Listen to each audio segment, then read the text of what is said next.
Lando Calrissian and the Starcave of ThonBoka. By L. Neil Smith.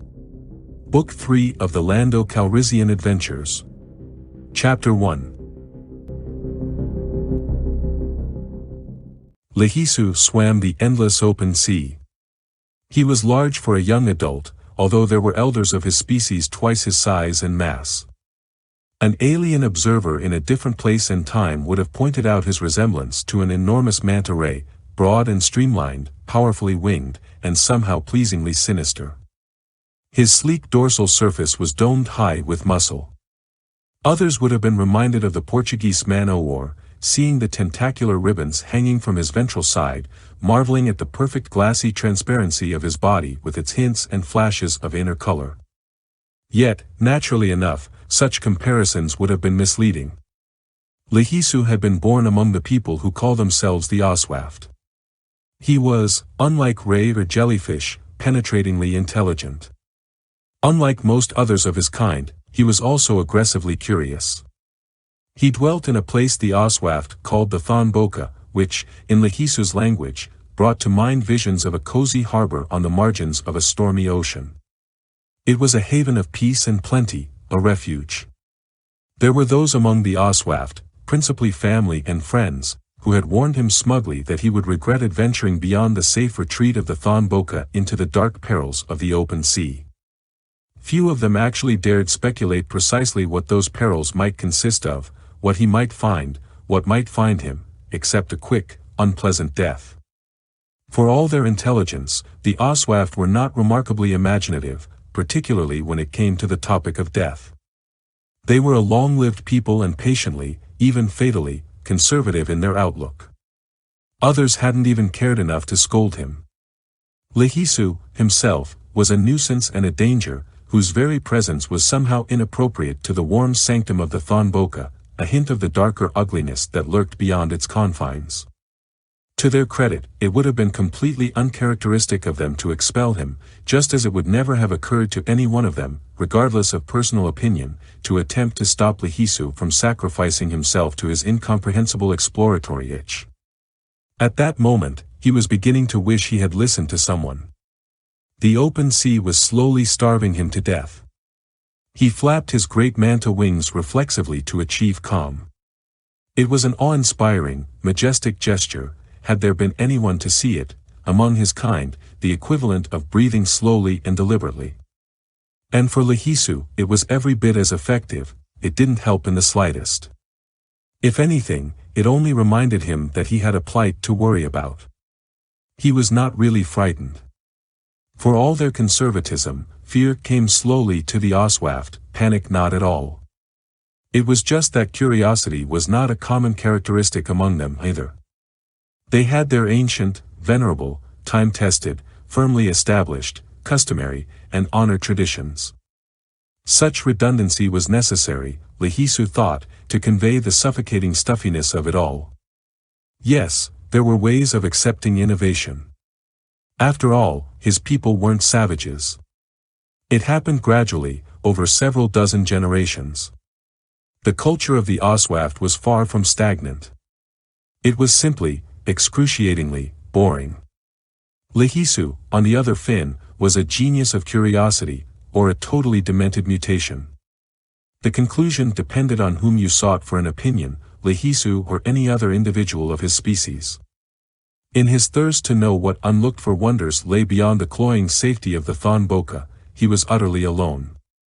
He could not so much as begin to explain the burning need that drove him into the open sea, not to anyone his own age, certainly not to any of the elders, no, not even to the younger ones.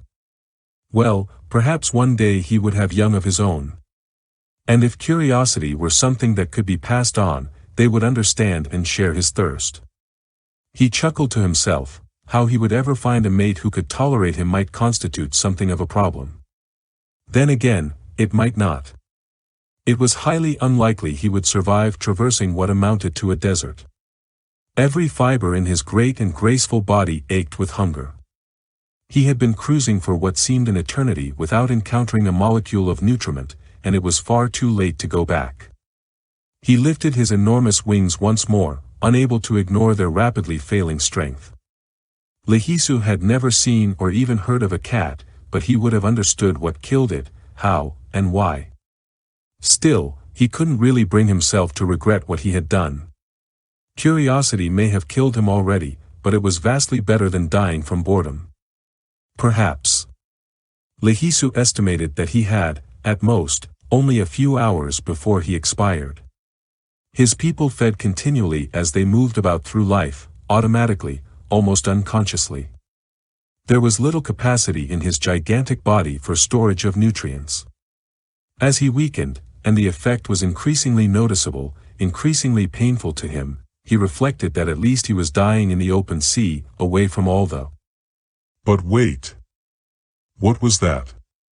There was something else in the desolation.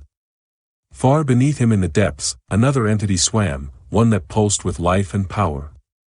Stretching his sensory abilities to their limit, he could feel that it was comparatively tiny, yet it virtually sang with strength, which meant there had to be sustenance around somewhere. He did another uncharacteristic thing then, something no other Oswaft would have done. He dived for the object. Lehisu was not a predator. Nor was he herbivorous. Such distinctions had no meaning in his time and place, under those circumstances. It was the habit of the Oswaft to eat whatever they found edible, leave everything else alone. They knew of no other intelligent species, and the entirety of creation was their dinner plate. At least he could discover what the thing had found to eat.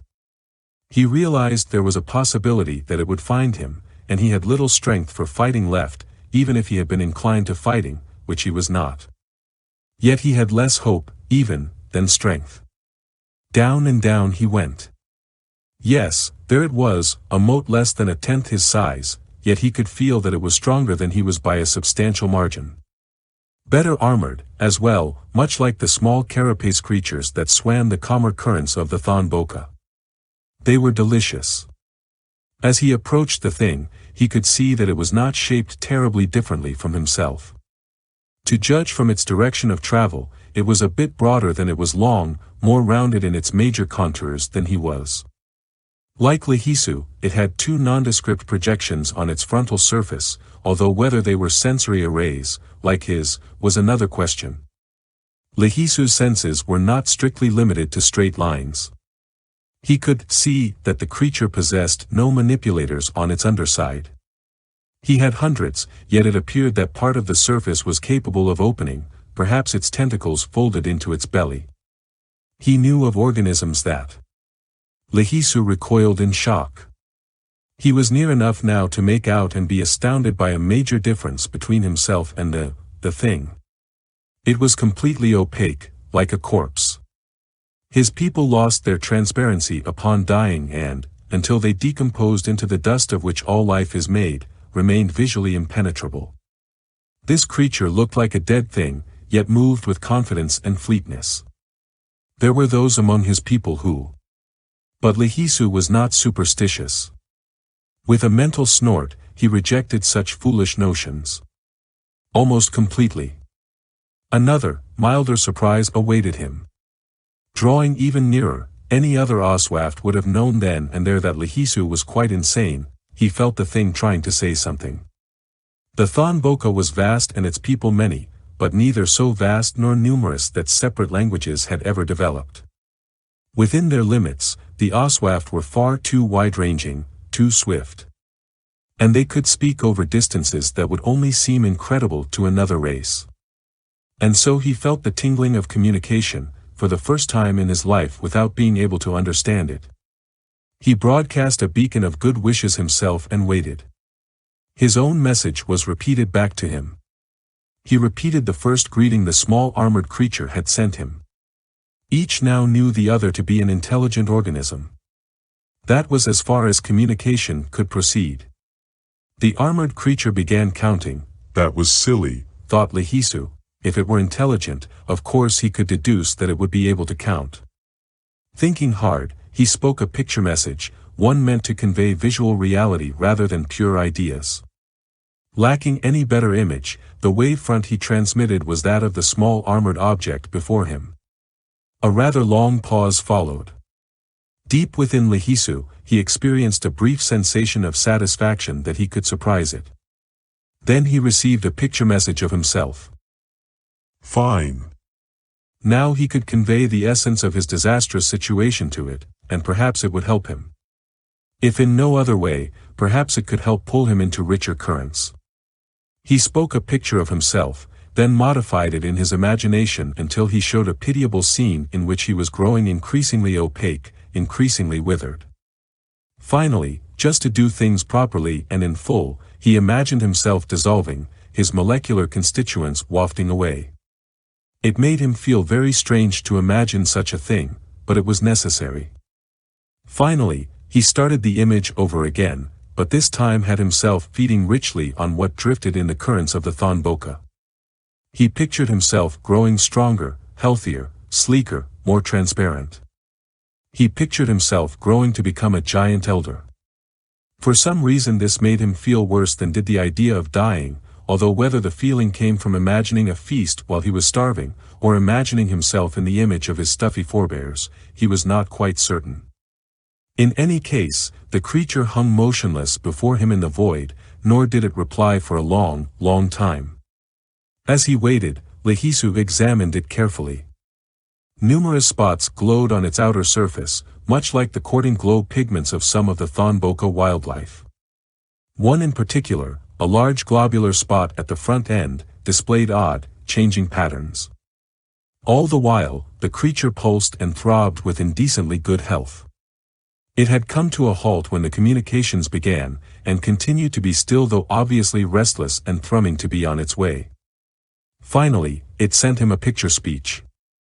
That caught him by surprise, as his mind had wandered, another dangerous sign of imminent starvation.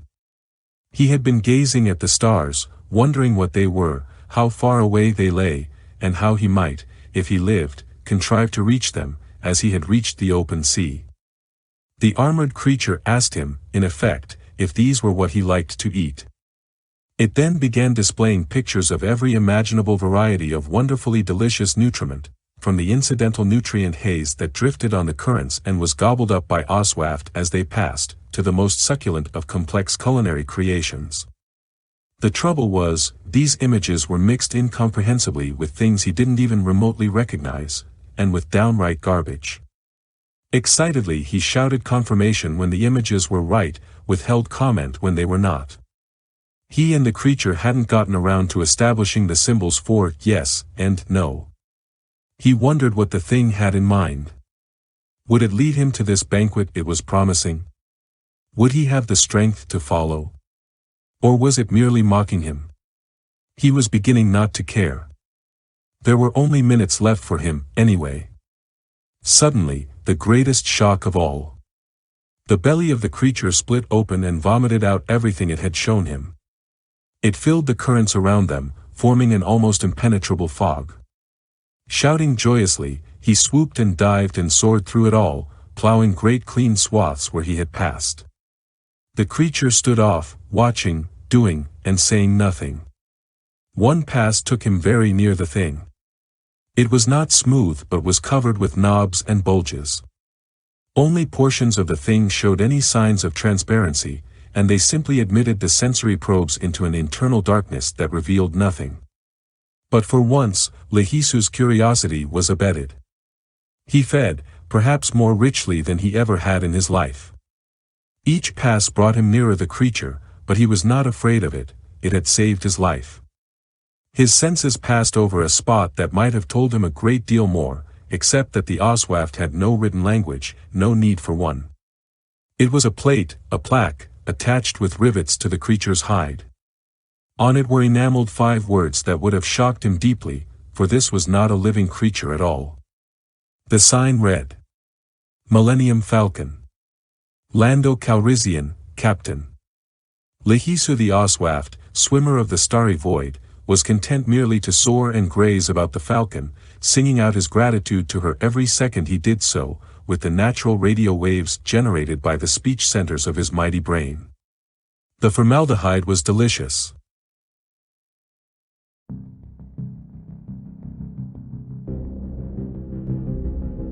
Chapter 2. Lando Calrissian, gambler, rogue, scoundrel, and humanitarian. It didn't seem very likely, even to him.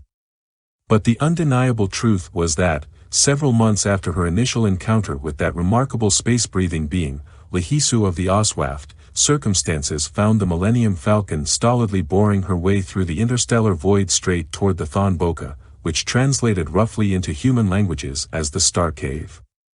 Lehisu's people were in trouble, Lando was bringing help. He was the help, and he was furious. His anger had nothing directly to do with Lehisu, the Oswaft, or the ThonBoka, but was rather more closely connected with the broken arm he was nursing at the moment. It was not quite so onerous nor prolonged an ordeal as it might have been in a more primitive place and time. He wore a complex lightweight brace consisting of a series of electrical coils that generated a field that would encourage his fractured humerus to knit up nicely in 2 or 3 days. Yet the appliance was cumbersome and inconvenient, particularly in freefall. And Lando had grown particularly fond of freefall. It helped him think. With the deckplate gravity switched off, he would sit in the middle of a room, equidistant not only from its walls, but from its floor and ceiling as well, parked comfortably on a cushion of thin air, cogitating. But the cast got in the way. Lando also had a black eye and a broken toe. But, considering everything else that had happened, those were minor annoyances. He flicked expensive cigar ash at a vacuum hose he'd arranged to hang conveniently nearby, and spoke in the direction of an intercom panel set in a table somewhere beneath him. "Vuffy Ra, what's our ETA again?" The instrument returned a voice to him, soft-spoken and polite, fully as mechanical in its origins as the instrument itself, yet rich with humorous astute inflection. 76 hours, Master. That's a new correction. This region is so clean we've gained another 4 hours since I made the last estimate. I apologize for my previous inexactitude. Inexactitude. Lando thought. The Corblest thing talks prettier than I do, and I'm supposed to be the con artiste around here. The Millennium Falcon's velocity, many times greater than that of light, was limited only by the density of the interstellar medium she traversed. Ordinary space is mostly emptiness, yet there are almost always a few stray molecules of gas, sometimes in surprisingly complex chemical organization, per cubic kilometer. Any modern starship's magnetogravitic shielding kept it from burning to an incandescent cinder and smoothed the way through what amounted to a galaxy-wide cluttering of hyperthin atmosphere. But the resistance of the gas was still appreciable through a reduction in the ship's theoretical top speed. The particular area the Falcon was then passing through seemed to be an exception. Bereft of the usual molecular drag, the Falcon was outdoing even her own legendary performance. The captain pondered that, then addressed the intercom again. "Better back her off a few meganauts. I need more time than that before this confounded dingus comes off my arm. And you've still got a dent or two yourself that needs ironing out." "And Vuffy Ra?" "Yes, Master," was the cheerful reply. Lando could hear the clack-clack-clack of keyboard buttons being punched as per his instructions. The vessel slowed, but that could not be felt through her inertial dampers. "Don't call me Master." That had been very nearly reflexive. He'd long since given up wondering what the robot's motivation was for the small but chronic disobedience. Actually, Lando was concerned about his little mechanical friend, and not just because Vuffy Ra was such a terrific pilot droid. Or at least not entirely. These sporadic violent attacks they'd been suffering lately were getting to be a serious matter where they had only been minor nuisances before, and knowing why they were happening, to Lando's great surprise, hadn't helped a bit. The gambler sneered down at his foot where another, tinier set of coils pulsed healing energies into his flesh. Somehow, that was the final insult, that and the black eye. It was one thing to attempt to murder an enemy. That was what a vendetta was all about, after all. But to do him in by millimeters, an abrasion here, a contusion there. Fiendish, Lando was forced to admit, if it wasn't simple ineptitude. Somehow the enemy realized that a man otherwise willing and capable of bare-handedly confronting a ravening predator his own size, sometimes panics at the sound of a stinging insect barnstorming around his ears. Well, the gambler told himself, that's why we're on this so-called errand of mercy. I'm going to put a 12G stop to all of this juvenile assassination nonsense, one way or the other, once and for all. Sure, it was a risky proposition, the stakes were as high as they could be. But above and beyond every other consideration, Lando Calrissian, he told himself again, was a sport who'd wager anything and everything on the turn of a single card chip. That's how he'd gotten into the mess in the first place. It seemed that, some time before, a talented but essentially prospectless young conscientious objector of fortune had won himself a starship, actually a converted smuggling freighter, in a game of 78 cards aback. A little while later he had, quite unintentionally, acquired a pretty peculiar robot in much the same fashion. Together, the two machines and their man had set out upon a series of adventures, some more profitable than others. In the process, they had made a number of enemies, one of them a self-proclaimed sorcerer who had plotted to rule the galaxy, and had tripped over Lando on his way to the top. Twice. The fellow had resented that, blamed Lando for his own bumbling and bad luck, and the vendetta had begun. Until now, it had been an unrequited, entirely one-sided relationship. All Lando wanted was to be left alone. He'd tried explaining, via various media, that he didn't care who ran the universe, he'd break whatever rules it suited him to disobey in any case, whoever was in charge, and that the sorcerer was perfectly welcome to all the power and glory he could grab. Alas, these blandishments, reasonable as they sounded to the gambler, had fallen upon inoperative auditory organs. Just to make things really complicated, Vafira had already had enemies of his own. Although the robot hadn't known it. His previous master, while spectacularly untalented at games of chance, had been a highly effective government employee in the spy business. This fellow, ostensibly an itinerant anthropologist, had used the little robot, forced him to help undermine a previously undiscovered system-wide civilization in a manner that had resulted in the brutal military extermination of 2/3 of its citizens. The remaining third, understandably perturbed, had sworn eternal hatred for the droid, and had enthusiastically begun to do something about it. Subsequent attempts at negotiation, as in Lando's case, had been nearly lethally futile. Some people just won't listen. Well, life is like that, Lando thought as he hovered in what had been designed as the passenger lounge of the Millennium Falcon. It served as their living room. Just then, it was the gambler's private thinking parlor, and the thoughts he was thinking were reasonably ironic. He took another puff on his cigar. The trouble with two partners having separate sets of mortal enemies is that said enemies don't always make distinctions. Particularly when using fragmentation grenades. Poor Vafira had gotten badly dented by an assassin in the employ of the sorcerer at their last port of call. The idiot had confessed before expiring, with the nervousness of a beginner, he'd thrown the pin instead of the grenade. The robot's injuries would work themselves out after a while. He had excellent self-repair mechanisms. In another incident, Lando had been pushed over a rail into a vat of vitamin paste he had considered acquiring for that very trip, somehow fracturing both arm and toe and picking up a shiner. What really hurt was that he'd simply ruined his second-best Velvoid semi-formal captain's uniform. He was certain Vafira's enemies were responsible. It felt like their style. Clumsy. Nor was the Millennium Falcon considered immune. In fact, she'd rather taken the brunt of things, with bombs planted inside her, 2 of which had actually gone off, and having felt the fury of several small space battles in recent months. A fighter pilot had deliberately rammed her, crumpling her boarding ramp. She'd strained her engines getting them in and out of various places in a hurry. Her battery of quad guns, under Lando's capable direction, had staved off the occasional pirate vessel, who probably hadn't anything at all to do with vendettas. Surprised at the ferocity with which her captain had taken it all out on their hides, defeated pirates were giving the battered old freighter quite a reputation. Pirates they could handle. The Falcon was a good deal faster than she looked, terrifyingly well armed, He and the robot were pretty hot pilots, but Vuffy Ra had taught Lando everything he knew in this regard. Lando told himself again that the business at the Starcave would pay off all other debts, as well. He was thoroughly fed up, loaded for whatever furry omnivorous quadruped the fates cared to place in his path. Tugging gently at the vacuum ashtray hose, Lando drifted to the ceiling of the lounge, gave a little shove against the overhead, which propelled him near the floor.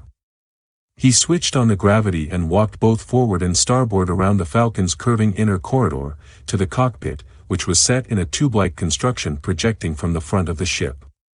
In the left-hand pilot seat, an equally weird construction perched, a 5-limbed chromium-plated starfish with a single glowing red eye set atop its pentagonal torso. Its tentacles were at rest just then, having reduced the Falcon's speed as Lando had requested. The meter-high entity turned to its master.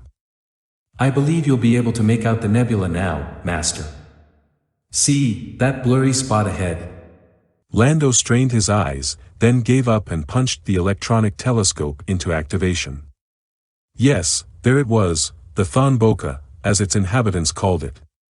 It was a sack-shaped cloud of dust and gas, enterable only from one direction, rich with pre-organic molecules even up to and including amino acids. Inside that haven, life had evolved without benefit of star or planet, life adapted to living in open empty space.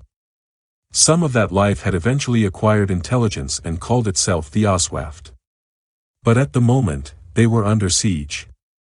"What about the blockade, can you locate that?" Lando strapped himself into the right-hand seat, ran a practiced eye over various gauges and screens, relaxed, and plucked a cigar out of the open safe beneath the main control panel. "Yes, Master, I'm overlaying those data now." Vuffy Ra's tentacles flicked over the panel with a life of their own. He was a Class II droid, with a level of intelligence and emotional reaction comparable to those of human beings. He had a good many other talents, as well.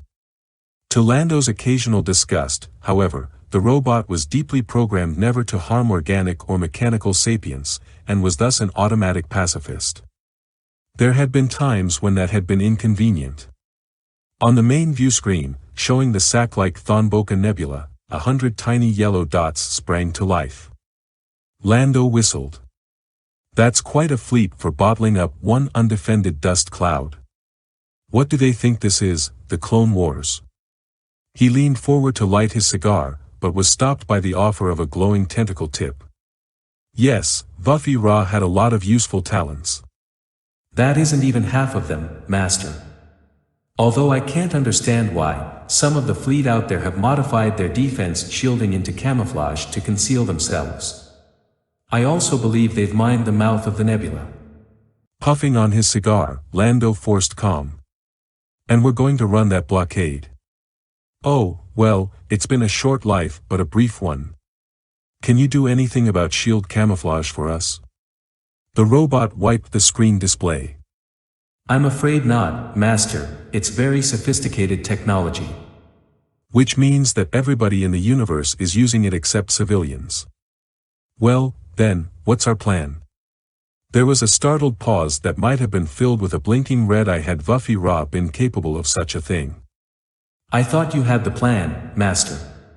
Lando sighed resignedly. "I was afraid you'd say that. To tell the truth, I had a plan, but it seems pretty insubstantial, here and now. I shall repair to my free-fall cogitorium once more and reconsider. I'll get back to you as soon as possible. Don't hold your breath, it may very well be a century or 3. He unstrapped himself from his chair, took a final disgusted look through the section canopy, and removed himself from the control area with his cigar. Around the long, heavily padded corridor, out into the cluttered lounge, off with the artificial gravity, and back to the geometric center of the room, where he sat and smoked and tried to think. It wasn't one of his better days for that. "Master?" The voice coming over the intercom was agitated. It startled the gambler out of a dream in which, no matter what sabacc hand he held, his cards kept changing to garbage, while a faceless gray opponent held a newly invented one, the final trump, which was an automatic 23. "Shish, what?" Lando blinked, discovered that he was covered with sweat. His velvoid semiformals were soaked through, and he smelled like a banda someone had ridden half to death. He stretched, trying to remove kinks from his muscles that shouldn't have been there in 0G. Vuffy Ra, how many times have I told you never to call me? Master, The robot interrupted, sounding both worried and eager at the same time. it's been nearly 3 hours. Have you come up with a plan? Not exactly, the gambler replied, shaking his head in an unsuccessful attempt to clear it. I'm working on it. I said I'd call you when. Well, I think we'd better talk it over now, if you don't mind. You see, there's a picket cruiser sitting not more than 100 kilometers off our starboard bow. I didn't see them, so well camouflaged were they, and they've fired 2 warning shots already. Master, they say they'll cut us in half with the next shot unless we stand by to receive boarders. Lando grunted. His mouth tasted like a Minoc cave. That's the Navy for you, no consideration at all.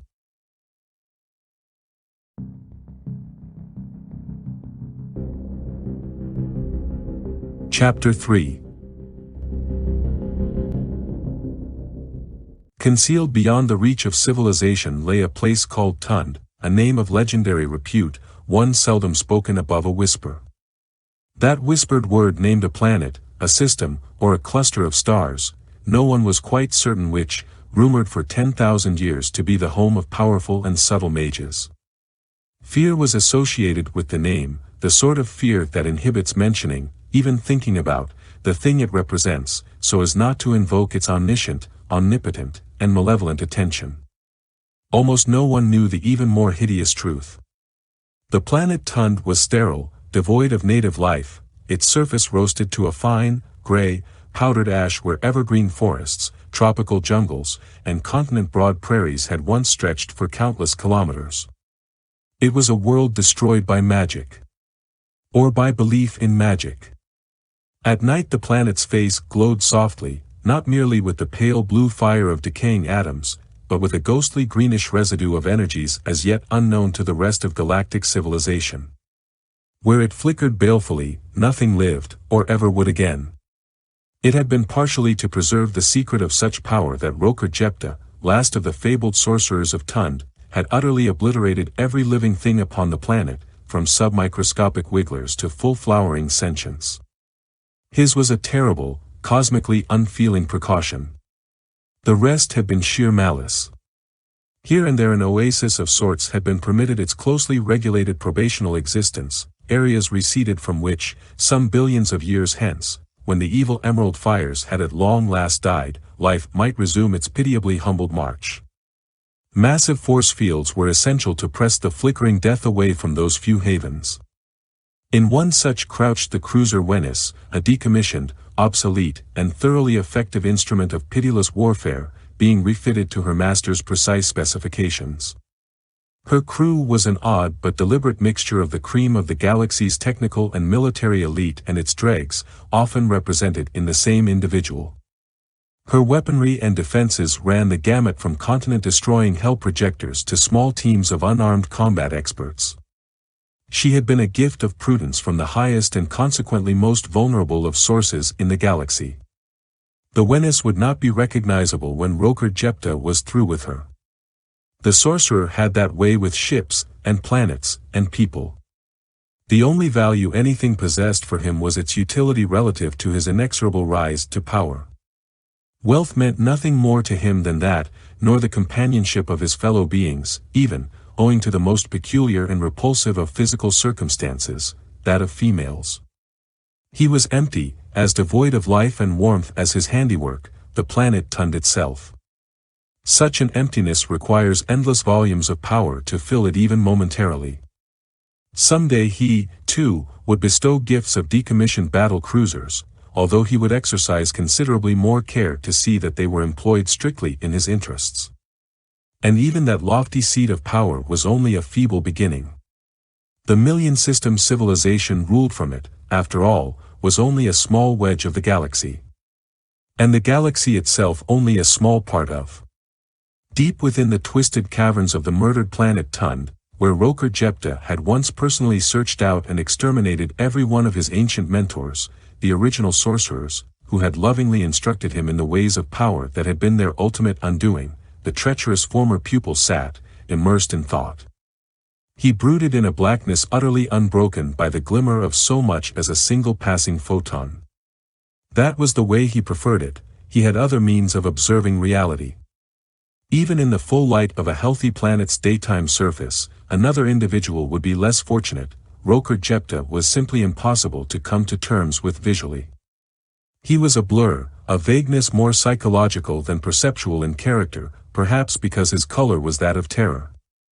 On the very rare occasions he was spoken of by others, descriptions varied. He was a malignant dwarf, a being of average though preternaturally imposing stature, a frightening giant of a figure over 2 meters tall, perhaps 3. All accounts agreed that he was perpetually swathed in cloaks and windings of the same hue as his lifeless domain, an ashy gray from the tips of his, presumed, toes to the top of his, apparent, head. He wore a turban-like headdress whose final lengths were wound around the place his face should be, obscuring all his features save the eyes, twin pools of whirling, insatiable, merciless voracity. Understandably, the sorcerer had enemies, although he had outlived, often by design, the small minority of them with the capacity to do him harm. He had outlived many others as well, simply by surviving centuries of time.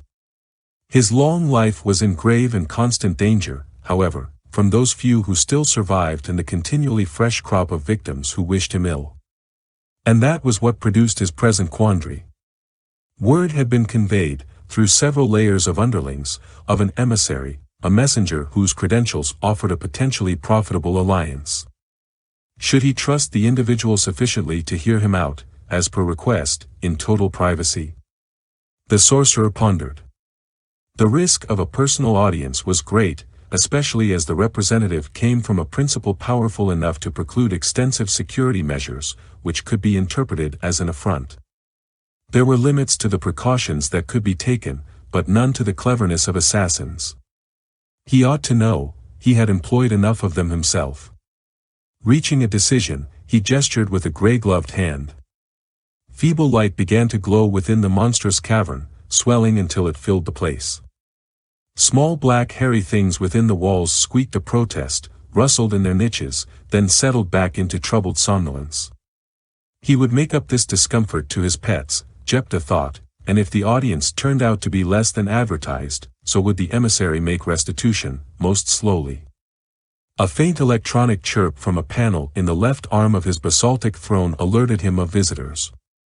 He firmed up his visual appearance, no sense alarming the messenger unduly at the outset. The time for intimidation, confusion, and betrayal would come later. It always did. From a passageway far to the right, across a kilometer or more of cavern floor, a small procession wended its way, composed of minions in uniform, their marks of rank and organization stripped away to preserve the fiction that they were civilians. In truth, they were the same sort of gift the Wennis had been, and served their original master by serving Roker Jepta.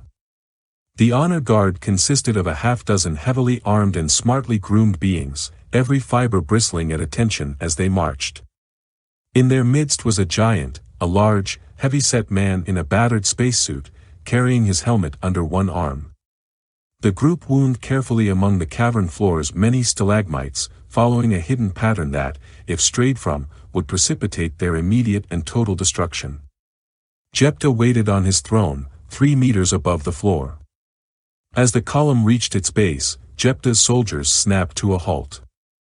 The visitor technically stood at attention, too, but he was the sort of being who, when the time came, would look as if he were lounging indolently in his own coffin. He was utterly relaxed, utterly alert. He was utterly unafraid of anything, most especially death. If Roker Jepta feared anything himself, it was men such as this. Sir, the leader of the guardsmen said, we present Klein Shana, Fleet Admiral of the Renatasian Confederation, sir. Jepta would accept no title or honorific. Such were for lesser beings. He tolerated being called sir because his underlings, of military background, seemed to grow increasingly uncomfortable and uninformative unless they could insert it at least once in every sentence they addressed to him. Jepta nodded minutely, looking down on the craggy giant. "Admiral, welcome to the planet Tund," he hissed.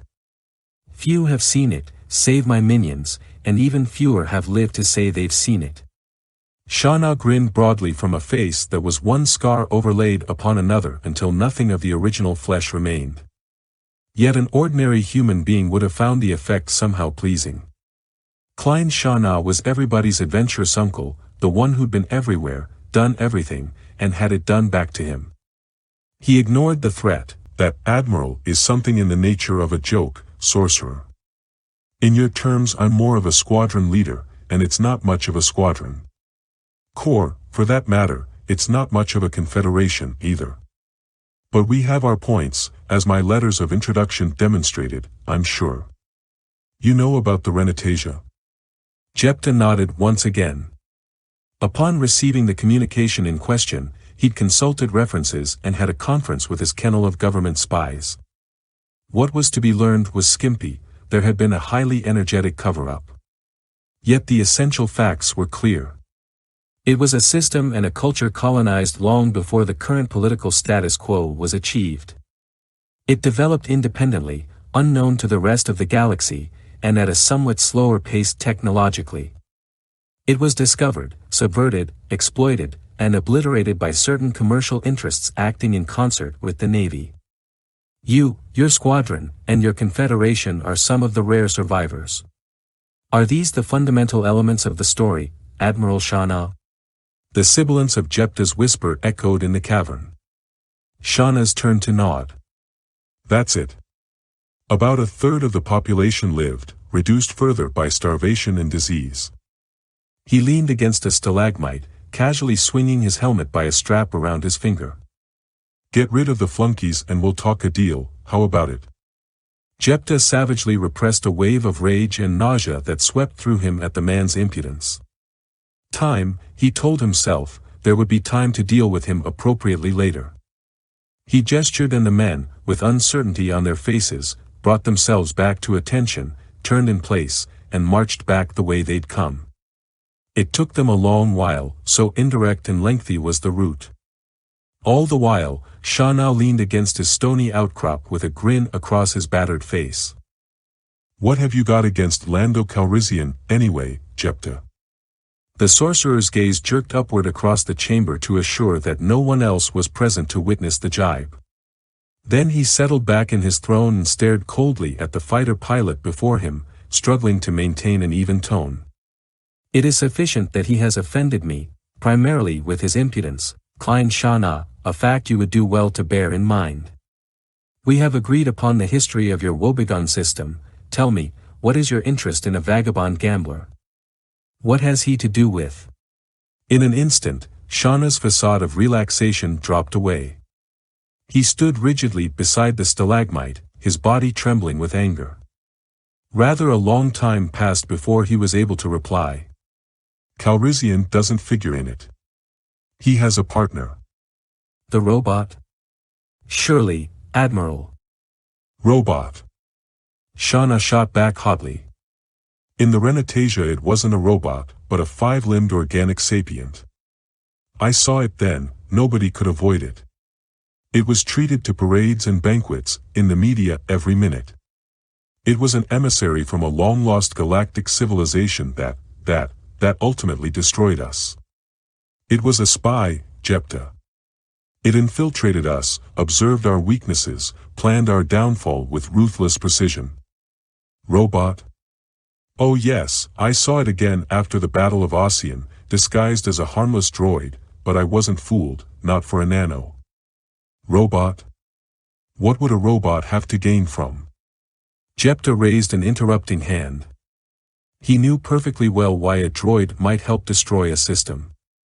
Programmed to obey, it wouldn't have a choice, and properly disguised with an organic-appearing plastic coating, it would be a perfect spy.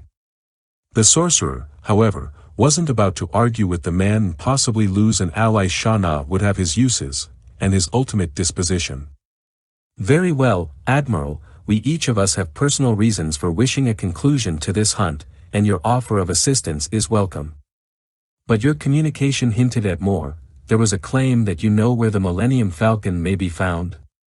And trapped, the warrior added with a snap in his voice.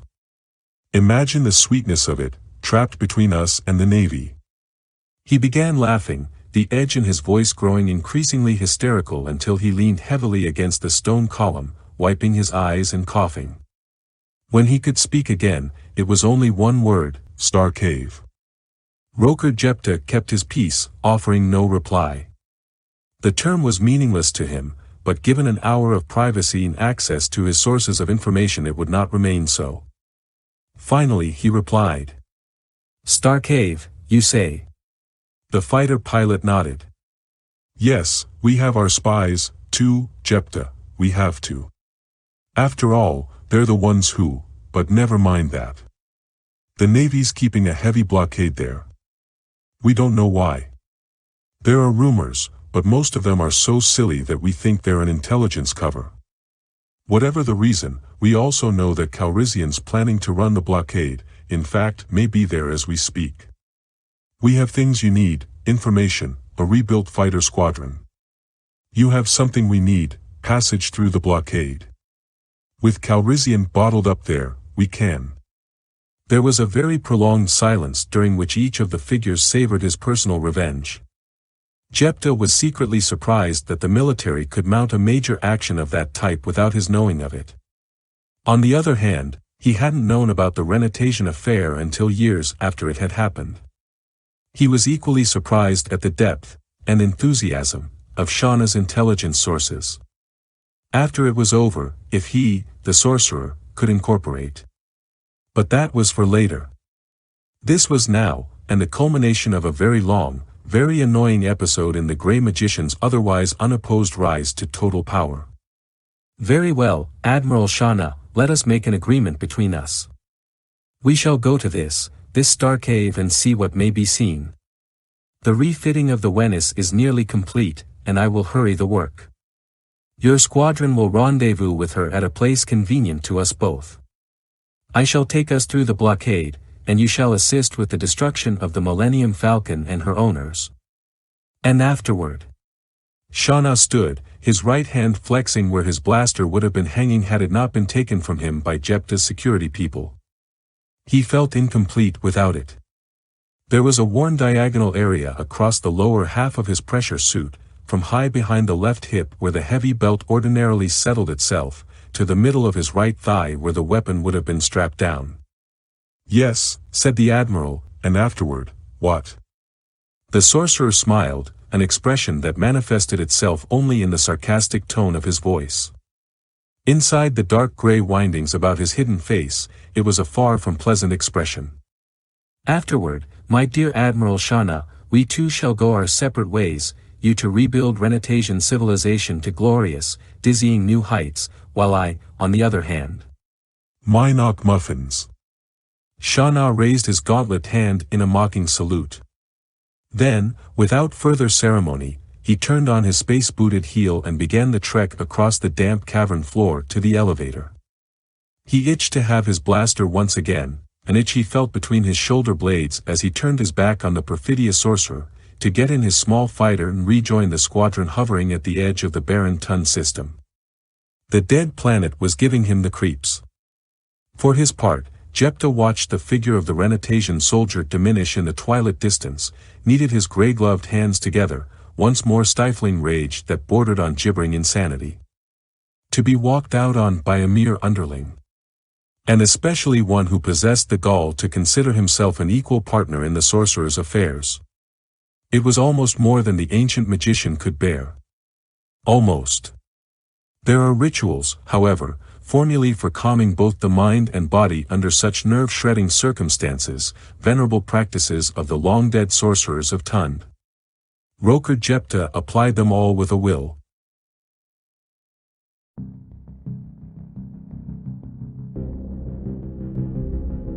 Chapter 4. Lando sat in the co-pilot's seat, smoking a cigar and thinking. The Navy cruiser wasn't naked-eye visible and he had no desire to crank up the telescope. He'd seen a cruiser before.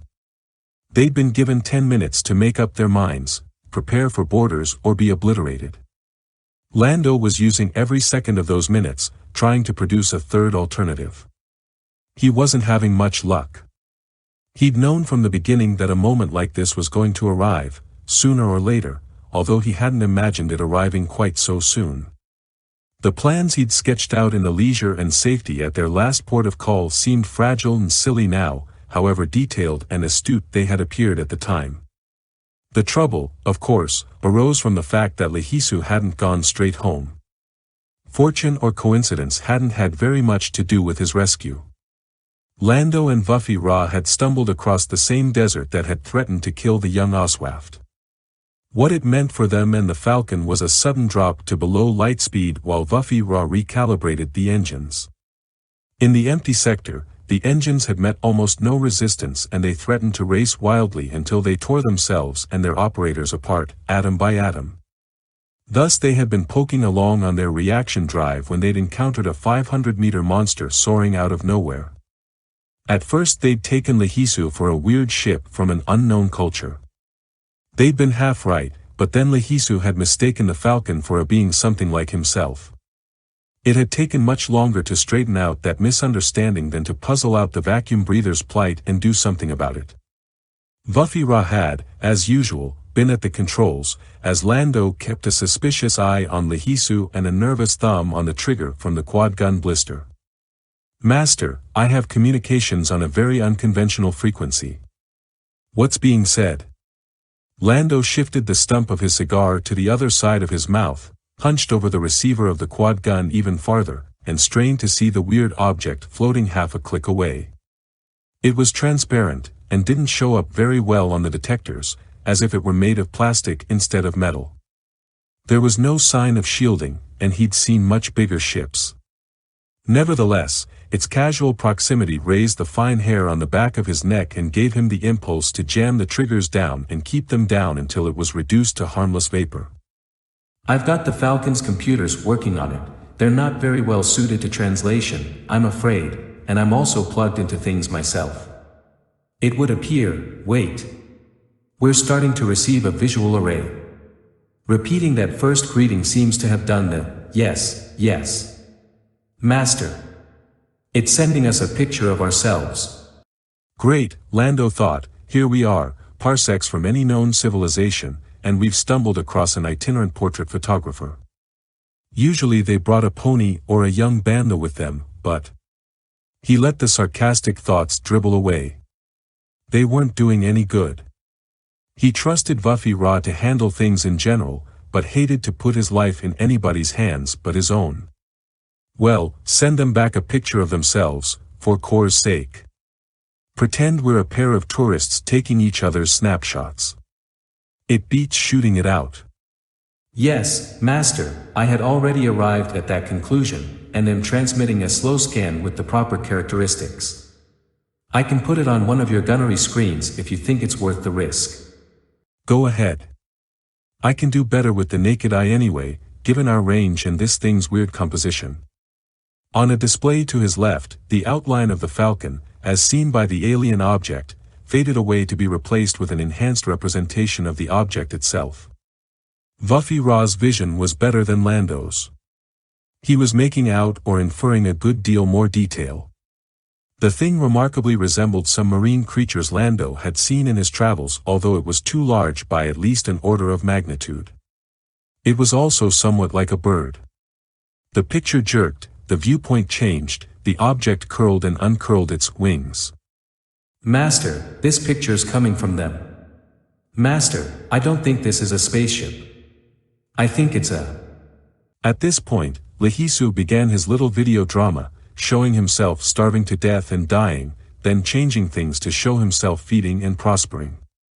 By the time he was finished, Lando and Vuffy Ra had a much better idea of what they had encountered in that odd, empty region of interstellar space. Lando knew that it was theoretically possible for organisms to evolve in free space. Chemical compounds formed spontaneously there, many of them very sophisticated and much like those that had preceded life in the oceans of millions of worlds. There were even substances which scientists argued were ultra-simple life, somewhere below the level of viruses on a scale of organization. What bothered Lando was that they'd encountered Lehisu in a region utterly devoid of the chemical soup that was supposed to give rise to life. It didn't make sense. One didn't expect to find human beings in places where there was no light, no heat, no oxygen, then he remembered where he was, the same lifeless, empty stretch of nothingness the odd creature was navigating, and liked the situation even less than before. Master, I think it's asking for help. Tell it we gave it the office. Master, those symbols. They're atomic nuclei. It's telling us what it needs. That settles it, those aren't fuel compounds, they're food. It's a living creature, and it's been starving to death. Lando thought about it. What does it want, Buffy Ra? We're not very likely to have anything this alien can eat, are we? Simple organic compounds, amino acids. Master, the contents of the ship's recyclers are almost made for its requirements. Could we? Oh, very well, go ahead.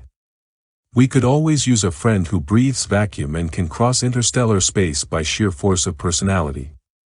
Let him have what he. The Falcon gave a small lurch as Buffy Ra vented the recyclers. The creature reacted immediately, swooping and soaring ecstatically through the haze of muck they'd released into the void. Lando nearly went crazy trying to keep the energy weapons trained on it, then gave up. The thing wasn't going to harm them, it ate garbage and had been starving to death. They'd made a friend, and friends don't point guns at one another. He switched off the gunnery circuits, unstrapped himself from the swiveling chair, and lumbered forward to join Buffy Ra in the cockpit. They'd remained in that one spot for several days, learning Lehisu's language while Buffy Ra adjusted the engines. At one point it had become necessary for the gambler to suit up and step outside so that the giant Oswaft could be made to understand that the Falcon was a thing containing people of a different size and shape than the Oswaft had been capable of imagining. For all his size and the idiotic fix he'd gotten himself into out there, the alien was not stupid.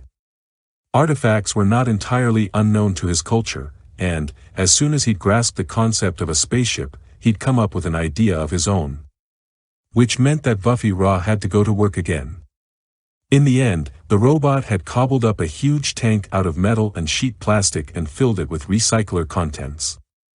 Now Lehisu could travel without running out of nutriment. It had taken both man and droid to maneuver the tank into position beneath the enormous space-going creature. He grasped it in several dozen of his tentacles, gently stroking his new friends with a couple of others as his voice filtered through Lando's suit helmet radio. Many thanks to you, for you have given me life twice.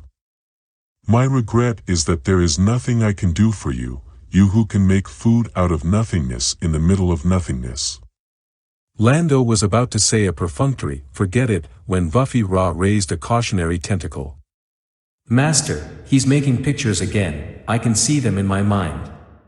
You're a droid of many talents, and there are advantages to having an electronic brain. What's he showing you, naked dancing droids? Master.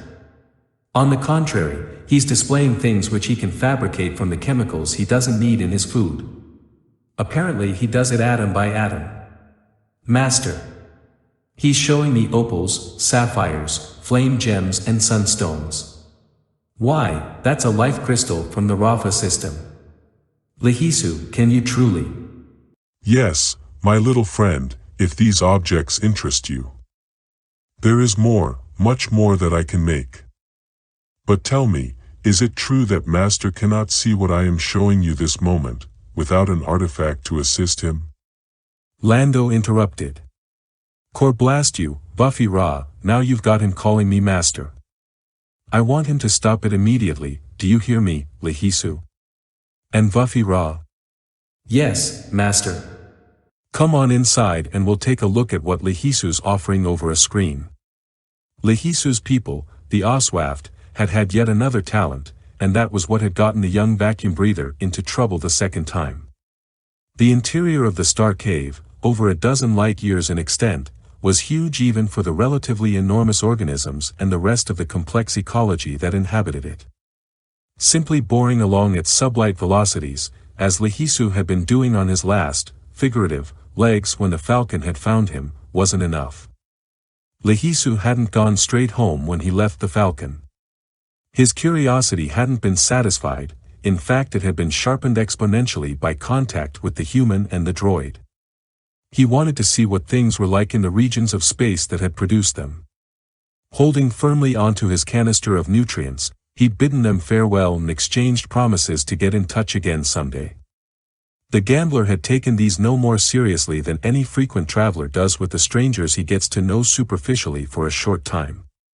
He and Vuffy Ra had gone on about their own business, flipping switches and turning knobs to bring the falcon up to full power once more when they reached the margin of the desert. Lehisu had gone in search of civilization. Unfortunately for the Oswaft and the subsequent security of his people, he had done his searching in a region patrolled by the Navy, whose sensors, acquired at the unwilling expense of quadrillions of taxpayers, were more sophisticated than those of the Falcon. They'd ferreted out the truth about the strange being upon first spotting him, noticing an ability Lando and Vuffy Ra had missed, not only to soar through space in a linear fashion, but to skip vast distances when it suited him, as hyperdrive starships do. They'd tracked him back to the ThonBoka when he'd returned with joyous news of his discoveries.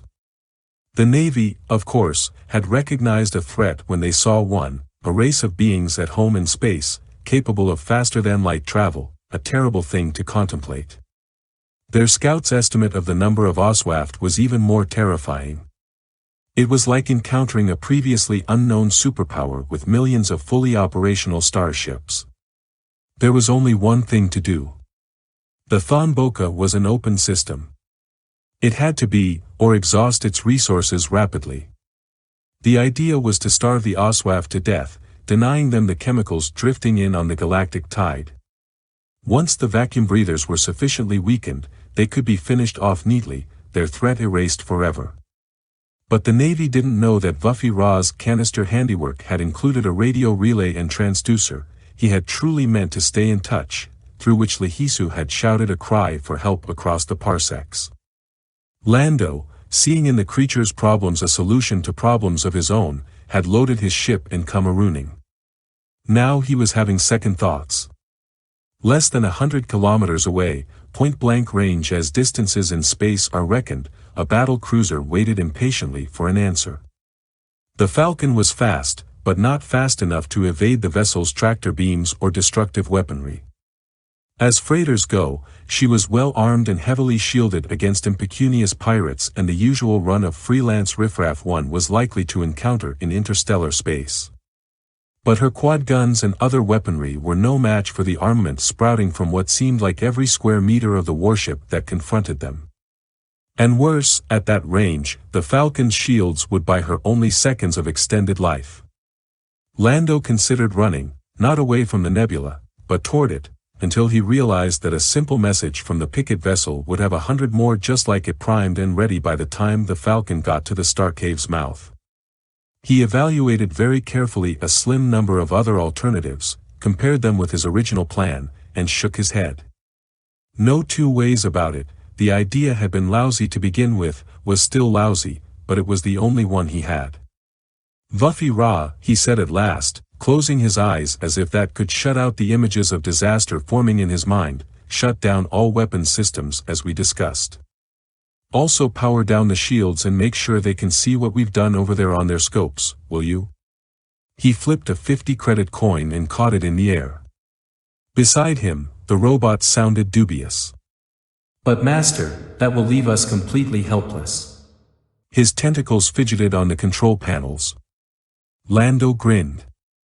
A long time ago, a machine of my acquaintance pointed out that a person who believes that violence is the first or only alternative is morally bankrupt. Up went the coin again, down into the gambler's palm, and up again. Vuffy Ra stood silent. He had been the machine, and the occasion Lando's learning that the little droid was programmed against causing harm to any intelligent being. Right now, old can opener, the gambler continued, our mechanical defenses are a liability, the appearance of helplessness an asset. Long before I became a starship captain, I was a grifter and a hornswoggler. I guess it's time to see if I retain the skills. Lando walked the coin across the backs of his knuckles, and put it away. The sound of chromium-plated metal tapping on plastic was loud as Vuffy Ra began the process of rendering the ship harmless. Lando sat, deep in thought, weighing his next words carefully. At last, all right, raise that cruiser out there, get them on the line. And cheer up, I know what I'm doing. I think. The robot was incapable of facial expression, but his voice was ripe with worried skepticism. What should I say, Master? Lando chuckled. Don't call me Master. Tell them we received their earlier messages, and that it's they who should be prepared to take on boarders.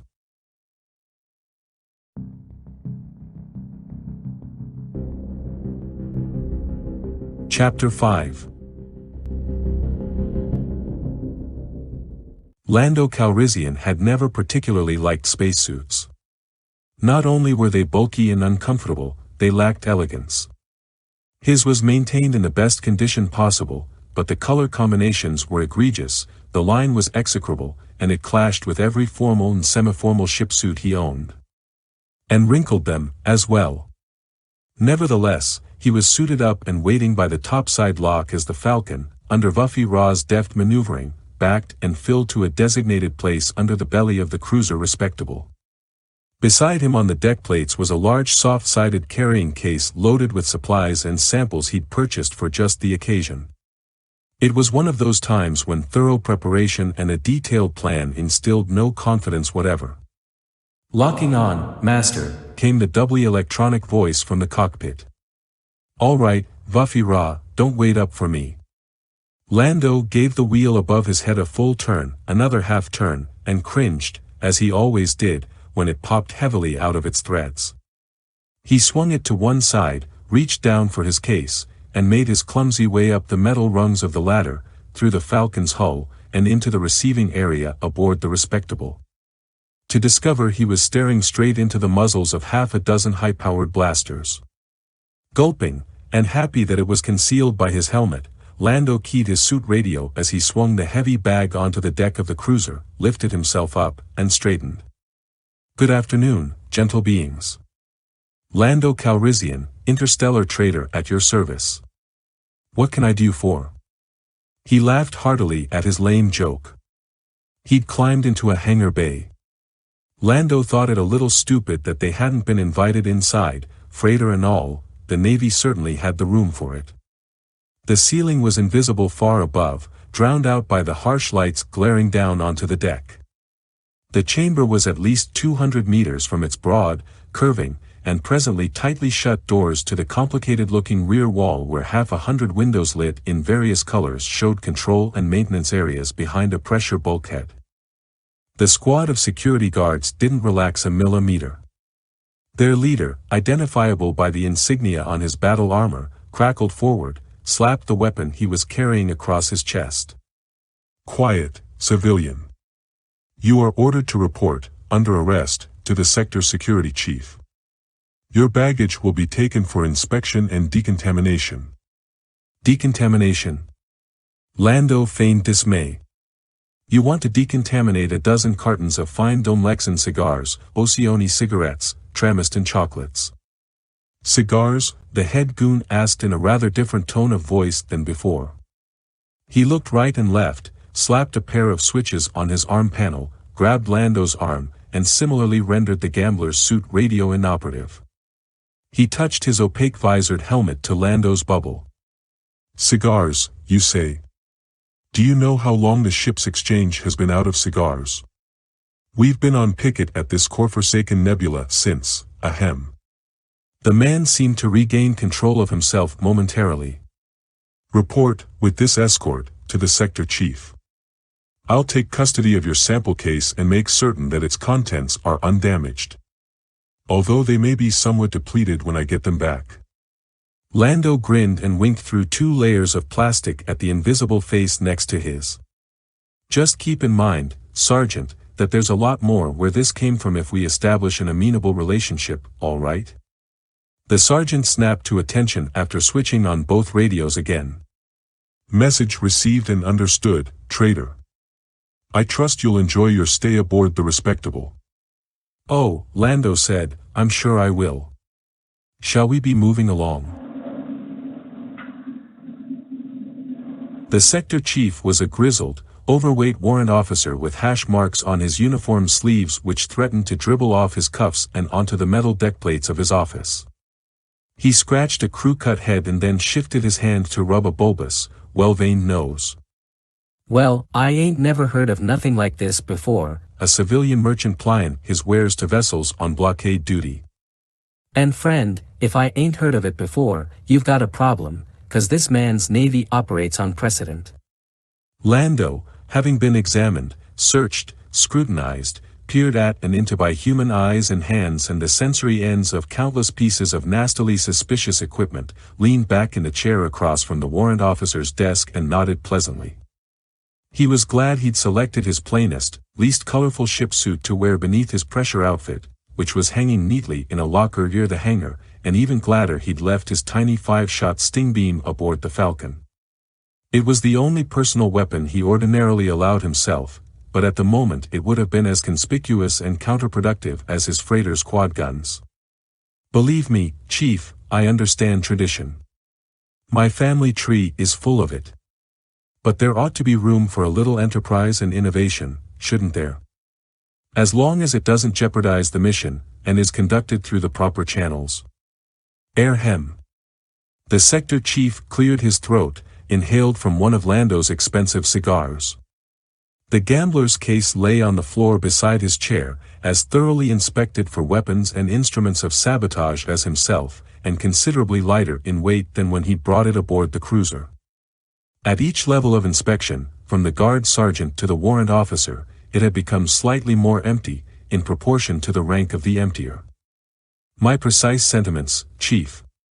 Now, about our arrangements. I suggest we route our marketing around the ship's exchange.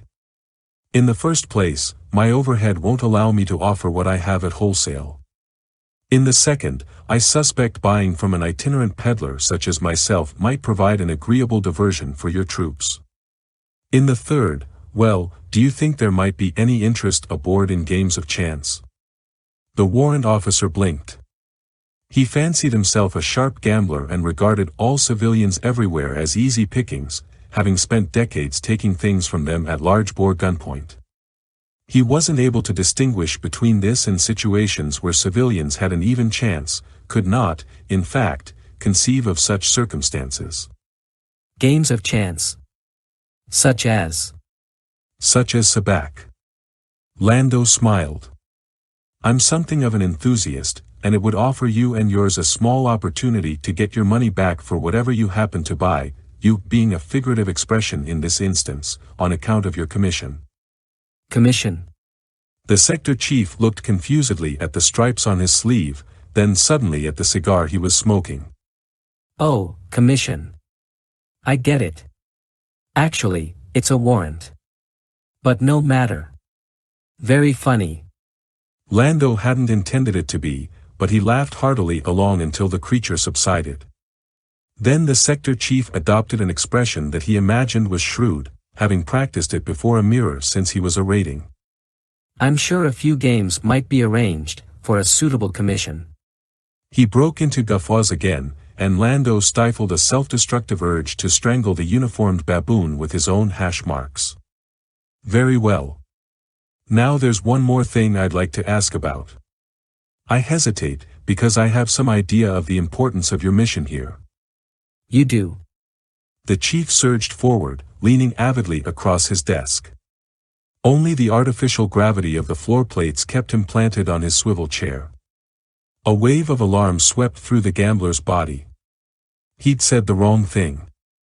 This mission was supposed to be top secret, and, furthermore, was an unusually shameful one, even for the current government. His mind raced, trying to find a way to salvage something from the mess his careless tongue had created. Tell me, the chief said before Lando could speak.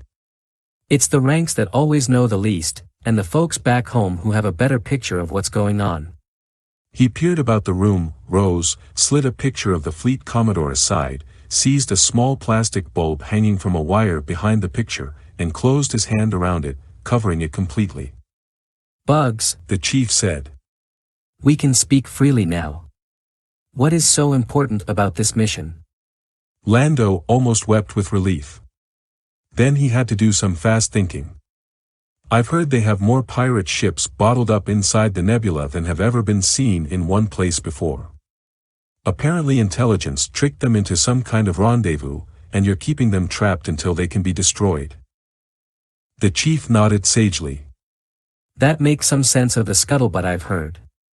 Any idea when we're going in? Lando shook his head. You know the Navy, hurry up and wait. Again the knowing, comradely nod.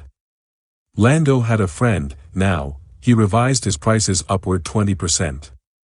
Sounds like you were maybe a Navy man yourself, the chief suggested. Lando returned the nod. Just a swabby, when I was a kid, he lied. Never made it big, like you, chief. Well, we all have our place in the scheme of things, son. They also serve who only sell cigars. And while we're speaking of cigars, why don't you have half a dozen of these for later, chief? A man only gets so many luxuries, out here on the front line. Sabak, the excited rating cried, gathering in a pot that wouldn't have paid for one of Lando's cigars. The gambler made a practice of losing loudly on the small bets and raking in the winnings as inconspicuously as possible when the stakes were high. Now he was following a policy of steady losses on nearly every hand, in order to win the larger game that awaited him in the ThonBoka. It was the fourth cruiser he and Vuffy Ra had visited in as many days, using the original warrant officer's connections.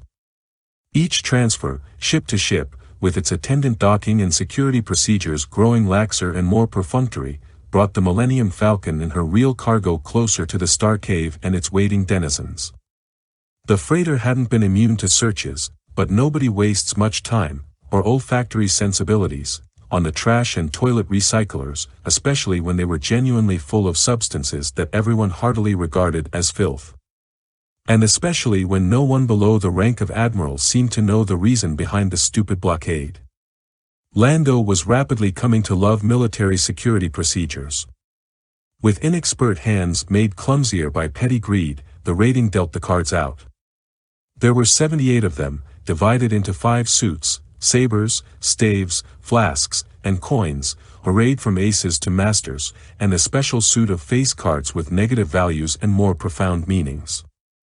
The object of the game was simplicity itself, acquire cards until the value of your hand was exactly 23, or as close as you could get without going over. A perfect 0 or a -23 was as bad as a 24, and there were certain special hands, such as that combining a 2 of anything, a 3 of anything, and an idiot from the special suit, which ritual decreed were the equivalent of 23. The game being played in the cruiser Reliable's mess wreck area included Lando, 2 cooks, and a pair of low-ranking gunners. Lando wore his most tattered clothing, pressed with razor creases, for the occasion. What made Sabak really interesting, and destroyed the nerves of most amateurs who tried to play it, was that each card was an electronic chip, capable of changing face and value at random any moment until the card chip was lying flat on a gaming table or upon the electronic mat Lando had provided. Thus a winning hand, held too long, could change spontaneously to garbage, or, more rarely, a mess of meaningless numbers could become a palladium mine. Lando found the game relaxing and a welcome change from the exigencies of interstellar freight hauling. He'd always enjoyed it, no matter the stakes, possibly because he found it quite difficult to lose. Even honestly. The older of the 2 cooks took the hand and the deal shifted to him accordingly. He'd won perhaps half what the previous winner had and was looking inordinately pleased with himself. Lando inwardly shook his head, remembering times when the ransom for a princess or the price of a starship had rested before him on a table in the most exclusive and luxurious settings imaginable. It was difficult to keep the right perspective, to remember from moment to moment that the real stakes here were the highest he'd ever played for, the survival of an entire race, and whatever he might demand in fabricated precious stones indistinguishable from nature's best. With pitiable awkwardness, the cook dealt Lando a pair of card chips from the bottom of the deck, attempting to cheat the others in the process as well. Not only wasn't he good at it, he wasn't any good at it. Lando received a Master of Staves, worth 14 points, and a 9 of Flasks, a natural 2-card 23. The gambler held them back, hoping one or the other would metamorphose into something worthless. He wasn't after the pay of those miserable sailors, but information. Well, he said casually, I've almost sold my quota here on the Reliable. You swabbies have any suggestions where I might find greener pastures? His connections, compliments of the respectable sector chief, had about run dry, and he needed not only the name of the next ship closer to the mouth of the ThonBoka, but of someone aboard in a position to do him some good. As bets were placed and extra cards were passed around, Lando asked for one, giving up the commander. He received an ace of coins just as the 9 in his hand transformed itself into an 8, another pestiferous 23. All right, then, Sabak. The gambler said for the first time that afternoon. You lose some, you win some, you gotta take the good with the bad. He raked in a few millicredits and promptly engineered a loss again. It was simpler to do when he had control of the cards. You might try the courteous, the younger of the two cooks suggested, pushing his white hat back from his sweaty forehead. He smelled of onions and had a missing tooth. Those boys been on the line longer than anybody here. I got a cousin-in-law over there who says, ow. Oh, he does he? Observed Lando, watching the older cook kick the younger under the table. Accident-prone or just sensitive to pain? You gotta keep your flapping lip buttoned, Merle, the older cook said, there's such a thing as security. Ah, Clive, Lando's all right. Used to be a rating hisself, didn't you, Lando? He just wants to sell stuff over on the courteous, like he done here, ain't that right, Lando? And, seein' as it's the closest ship in, he might be able to get a look at what the fuss is, ow. The older cook looked apologetic. No offense, Mr. Calrissian. Lando grinned as he watched the younger cook rub a tender shin. None taken. It was a cheerful tune the young gambler was whistling as he shinnied down the ladder into the airlock of the Millennium Falcon. Honey, I'm home. Are you referring to me, Master?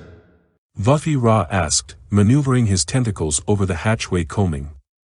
He took Lando's helmet, helped his master raise the circular overhead hatch and screw it into place. Did you take care of that little job I asked you about? The gambler inquired.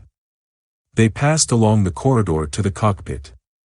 Lando stopped to inspect his quad guns. The fleet security forces seals were still in place, the weapons were theoretically inoperable. Vuffy Ra had cheated around them the first hour they'd been installed. Why yes, Master, I have. Can you tell me now why you wanted such an odd thing done? Strapping himself into place, the robot received clearance from the respectable and detached the Falcon from her belly. Lando glanced suspiciously around the cabin. You tell me, can I let you in on it without informing the boys in gray up there? The little droid sounded a bit scandalized. Master, I removed a total of 23 listening devices from this vessel, put there by at least 3 separate agencies in the last 71 hours. We're completely clean. What I'd like to know is why you want it. Simple. I want you to raise the courteous, confirm we're on our way, and set a course for her. Then I want you to be ready to punch everything we've got into the drives, and everything else into the aft shield generators, as soon as we pass by her and light out for the ThonBoka. Got that? He reached under the control panel, extracted a cigar of a quality much higher than the ones he had been selling. Vuffy Ra lit it for him with a tentacle tip. Aye, Master. But that device you had me construct while you were aboard the Respectable, it projects at least a meter beyond the after shields, and it's courteous. This is Millennium Falcon if you're reading. As per previous permission, we're on our way over. I've got 100 gallons of Beebleberry ice cream I've been saving especially for you. Over. But Master, we don't have any. Falcon, this is courteous. We haven't had any kind of ice cream aboard for weeks. You're highly welcome, and we hear you have an interest in statistics. Lando laughed at the Universal Gambler's Code. Permutations and combinations of the number 78, courteous, fives are wild. Watch for us at your airlock any minute now. Out. The Falcon soared under reaction drive across the distance between the two warships, Lando worrying every moment that his idea and the device he'd had Vuffy Ra construct would actually work. It was the most terrible risk he'd ever taken, with no time to experiment, and technologies were not exactly his bailiwick. If it failed, then they'd be little metal splinters scattered from there to the Rafa system. Millennium Falcon, you're off the beacon. Where'd you learn to fly that overstuffed horseshoe, you confounded feather merchant, some charm school somewhere? Critical moments ticked by, during which the Falcon refrained from replying to the innuendo, and precious kilometers toward her goal racked themselves up on the boards. Falcon, now hear this. Correct course immediately. Our guns are bearing on you, do you copy? Gritting his teeth and clamping nervous hands securely over the arms of his chair, Lando sat motionless, watching the dials. A trickle of sweat ran down the side of his neck into his collar, but he said nothing. Once more, Millennium F, you've got 5 seconds from the mark, and then you'll be nothing but incandescent atoms. Mark, 5, 4, 3. Okay, Buffy, this is it. As soon as the drives are hot, punch everything she's got. Very well, Master. The robot's tentacles were a confusing blur over the ship's control console as he diverted power to the after shields until the gauges screamed at the incipient overload.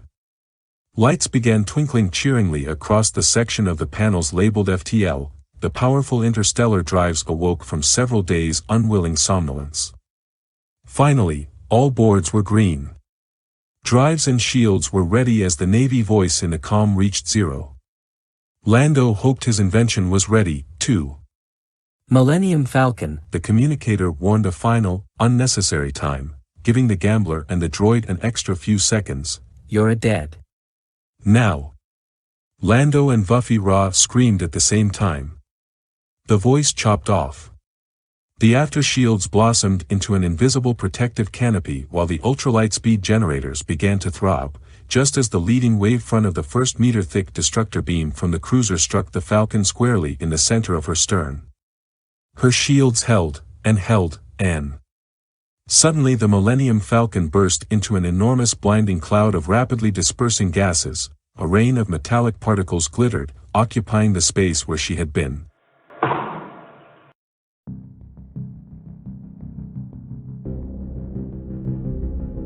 Chapter 6. The one addressed the other, at long last, it is nearly time. Like Lahisu of the Oswaft, he swam comfortably in emptiness absently contemplating the surrounding stars. Unlike Lahisu, he knew everything about them, had been to visit many of them himself. Nor was that the only way that he was not like the ThonBoka vacuum breather. Even Lando Calrissian, accustomed to many strange and wonderful sights, would have had trouble recognizing the entity as a living being. Yes, the other replied, although his companion's statement had been rhetorical. All things are now as they have been planned. I shall gather the rest, and they shall accompany us. He took action to accomplish just that. Such were the distances involved that, even at communication speeds exponential to that of light, it would require several days to achieve the desired transfer of information. Indeed, the one agreed. That, too, is as it has been planned. It is very strange, my friend, this not knowing, stranger than I had anticipated. Quite an uncomfortable feeling, really. It has been so long since, he let what served him for a voice trail off, contemplating a gulf of time the mere thought of which might have driven a lesser being to gibbering disconnection. The other indicated silent sympathy. He, too, had experienced the discomfort of uncertainty, and, despite his almost unimaginable lifespan, and the relatively recent character of the events, for far too long. Uncertainty was like that. However, that had been the very purpose of the plan. Over the countless eons of their existence, the one, the other, and the rest had become, in a manner of speaking, too perfect, too well-informed. It had become all too easy to anticipate events simply from long experience with reality, excellent sources of information, and well-practiced logic. Ironically, it was in that manner that the one had originally foreseen racial stagnation and eventual death did these comfortable circumstances continue. He had advised all concerned that an element of the unknown be reintroduced. They, of course, had seen the sense of it and agreed, with a cordiality that was itself symptomatic. A more vital, lusty people would have included a number of individuals who were contrary just for the sake of contrariness. Their first experiment in guesswork, partial knowledge, and risk was maturing now, a process some thousands of years in the making. "Do you suppose," the other began, unconsciously reviving a long-in-use turn of phrase as he let the unproductive thought trickle away. At that point speculation was futile. He knew as well as the one what consequences, in all their manifest likelihoods, were possible, from a vast unprecedented enrichment of their ancient, already lavishly complex culture, to its uttermost destruction. These were not beings to whom such gambling came easily or naturally, which was yet another reason why it had become necessary. "Do you suppose?" The one replied, "I do not know, how truly unsubstantial a sensation. For the first time in eons we shall learn new things, regardless of the outcome. These we shall have to integrate with the old, producing syntheses unlooked for. I feel, this emotion must be very much as our ancestors experienced when scarcely anything was known, and everything remained yet to be learned. It is little wonder they were half mad and came close, times without number, to destroying themselves." After a long period of silence, the other said, "I have learned a new thing already." In the tone of his voice there was an odd, semi-forgotten, yet somehow familiar difference. But excitement tinged the voice of the one. "Please tell me, what is it? I, too, must learn this new thing, and we must pass it on to. I have learned that the prospect of learning new things makes you unreasonably loquacious. I am not certain, there it is again, that not knowing, that this is altogether good. I believe," the one replied rather stiffly, "that you have reinvented humor. And I am not certain whether that is good." Klein Schanau raced through endless night to join his makeshift squadron.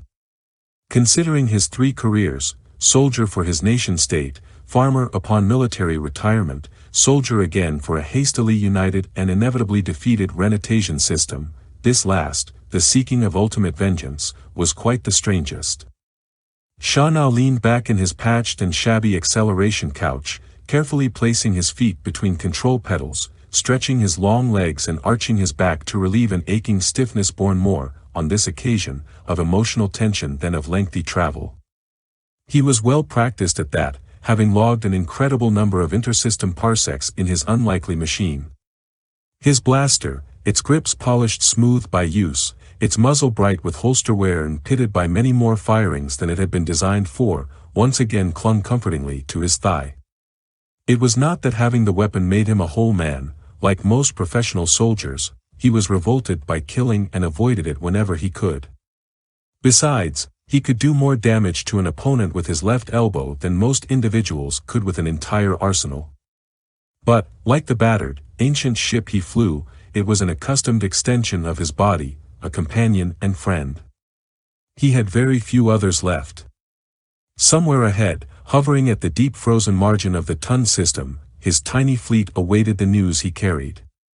They had towed themselves originally into this sector of the galaxy, a long, long way from home, by means of a scrapped and resurrected centrality battleship engine that had been left among the ruins of their civilization by the departing marauders. To this they had attached, by cable, craft bought, stolen, and traded from 100 cultures. Ultimately, the engine had become a weapon of despair, a fusion-powered battering ram. Even so, they had failed to accomplish their purpose for it, the destruction of Vufira. Now, deprived of an independent method of ultralight speed travel, they had to rely upon an uncertain ally. One who, without question, would betray them in the end. Alone in the cramped cockpit of his fighter, Shana reviewed the words he would employ to persuade his men that he had made the best of a bad bargain, those few who had survived the voyage to the Tun system and their first bloody encounter with the enemy at the ocean. More had joined them afterward, dribbling out in the filthy holds of ancient freighters, hitching rides aboard the interstellar garbage scows. Ironically, it was Roker Jepta who, more than anybody else, represented the malign spirit that had destroyed the Renatasia. Somehow, too, it was fitting that they plotted together to use the Navy as a sort of backstop against which they could crush their common foes. That same Navy had been the direct agent of his home system's destruction. At the beginning of his vindictive adventure, Klein Shana had been fatalistically resigned to throwing away his life and the lives of his threadbare command in order to avenge their titanic losses. Now he realized with increasing clarity and weariness that there was more, much more, to live for. The capture and slow termination of the five-legged infiltrator would only begin the process. Somehow they must make their mark upon the Navy, upon the centrality itself, upon everyone responsible in any way for the murder of a civilization. Hopelessness breeds desperate measures. A partnership with the sorcerer of Tund necessarily included a risk that the pitiable remains of Renatasian manhood might be used to some surpassingly evil purpose, to fulfill some objective even more hideous than the obliteration of a system-wide culture. If anyone was capable of engineering such a cataclysm, it was Roker Jepta. There was a Renatasian animal that planted itself by the waterside and, in the process of giving birth, provided fodder for a predacious toothy swimmer. Jepta was very much like that toothy swimmer, circling expectantly. Shana, with his tiny fleet, call it, rather, school, felt very much like that hapless literal creature who must die herself, sacrificing, as well, a certain percentage of her young, in order to give whatever microscopic meaning to life that it was capable of possessing. On the other hand, only sapient beings were foolish enough to imagine that the universe was anything but a sadistic battlefield where brutality was the natural order and agonized screaming provided the background music. Not even a man as bitterly demoralized as Klein Shana believed there was any meaning to death. Perhaps he should never have retired from the military, he thought with a deeply felt sigh uncharacteristic of the role he presently played or the place he found himself now. All those years on his farm, amid fresh, growing things under a kindly sky, had made him far too philosophical to be a good soldier ever again. But he was all his world had left, so he would have to do. Klein Shana flew onward through the star-strewn darkness, reviewing the words he would employ to persuade his men. He wished fervently they were of some use persuading himself. Roker Jepta, traveling aboard the refitted cruiser Venice, was receiving an alarming report from one of his advance escorts. The flyer had returned in a one-seat fighter approximating the size and combat capabilities of Klein Shana's, but which was equipped, and this was rare, even for the Navy, to exceed the speed of light. The little ship was half-engine, virtually unarmed, and a tight fit, even for a slender youth. Piloting such a vehicle for more than a few minutes brought new meaning to the word discomfort. It and its occupant had been to the ThonBoka and back again already, while the lumbering Venice, considered a very sprightly vessel for its class, was still many days' journey from the nebula. Jepta had such a fighter for his personal use. It had saved his life at least twice. He came as close to feeling fond of it as he came to feeling fond of anything, aside from the grim denizens from the darker recesses of his cavern on Tund. Fondness was not an emotion ordinarily to be discovered within the similarly Stygian depths of Roker Jepta's soul, although whether it had never lived within him, or had been ruthlessly exterminated early in his life, was a question that perhaps even the sorcerer was not prepared to answer. Thus it was with something of a shock, in the brief instant before he regained control of himself, that Jepta experienced an unfamiliar, transient, and microscopic pang of personal regret as he learned of the destruction of the Millennium Falcon and her crew by the blockade cruiser. While the sorcerer wasn't watching, Lando Calrissian had somehow risen unbidden from the ranks of petty annoyance to that of worthy opponent and honored enemy. I saw it myself, sir. The breathless scout gasped as moisture from the surrounding air condensed upon his space-cold armor and trickled off into a little pool on the deck plates. Like those of all his comrades attached to the mysterious Venice, his gray uniform was unadorned by signs of rank or unit in order to preserve certain political fictions which his masters cherished. That no creature wiser than a sponge was taken in by such an exercise constituted no good reason not to pursue it. Likewise, the slowly warming pressure suit he wore over his uniform, having just a few moments before leaped out of his cramped, ultra-fast spacecraft into the cavernous hangar deck of the supposedly civilian cruiser, was without markings. Most of the personnel aboard the Venice, being professional soldiers, resented the shallow deception, but, with understandable circumspection, seldom got around to mentioning it aloud. While in command of the Venice, Roker Jepta did not affect the basaltic throne and the splendid isolation he preferred on Tund. He occupied the captain's acceleration chair, although there was an officer on board who claimed the title, and supervised his underlings on the bridge as they manipulated the controls at his bidding. He pitilessly examined the incoming scout, wondering whether, after all the time, all the effort, someone else had casually robbed him of victory over his prey. What ship, again? The sorcerer hissed, briefly contemplating punishing its captain and crew. Which ship destroyed the Millennium Falcon, and by what means? The sorcerer hunched over like a scavenger bird, peering through the windings of his headdress, his eyes a pair of glowing, pulsating coals. The rest of the bridge crew paid close attention to their consoles, cringing at the pilot's plight, but unwilling to interfere with his presumed destiny. They had seen a captain stripped of dignity and all but killed in that very place. They held out little hope for a mere lieutenant. The scout gulped visibly, wishing he was back inside the claustrophobic confines of his craft. He was the best pilot aboard the Venice, possibly one of the best in the service. That was not going to do him any good with the sorcerer. Nor had he been educated to say or do the diplomatic thing when confronted with malevolent and arbitrary authority, at least of such potency. He felt he would have been better served had such a skill been part of his otherwise exhaustive military survival training. Seldom had the need arisen for making a fire with flint and steel or using a signal mirror to summon help. The Courteous, sir, he answered finally, part of the blockade line at the ThonBoka.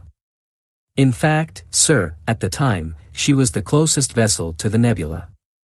I listened to the traffic, sir, as I had been about to report aboard the flagship on your orders, and was awaiting docking clearance.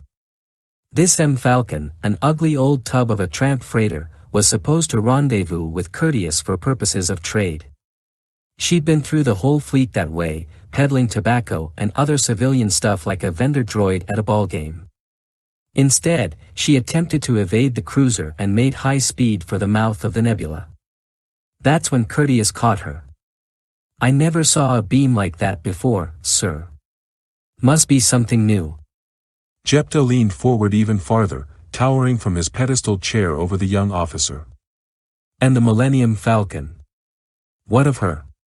The pilot gulped again, appreciating well the fate of innocent bearers of bad tidings. Vaporized, sir. She took the full force on her after shields and overloaded. It was visible all over the fleet. Sir. So, the sorcerer considered these data, the scout virtually forgotten as the young man stood before him, trembling at attention, his helmet under his arm. A runnel of sweat slowly crept down the side of the pilot's neck into the metal pressure collar of his suit. The gray-swathed sorcerer glanced up again a moment later, almost absently. Are you still here, Lieutenant? I suggest you report back to your section immediately. The room fairly creaked with sudden relaxation. An astonished and highly relieved young courier saluted his commander gratefully and departed the bridge amid the silent cheers of the cruiser's conspicuously disinterested crew members. Looking forward to a good meal and something tall and cool to drink in the pilot's lounge below, the lieutenant passed through the bulkhead doors with a new spring in his step. The panels whispered closed behind him as he stepped into the companionway. A large security trooper, one of Jepta's personal bodyguards, came up behind him, laid a hand the size of a telecom directory on the young man's shoulder. The lieutenant nearly jumped out of his spacesuit. Thought you bought the farm there, didn't you, son? The older man's face crinkled in a grin that was difficult to interpret. Say, I'm just going off duty, and seeing as how I was aboard the first time we ran into that garbage scow the Falcon, and seeing as how I'm just as pleased she's a cloud of radioactive dust, what do you say we both go below for some liquid celebration?" The lieutenant looked up uncertainly into the trooper's face. The clamp-like grip on his shoulder gave him little choice. He nodded without enthusiasm, and the two dwindled and disappeared down the corridor. A short time later, Roker Jepta stirred from futile contemplation, held up a gloved hand, and snapped his fingers. From somewhere aft and overhead there came a rustle of dry, hairy wings as one of his pets lurched out of its darkened, foul-smelling niche, flapped across the room trailing an indeterminate number of scrawny, many-jointed legs. It came to rest, perching blindly on Jepta's outstretched wrist, salivating in anticipation just as the bodyguard entered the bridge with a small, shallow tray. With his free hand, Jepta accepted a pair of plastic tongs, reached for something on the tray, and held it up before his pet. The creature had nothing resembling a face, simply a gummy puckered opening toward the front of its body, set between the wings. The cavity distended greedily at the touch of the offered morsel. There was a moment of enjoyment, some sucking, digestive noises. It belched.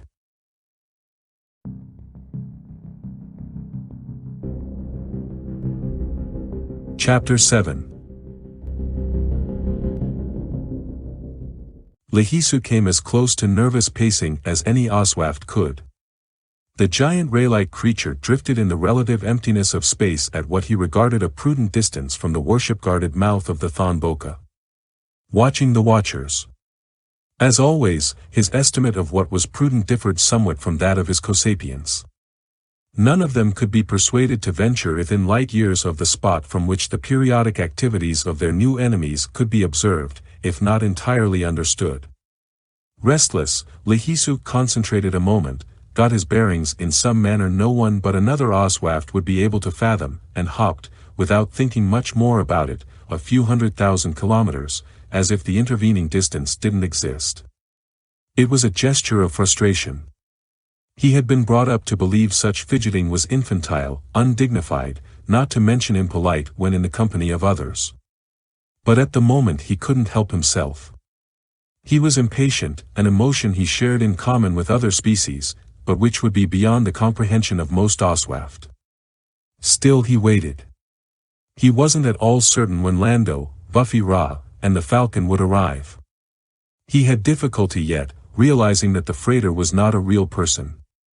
The existence of, and his friendship with, the chromium-plated robot made this realization even more difficult to achieve. That they would not fail to come to his aid he never doubted for an instant, despite the genteel jeering of family and friends.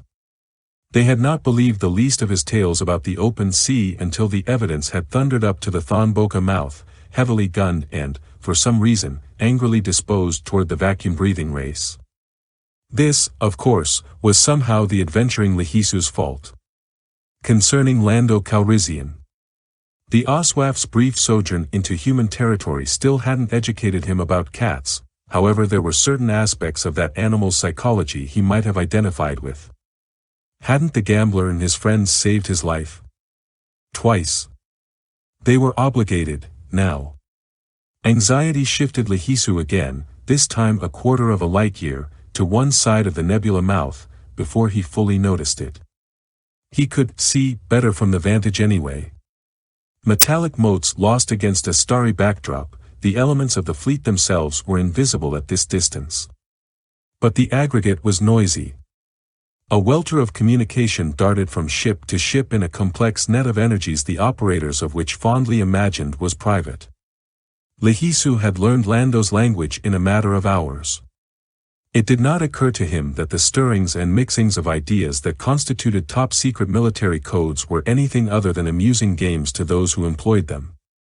He puzzled them out in idle moments, much faster than he'd overcome the initial difficulty presented by communicating with the gambler and the robot. Had those in command of the fleet, those who had ordered its destructive presence outside the ThonBoka, become aware of that minor Oswaft capability, they would have redoubled their efforts to exterminate the space people.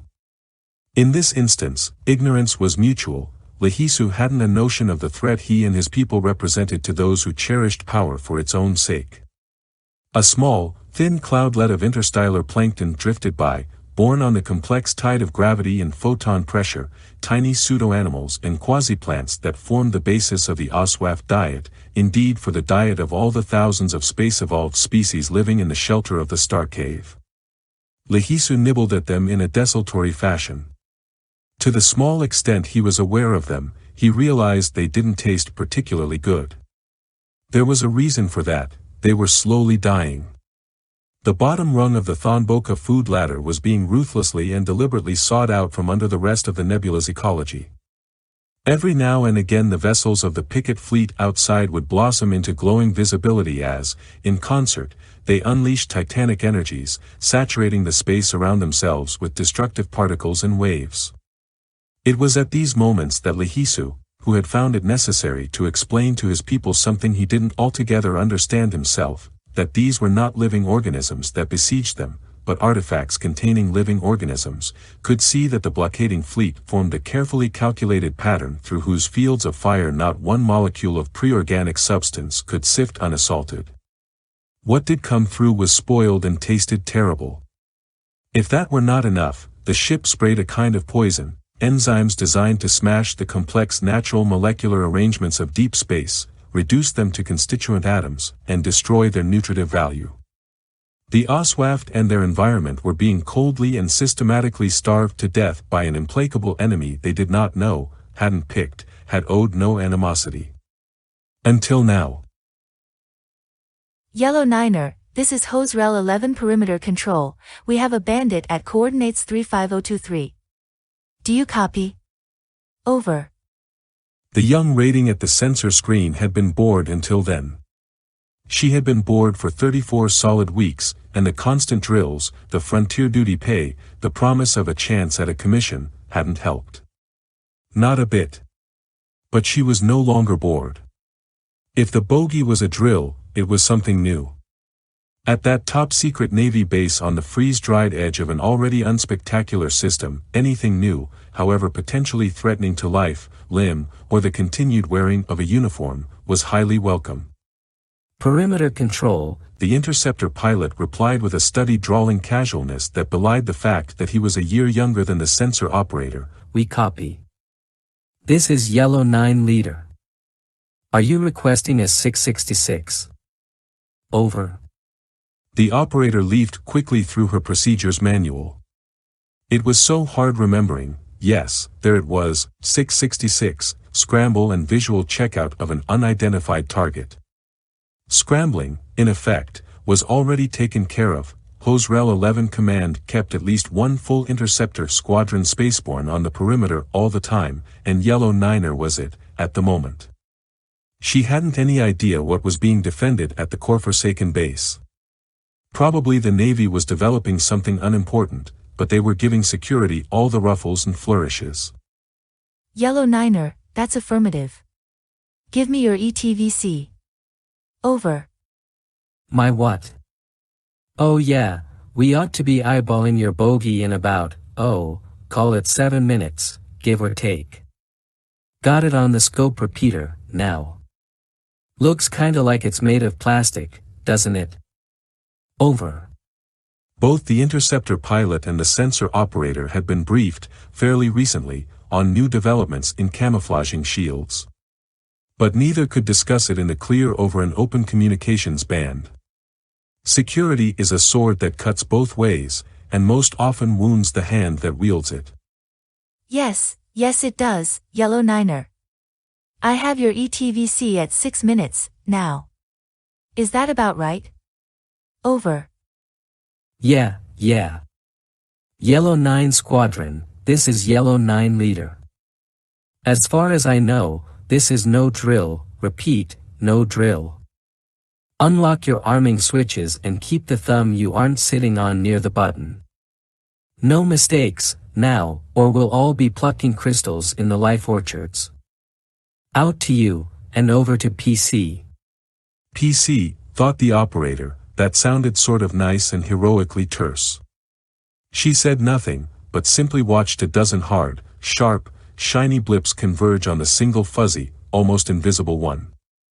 She had already sent nervous fingers flying over an alphanumeric pad, alerting her superiors to the situation, and other eyes were monitoring other scopes, now, within the subterranean bowels of the installation. She fastened her military collar and straightened a crease. Almost, she hoped, the target would be a genuine pirate attack or rebel uprising. Promotions came fast in times of perimeter control. This is Yellow 9 leader. Where the core is this thing? We ought to be right on top of it, unless you're, by the great lens, there it is. It's huge and clear as glass. We're making our first pass, using pre-recorded hailing signals. Oh yeah, over. The strange vessel failed to respond, at least on frequencies the interceptors were permitted to receive.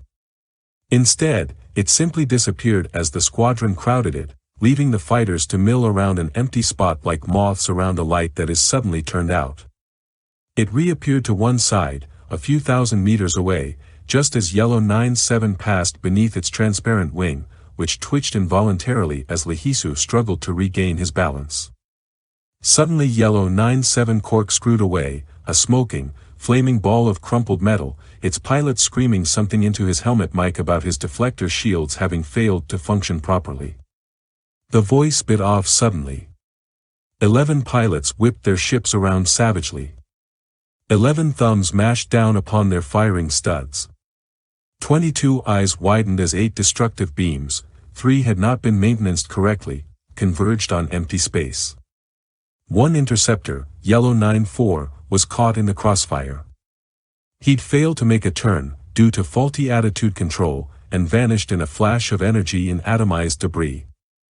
Lehisu stepped off half a light year, astounded at the hostile reaction he'd encountered, not at all like his first contact with the Millennium Falcon.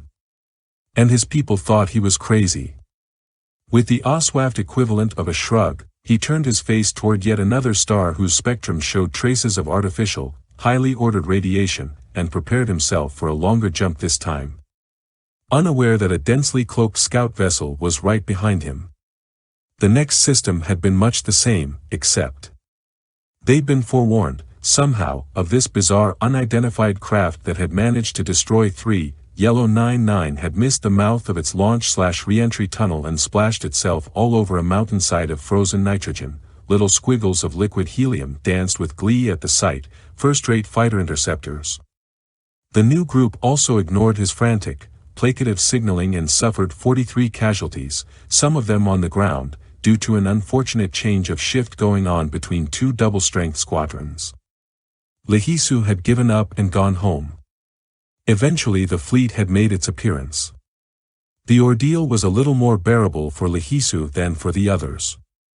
He was the only Oswaft in 100 generations who had come close to dying by starvation once before. As some human philosopher in a different time and place would observe, that which fails to kill us strengthens us. Lehisu knew his limits, he could tell that the pogrom was going to take rather a longer time than either side realized. To his less adventurous comrades, it was already agony, already an unprecedented emergency. They felt, for the first time in their long lives, a relatively mild discomfort, and were afraid. Some actually spoke of attempts to negotiate, to establish upon what terms the enemy would let them live, not knowing that their utter destruction was the only success the fleet's mission profile recognized. Lehisu wished his people would get angry, instead. Thus, he waited. It was some hours after the last of the energetic nutrient-destroying displays that something unusual happened. Lehisu felt a tight, powerful beam of communications energy coming from the blockaded nebula entrance.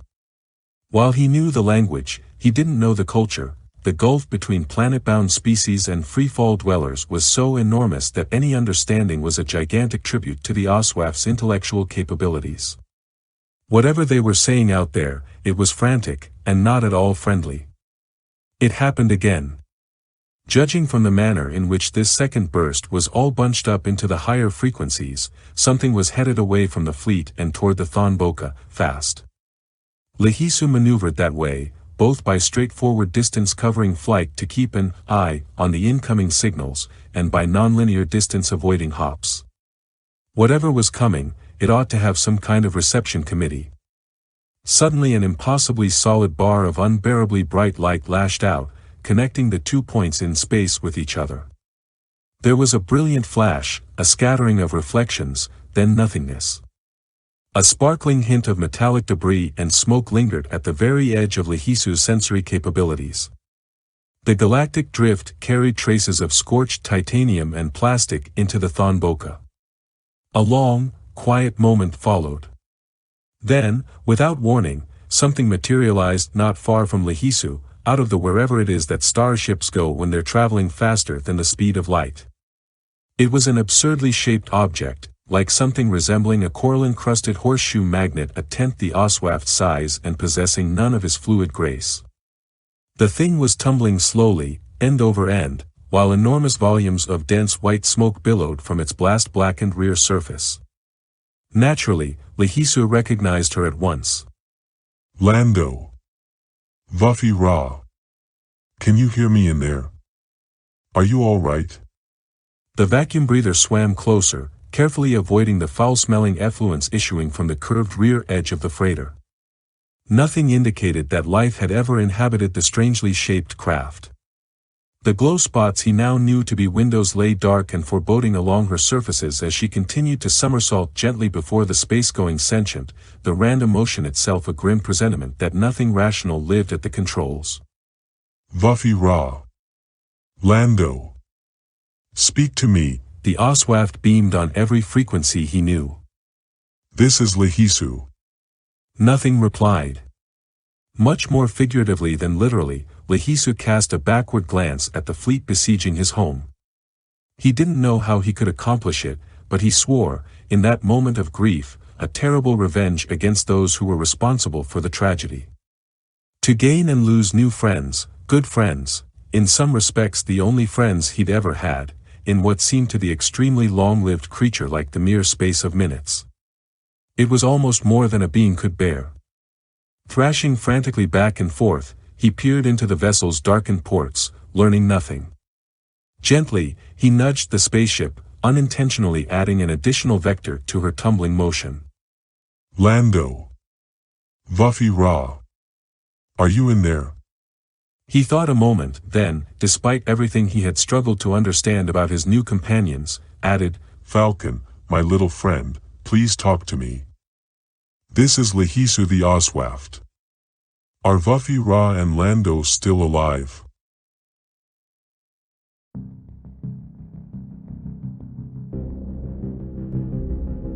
Chapter 8. The refitted cruiser Venice was a trowel-shaped wedge of metal bristling with instrument and weapons emplacements arranged to overlap yet not interfere with one another's fields of effectiveness. At an unusually heavily shielded, point on her after surface, between the great blinding arrays of drive tubes and deflectors, was a small chamber with windowless walls 2 meters thick. It could be entered only by a small auxiliary craft, available to the vessel's master alone, and then only when he had ordered the drives temporarily shut down. To navigate the small craft while the cruiser's massive engines were in operation would be instantaneous suicide. 200 centimeters is a great deal of wall, especially when it is composed of the latest, state-of-the-art battlewagon armor. Yet the armoring of the special chamber was not intended to protect its contents from the ravening drive radiations of the Venice. It was to protect the Venice from what lay in the chamber. Even so, it was a futile effort, intended more to comfort the one entity who knew what the arrangement was all about, to provide some sense, however illusory, of security. Inside the chamber, Roker Jepta stood before a chest-high metal pylon capped with a transparent bubble the size of a man's head. Jepta knew the chamber and controls by memory. No light burned within it. He ran a gray-gloved hand along the surface of the pylon, watching with unseeing eyes as his fingers pressed inset keys. Inside the bubble, he had begun to create an infinitesimal speck of the most dangerous single substance the universe had ever known. A sickly green light began to seep from the bubble, filling the darkened chamber with malignant luminosity. The trouble with a man like Klein Shana, the sorcerer thought, wasn't that he was not afraid to die. It had taken Jepta an unprecedentedly long while to figure that out, so tortuous and alien was the line of reasoning involved. Roker knew many individuals who were not fearful of death. In fact, they seemed to welcome the idea, embrace the opportunity. They were eager to die, for their beliefs, for the government or the numerous causes that opposed it, even for Jepta himself. Such men were easy to control and extremely useful. Down deep somewhere they hated and feared life and were anxious to be relieved of the burden of living in a manner that would not disturb their other, contradictory beliefs. It was clear Klein Shana enjoyed being alive, which was what made things confusing. Roker Jepta was not used to being confused, and it infuriated him. How was it that someone who loved life could be unafraid to die? The first conclusion the sorcerer had reached, not much help in understanding the perverse phenomenon, but of high pragmatic significance, was that the original expedition to Renatasia hadn't done a thorough enough job. They had done only 2/3 of it, and it badly wanted finishing. Jepta promised himself to assign that matter the highest of priorities once the current operation was over and he could think about other things. If Shana was representative of Renatasia's people, that system could turn out to be a much greater danger to his plans, and to the government, than even the essentially harmless vacuum breathers of the ThonBoka. He gazed into the ghastly glow before him, savoring its destructive potential. 1 cubic millimeter of the substance, established in a self-sustaining manner, would leap from point to point on a planet's surface, eradicating anything that lived, devouring any organic substrate on which future life depended.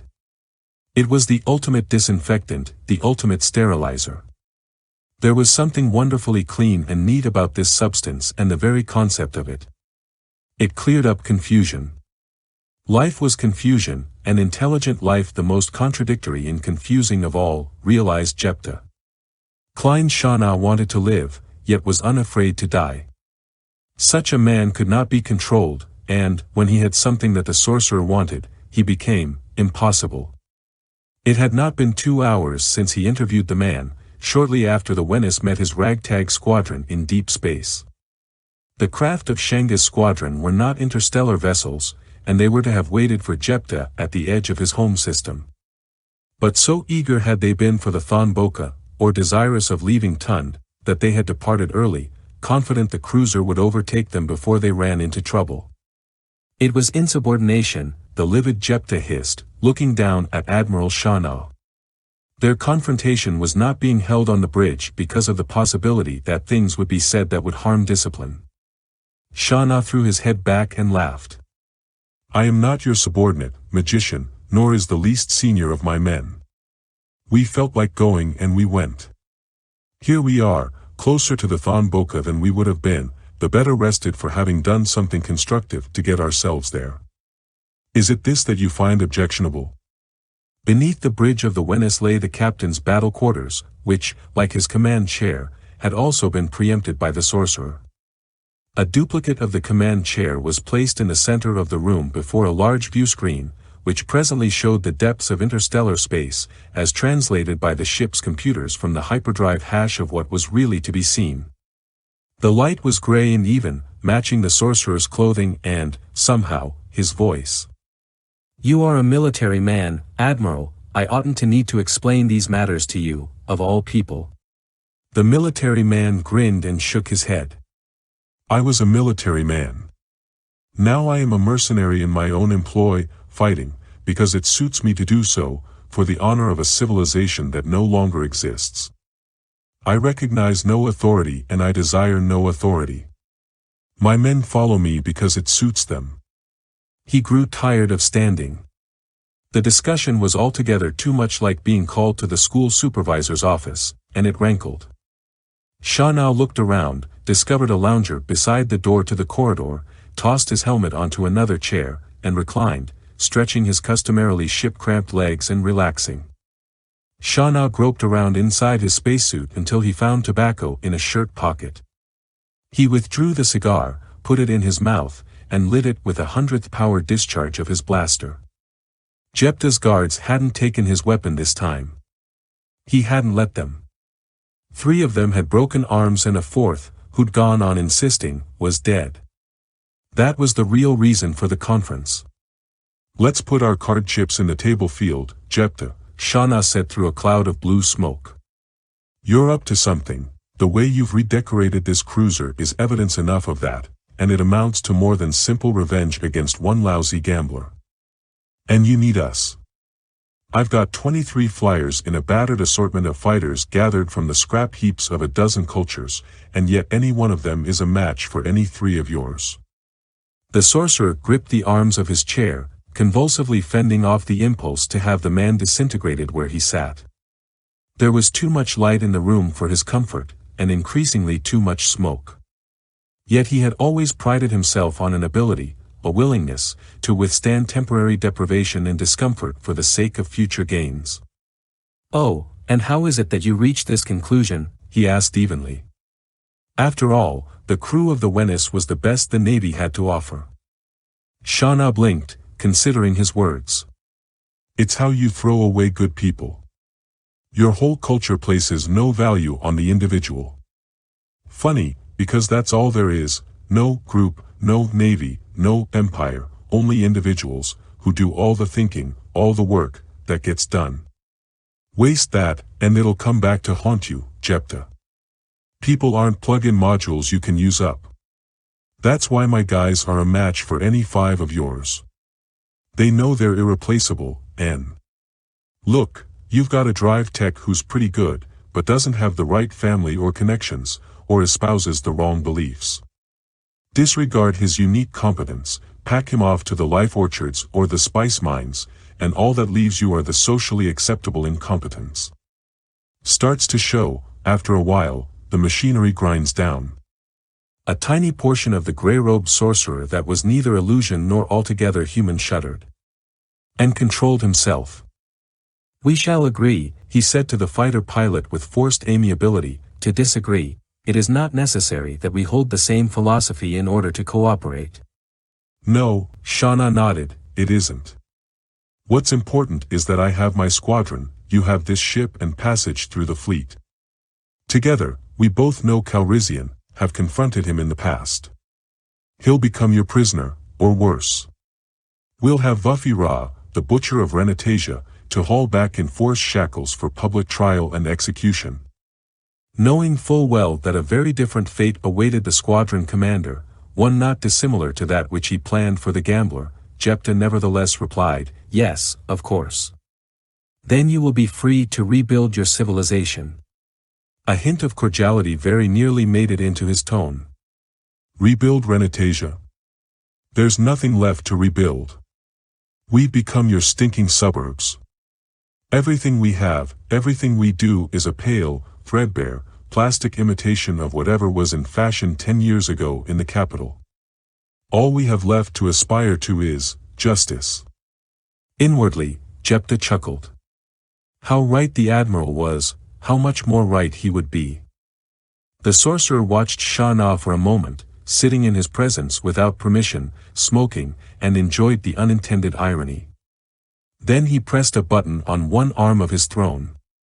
You know Vuffy Ra, Admiral Shauna, and we both have reason to know Lando Calrissian.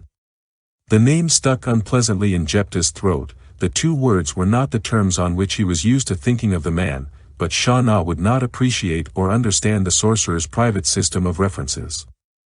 Now let us hear from one who claims to know something about what else awaits us in the ThonBoka, shall we? The squadron leader shrugged, looking suddenly old and tired. He needed to get back to his men. He needed. A door slid aside, and a tall, gangly human being entered, a man with bushy white hair and a permanently sour expression pulled down over his long undertaker's features. Fleet Admiral Klein Shauna of Renatasia, the sorcerer intoned formally, please meet the Adefa Osuno Wet, Associate Professor of Comparative Sapient Studies at the University. College boys, now, the fighter pilot snorted, his energy renewed by contempt. What's he got to contribute to this palaver, anyway? Rather a good deal, my dear Admiral, was it? There was a note of polite disbelief in the man's voice as he examined Shauna's clothing, found a place to seat himself, looking first to Jepta for approval. I am the galaxy's foremost expert, by virtue of the fact that I am the only expert, on the Oswaft, the intelligent space-evolved life of the ThonBoka. Some expert. According to our friend the magician, here, nobody knew about those creepy crawlies until a few months ago, nobody. How much could you have learned in? Wit looked a bit disturbed, as if Shauna's disrespect for Jepta, or at least its punishment, might be contagious. Sir, I am an anthropologist, the very same who unraveled the impenetrable mysteries of the Sharu of Rafa. I have lived among and studied the asteroid miners of the Oseon. The way I heard it, Mr. Associate Professor, the Sharu sort of unraveled themselves. He blew a puff of smoke from his relit cigar and laughed, particularly to see that mention of the Sharu made even Roker Jepta appear momentarily uncomfortable. Now there was a race of sorcerers. My title, Admiral, is Atdefa, an honor conferred by my home system, and I would thank you too. Forget it, friend, I got carried away. Shauna looked back to Jepta. He was one of the few men in the known galaxy who could look directly into the sorcerer's face without wincing. Okay, I'll bite, what's this all about? Without a word, Jepta nodded at the Atdefa, who began again. The Oswaft are a most unusual people. I began observing them with an electronic telescope, at the behest of Lord Jepta, until it became apparent that they were aware of the instrument's emanations. Then, in a specially fitted meteoroid, I traversed much of their region, making observations with less intrusive devices. They evolved in space out of the clutter of organic molecules to be found there, and reached the pinnacle of intelligence, protected by the nebula that all but encloses them, and unaware that anyone else existed. They have a natural ability to enter hyperspace and travel through it. They communicate by modulating radio frequency waves with their brains. Theirs is a complex, highly sophisticated language, and it is just about all the culture they possess. They have no need of clothing or shelter, and what little food they require drifts past them on a sort of breeze. Hence, they make few artifacts, most of them sculptures or bodily decorations. Shauna shook his head. I don't get it. It's stupid enough that the Navy is bothering with them. From everything you say, they're no threat to anybody, they don't want anything anybody has. But what's the point of our boning up on? Because, my dear Shauna, the sorcerer hissed, they are allies to our enemies. We shall either win them over and force them to betray Calrissian, or they, too, shall be destroyed. Now, in his special secret chamber aft of the Wenus drives, Roker Jepta contemplated the temporary contents of a force bubble stronger than the full battle shielding of the cruiser. Perched upon its pylon, it contained a secret an entire race, the sorcerers of Thond, had died to protect. At greater strength now, its ghostly flicker filled the room with evil dancing shadows, all of them Jepta's. He felt at peace. It was the only light he really liked. It reminded him of home. The home he had remodeled with its assistance. Inside the bubble tiny forms seethed and sizzled at the border of visibility, like dust motes in a sunbeam. They were densest at the bottom of the bubble, yet many thousands more sparkled in the space above the bottom. They were lively, active, hungry. Jepta chuckled to himself. In a manner of thinking, they, too, were his pets. He had harnessed the most dangerous forces in the universe and kept them there in a cage. He made and unmade them at his pleasure. And he had work for them to do. Again. There was enough substance there to eliminate the life in an entire globular cluster. The ThonBoka, all its inhabitants, Lando Calrissian, Buffy Ra, Klein Shana, yes, and perhaps this arm of the Navy, which was, after all, another obstacle to his desire for power, all of them would feel the agony of first contact with this, the most unusual of all his pets. And then they would feel nothing. He shut off the switches. Where there had been activity before within the bubble, all movement stopped. The green glow died abruptly. The motes stopped dancing. It was drawing near the time that Jepta had arranged to have the drives shut down again, so that he could steer his small auxiliary through the zone of murderous radiation, back to the main hull of the Wenus. The force bubble grew smaller until it, too, disappeared, leaving the smooth, mirror surface top of the pylon, a simple pedestal of polished metal. Jepta smiled to himself, pocketed the one small object he had removed from the pedestal as the force field deactivated, and began cycling the airlock. How beautiful to contemplate an entire galaxy of worlds glowing sweetly thus, to imagine the whole universe clean and sterile, linear and predictable. The one said to the other, I observe that you have brought the rest. They were arrayed before him, rank on rank, less for the sake of discipline, a concept utterly alien to those beings, or even orderliness, than for the simple reason that all of them wanted to see and hear what was going to happen next. Uncountable numbers of them bristled with unfamiliar tenseness. They were not altogether certain it was an improvement over their normal state. Yes, confirmed the other, like his companion, like all his companions, glittering in the cold diamond starlight, and I believe that they wish for you to address them now, explain. But they know as well as you or I, the one protested, rude interruptions and strained emotions coming now with greater frequency, even at so vast a remove from their grand experiment. They're all perfectly familiar with. Yes, his friend said, but gently, and yet they wish it as a kind of ceremony, marking the passage of one epoch and the initiation of another, unknown, somehow frightening one. I wish it, too, if you do not mind greatly. The one hesitated, even though he had already assented within himself. After all, if those he cared for felt the need, and perhaps it would help calm him, as well. What sort of result would issue when this project was mature, however, worried him. Already circumstances were nearly unbearable. My friends, as we all know, some while ago, a rather long time, even for we who are perhaps the most longevous race in the galaxy, at my suggestion we caused a being to come into existence among us who was, well, somewhat different, imbuing him with certain minor physical advantages, and a burning desire to know about the universe. There was a murmuring of remembrance, a stir of suppressed excitement. Change was coming hard and fast to the one, the other, and the rest. This being was peaceful, unaggressive even by our standards, for we had shaped him in this wise for several reasons that made sense to us and still do. Nonetheless, he has become embroiled in one violent incident after another, brutal, sanguine clashes with primitive cultures. Lives have been lost. Yet he has learned much, and the time has arrived for us to learn it from him. The rumbling of comment from the rest grew louder. The one gave them time to contemplate, then said at last, we go now to gather him in. We do not even know whether he will be happy to see us, to learn that his searches, at least for the time being, are over with.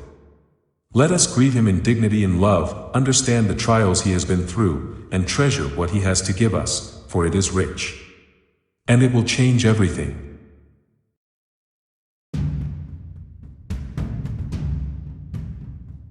Chapter 9. Tumbling ponderously bow over stern, and with the slightest of rolls to starboard, the Millennium Falcon slowed microscopically, her attitude burners sputtering at irregular intervals in the eternal darkness. Her roll corrected, her pitch losing its momentum, she stabilized and came to a full stop. There was a fitful, uncertain fluttering of red at her ports, scattered here and there around her battered hull, then the strong, clear crimson of emergency lighting. From small jets at the rear, streams of milky liquid struck her after hull plates, boiling off noiselessly in thick, gaseous clouds that mingled with the trailing smoke. A still molten stub of structural metal projecting to the precise edge of her shield radius cooled and dimmed. The smoke ceased pouring, the interior lights and running markers came on full. From a pressure valve in the circular hatch atop the Falcon's hull, a mast extruded, silvery, slender, obviously being paid out by hand in jerky increments. It stopped with a springy quiver when 2 meters of it were visible. Lihisu, floating nearby, heard a familiar voice. Hello there, old flatfish. Lost the main antenna in all the excitement back there. That is you, isn't it, Lihisu? Glad to be here.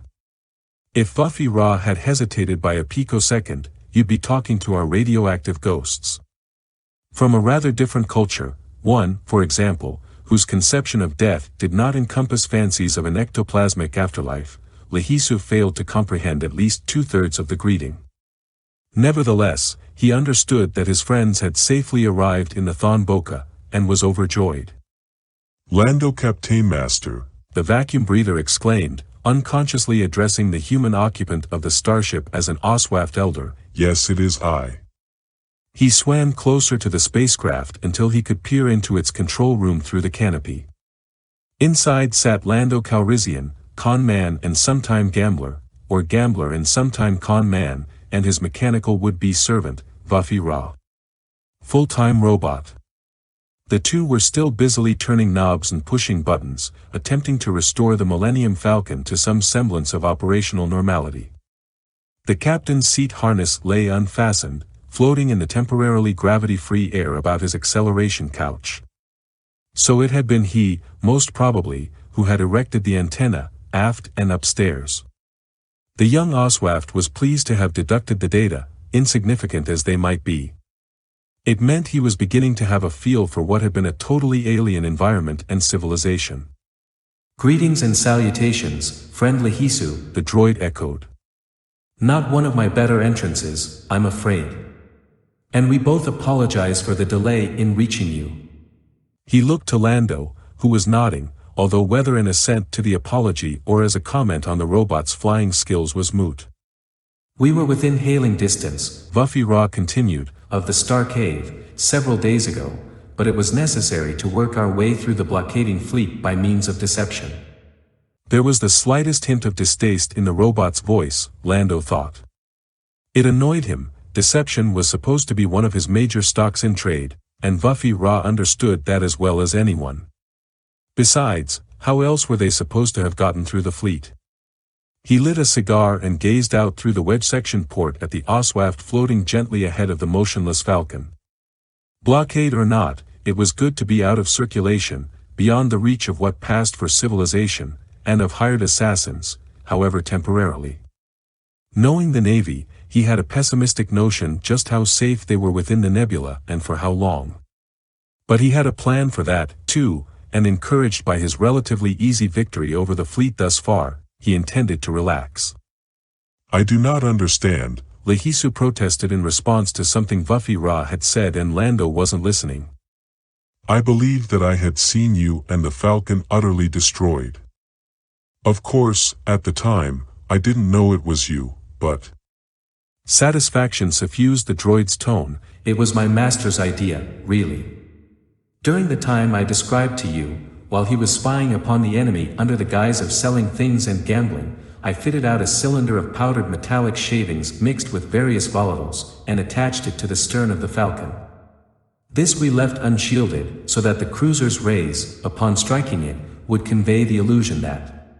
I wonder what we would have done if they'd simply used a tractor beam, Lando mused. He'd counted on the guns being manned by trigger-happy jerks, and, as usual, he'd been right. For a while he watched Lehisu, not really paying attention as that being in the little droid communicated. They seemed to get along automatically, he thought, had little trouble achieving understanding. Idly, he wondered why. For all the goodwill in the galaxy, he had to struggle to identify with a creature who had never known a planet's surface, for whom empty space was a comfortable home, who could shift light years at a time within it, somehow avoiding the necessity for those careful computations the gambler had learned so painfully as an inexperienced captain. Against the charcoal backdrop of the nebula, a handful of stars twinkled merrily through the transparent innards of the space being. Lando laughed, dismissing every doubt and trouble he was feeling with a shake of his head, took another drag on his cigar through a wide grin, then rose from his seat. Pardon me, old gumball machine, if you can, but I'm going aft to change into my bathing togs. Care to join me? Without waiting for a reply, he stubbed out the cigar and pulled himself between the jump seats toward the rear of the cockpit. The robot stirred from his conversation with the Oswaft. If I interpret you correctly, Master, I think I should like that very much. His 5 chromium-plated tentacles glittered over the control panels. I shall inform our friend, and place the ship on automatic. Swell. Don't call me Master.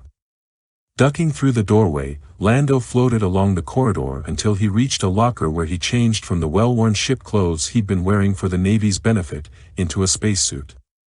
By the time he'd sealed all the fittings and run through the checklist programmed into it, Vufira, who hadn't needed to change, caught up with him. Together they made their way to the airlock and cycled out through it into the void. Lehisu was there to meet them. It was the gambler's first good look at the ThonBoka from the inside, and the sight was eerie. Behind him, the nearly circular mouth of the nebula displayed the sky as he was accustomed to seeing it, a dense scattering of stars, with the occasional intrusion of an eruption of destructive energies from the fleet. Everywhere else, the gas and dust shut out the rest of the universe with a solid wall of deep gray that appeared slightly phosphorescent, and through which gigantic bolts of lightning played intermittent natural counterpoint to the unnatural discharges from the Navy. The eye, perhaps the mind itself, violently rejected proper proportions in that place. Lando knew that he was gazing across a dozen light-years, something like 10 trillion kilometers, to the opposite wall, in reality a finite region of diffuse particles that would be scarcely noticeable to those aboard a ship traveling through it. His eyes told him he was near the entrance to an enormous but comprehensively sized cavern, one that might require several days to traverse on foot, but a cavern nevertheless. Billows and folds in the nebula resembled geologic flows, sheets of limestone deposition. All that was missing were stalagmites and stalactites. Illumination was provided by 3 small planetless blue-white stars that shone in the center of the star cave, their photon pressure probably accounting for its hollow form, but not for their own presence. 1 star might have been sensible. 3, spaced a light-year or 2 apart, would have physicists making excuses to one another well into the next century.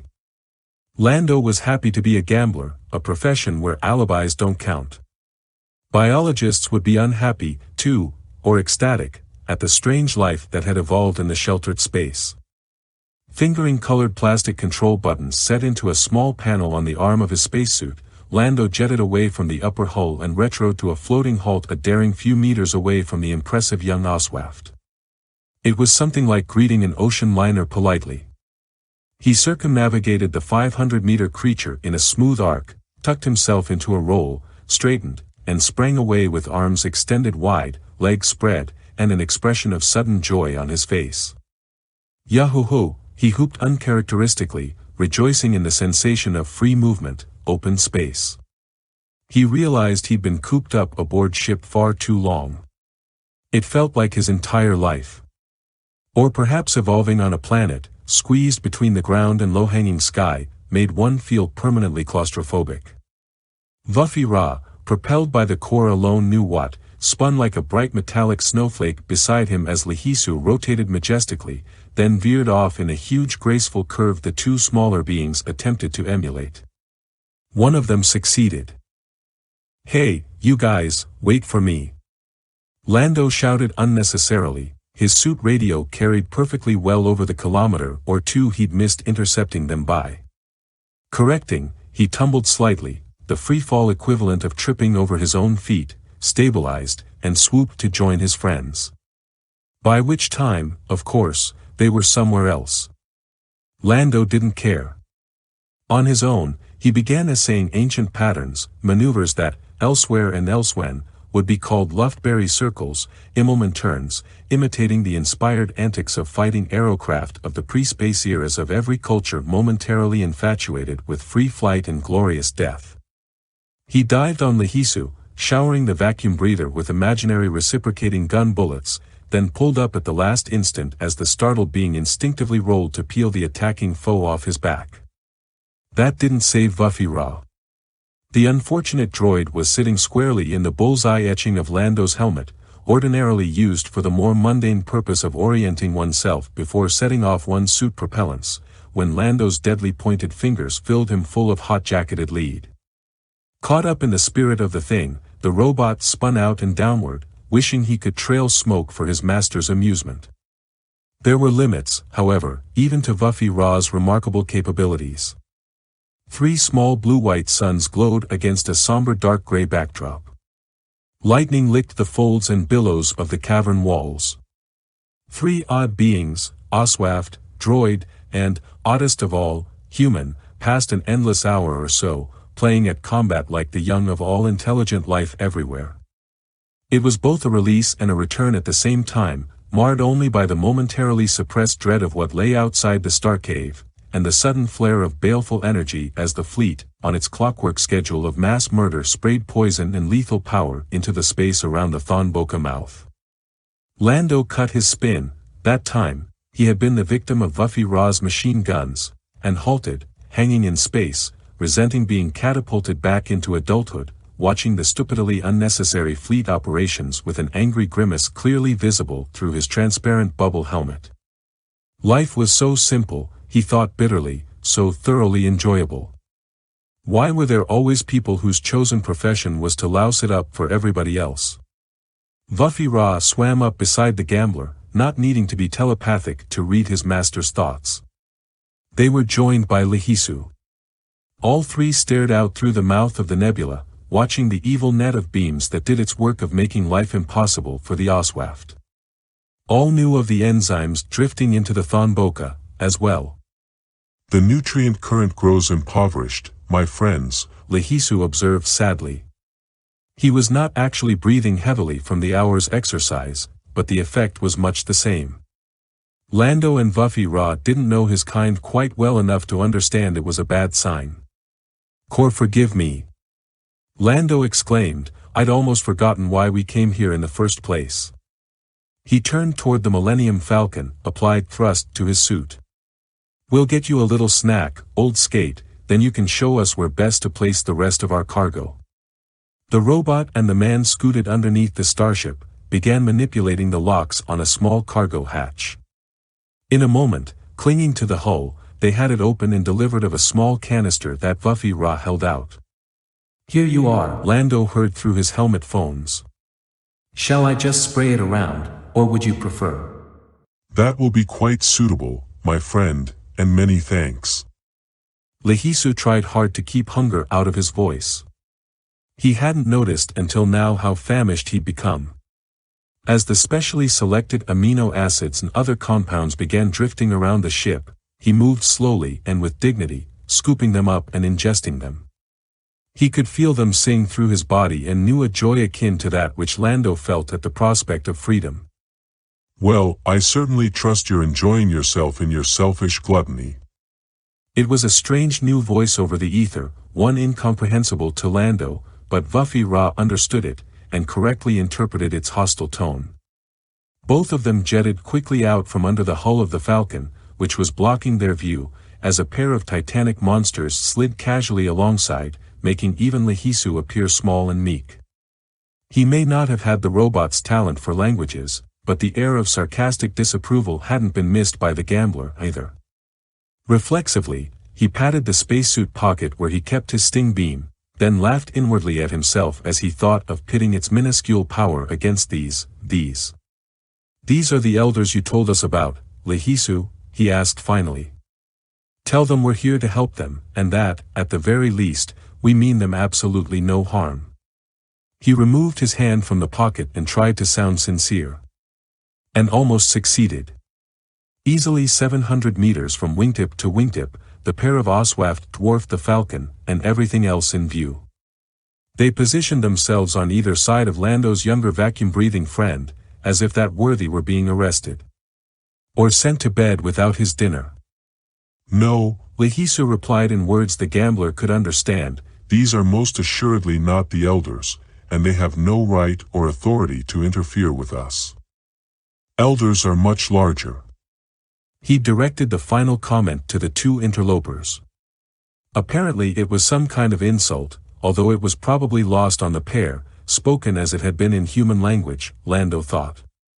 If elders were even larger than these creatures, the gambler reflected, he certainly didn't want to mess with them. Vuffy Ra put on a burst of speed, whipped around as if to block the progress of the three giant beings, as if a microbe could block the progress of a banda. "I suggest," the droid radiated in a businesslike tone, "that you be civil to our friend Lehisu, for he has performed a great service for you and the rest of your—" Silence, insignificant one of the creatures replied. You know not of what you speak.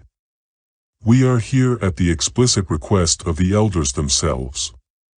The three of you are to come to them at once, in order to explain your impertinence and face their mighty judgment.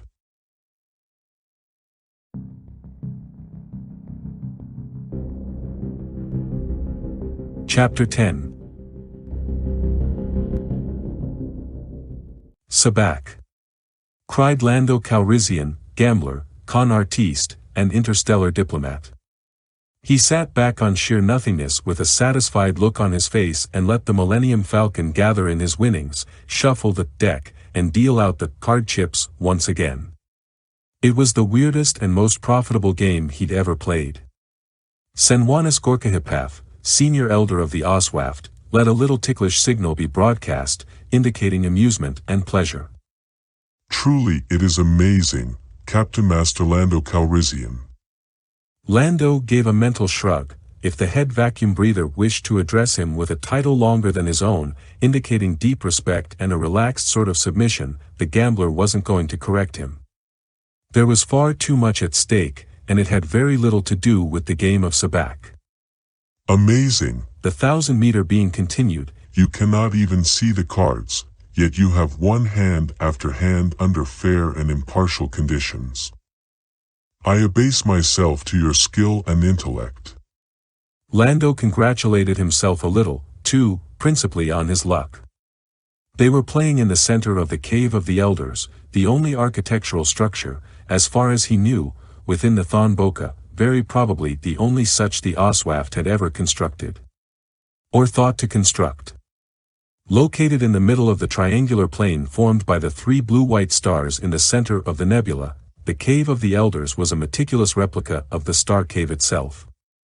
From where he sat, hung might be a better word, as they were relaxing in free fall, he could make out the folds and tucks he'd seen outside, duplicated in exact detail a mere 10 kilometers away. A circular doorway repeated the pattern of the mouth of the ThonBoka, sans. He was happy for small favors, the blockading fleet, and what he'd seen of the detail outside spoke exceptionally well for the inferential powers of the Oswaft. With the exception of the adventurous Lehisu, they had never actually seen the outside of their nebula, yet they knew just what it had to look like. The only flaw observable in the titanic modeling effort, and what made the Cave of the Elders really interesting, was that it was constructed entirely, all 20 clicks of its diameter, of precious gems. From outside the entrance of the cave, the Falcon's computers pinged in his helmet phones, indicating 2 cards each had been dealt to Sen. Lando irreverently abbreviated the being's name for the sake of his overworked tongue muscles, to Fadihenisrafe, the second elder, on the senior's left, and to Lehisu, who was also sitting in. You have a 3 of staves and a commander of sabers, master, Buffy Ra informed him from the ship, total value, 15. The others would be seeing their cards by means of television signals produced by the computer. He wished the robot would let him count his own cards, almost as much as he wished the robot would stop calling him master, but there didn't seem to be much he could do about it. To protect the privacy of Lando's hand, they spoke in Old High Tramike, the ancient language of the Toka/Sheru of the Rafa system. The Oswaft were too polite to mention that they'd decoded the language within 5 minutes of the game's beginning. They'd play fair in any case, ignoring the robot's signals. Both the translation and the refusal to take advantage were reflexive with the creatures, none of them had thought about the matter consciously. Honor and solving puzzles were instinctive with them. I'll take 1 card, Sen intoned, indicating thanks once the Falcon had electronically dealt it. Faye, too, required a card, while the precocious Lehisu stood pat. Lando asked for a card, receiving moderation, a -14, which made his hand worth 1 point. Master, the computer has randomly altered your last card to an 8 of flasks. That means... Sabak. Lando said before the robot could finish. That made 180 million credits the Oswaft owed him, if he'd kept his account straight. If he ever got out of that mess, life was going to be very, very different. This is a most diverting occupation, Faye said. Shall we have another hand? Captain Master Lando Calrissian answer. Swell, He'd been promoted by a syllable. At that rate, it would soon take all day to say his name. Maybe he should contrive to lose a few hands. It wouldn't be easy, seeing that the computer was actually controlling the cards, but he'd think of something. Just like he had when they'd been summoned to confront the elders. Authority comes in many packages, and the contents seemed to vary just as much as the outer trappings. Imperial power was based on naked, lethal, brute force, pure and simple and no shilly-shallying. The position of decision-makers in the Oseon, to choose just one example, depended on wealth. In the Rafa system, some deference seemed to be paid to religious leadership, although in that system, things were so tied up in ancient science that what looked like high priests might actually be senior technicians. The Oswaft were a conservative people. They deferred to age and experience. Lando had tried to ascertain how old the Oswaft got to be, but couldn't. Like many lower species, they kept on growing throughout their lives. Lehisu was a young adult, say the equivalent of late teens or early 20s. He was about 500 meters across the wingtips, and growing. The pair of yes-men who'd picked them up near the ThonBoka mouth were apparently of middle years, or centuries or millennia, 7 or 750 meters in diameter and set in their ways. They hadn't much liked calling on tiny strangers or having tiny strangers calling on them, and they'd liked it less that a youngster like Lehisu had gone and changed the nice, smooth, boring flow of life in the Starcave. The three had pointed out that Lando and Vuffy Ra couldn't simply go swimming off to meet the elders. Lehisu wasn't prepared to say what would happen if he attempted to transport them, as he had his nutrient cylinder back in the foodless desert. Nor was Lando prepared to risk such a venture. With some haggling, the pair of outsiders was permitted to return to the Falcon where, with faster-than-light drives activated, they followed the Oswaft down into the hollow center of the nebula. Under the triple suns of the Starcave, the Cave of the Elders was an impressive sight, glittering and gleaming from billions of points as it rotated slowly.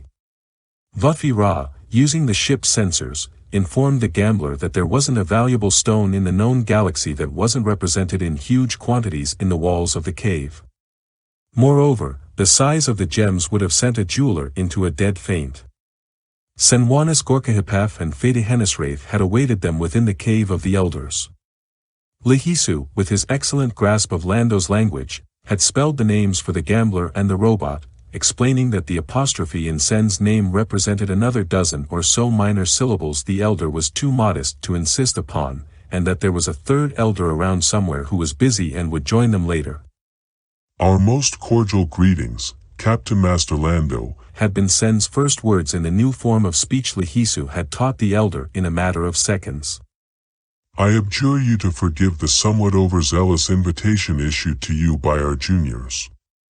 The senior elder administered a mental nudge of admonishment to the pair, a mazer bolt that would have holed the Falcon, deflectors and all. Think nothing of it, Senwanis Gorkahipaf, your eldership, they're not the first underlings to get carried away with borrowed authority. What can we do for you? We are, Faye replied, given to understand that you have brought nutrients to replace those being destroyed by others of your kind outside the Starcave. Is this correct?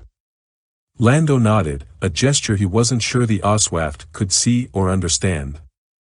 They'd left the Falcon parked outside, although now he wondered why he'd bothered, as there was plenty of room for her in the cave, and jetted in to meet the elders. That's right, sir. Not very much, but it's only a beginning. And besides, I think I've figured out a way to get the Navy off your back. But why should you bother yourself? Faye asked. And why should you oppose the actions and interests of your own kind in this matter?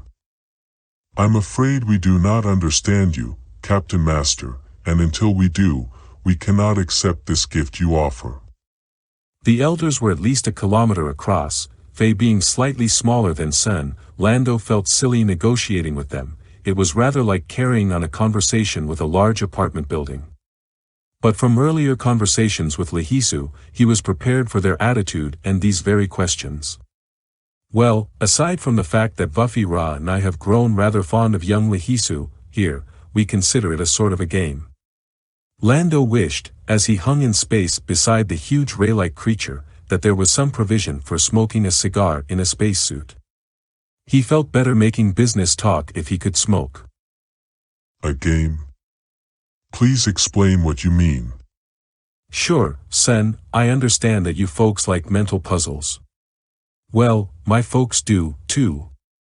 Only we found a way to make them more interesting and challenging. We turn them into games.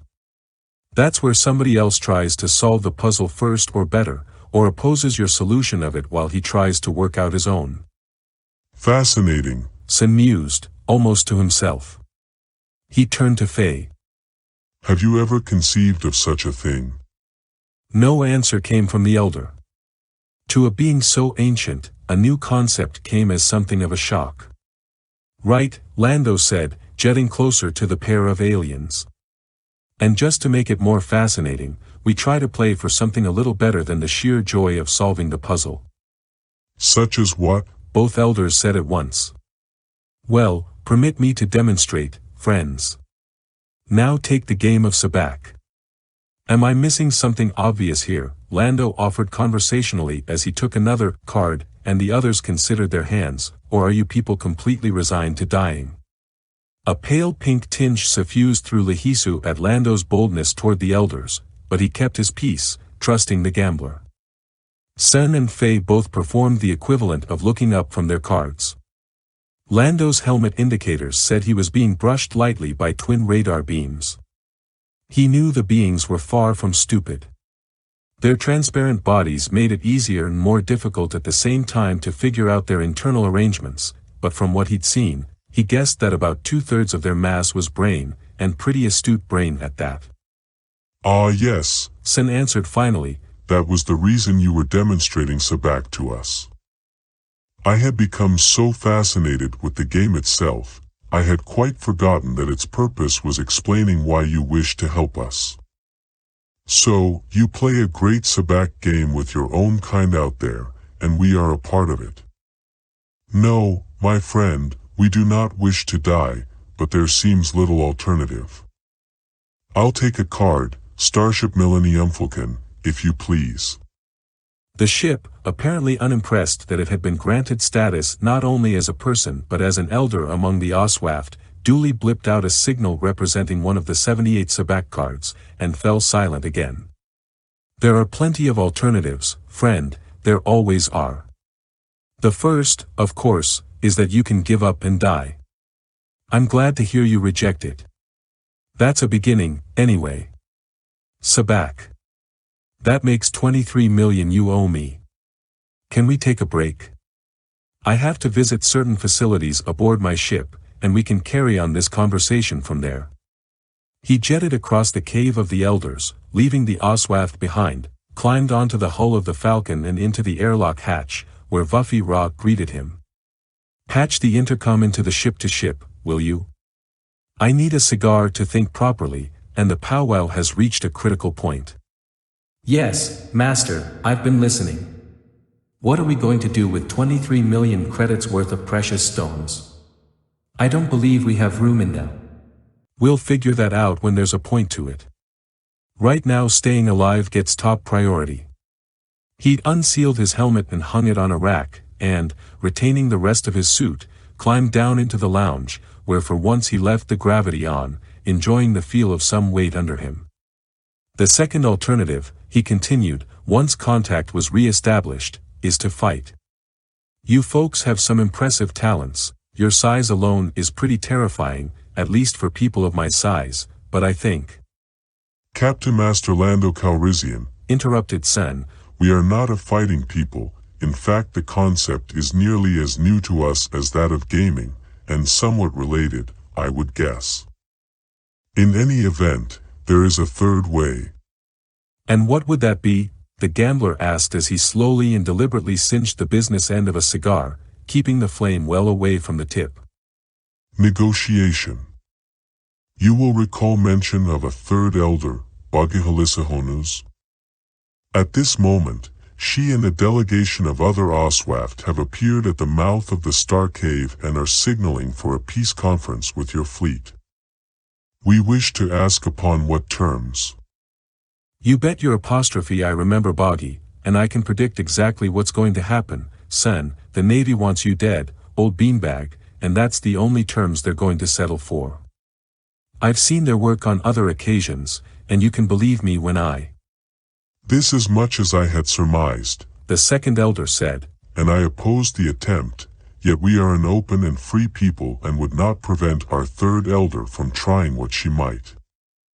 Yet you have mentioned other alternatives to dying, fighting, and negotiating. There's running away.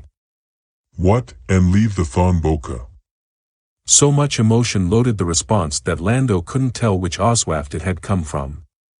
He poured himself a glass of fruit juice, spacesuits tend to dehydrate one a bit, and sat back down, puffing on his cigar. Vuffy Ra was forward, keeping his big red eye on the controls. It was difficult but important to remember that they were still in deep space. He could see how the Oswaft thought of the place as a safe haven. I don't know, he said at last. I gather from Lehisu's experiences that you folks aren't biologically tied to the place. It's an alternative to dying, isn't it? A long, long silence ensued while the massive brains outside processed his heresy.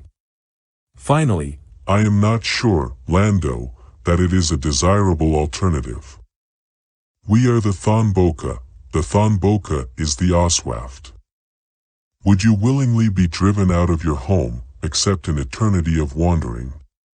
He laughed. Sen, I accepted wandering as a way of life a long time ago. It beats the core out of working for a living. The gambler mused. There were a lot of strange life forms in the galaxy, ranging, in the matter of size alone, from these gigantic creatures, the largest he'd ever heard of, down to the tiny croaks of, well, something or other. He couldn't remember the system. What made it interesting was that in his travels he'd observed that the biggest critters were almost invariably the most gentle and timid. Well, it made sense. If you were little, you had to learn to be tough. If you were big, it didn't matter. He guessed he'd always thought of himself as somewhere in the middle. Okay, yeah. Well, what if you appeared to do one or another of these things, sort of like the way I taught you to bluff in Sabak? Say you looked like you were going to destroy the fleet. Or, say you looked like you were all dead. I hate to bring up a touchy subject, but Lehisu tells me you folks sort of disintegrate when you die, drift away in a cloud of dust. Another long, uncomfortable silence. At long last, the daring Lehisu spoke for his elders. That's correct, Lando, we return to our constituent molecules. Not the happiest of thoughts. Why, is it important? Finishing his cigar, Lando stood, walked back to the ladder and up to the airlock, screwed on his helmet, and went outside. The cave of the elders floated beside the falcon like a fantastic decorated egg, a million brilliant colors, a billion gleaming facets. He drifted toward the entrance and faced the three giant beings who waited for him there. Yes, it could be very important. It means you don't leave any remains behind that can be detected against the normal molecular background of space. It means they won't be looking for any stiffs. Stiffs? The three said at once. Bodies, corpses, DOAs, meat, QS, corpora delicti.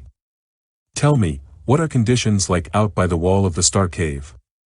If Oswaft had been capable of blinking at a rapid change of subject, Sen, at least would have done so. Why, not terribly different from here. A bit colder, but not uncomfortably so. Vuffy Ra, Lando said into the radio in his suit, get me some scanning data on the nebula wall, will you? I've been working on an idea. Sen, Faye, Lehisu, can you people get through the wall at all?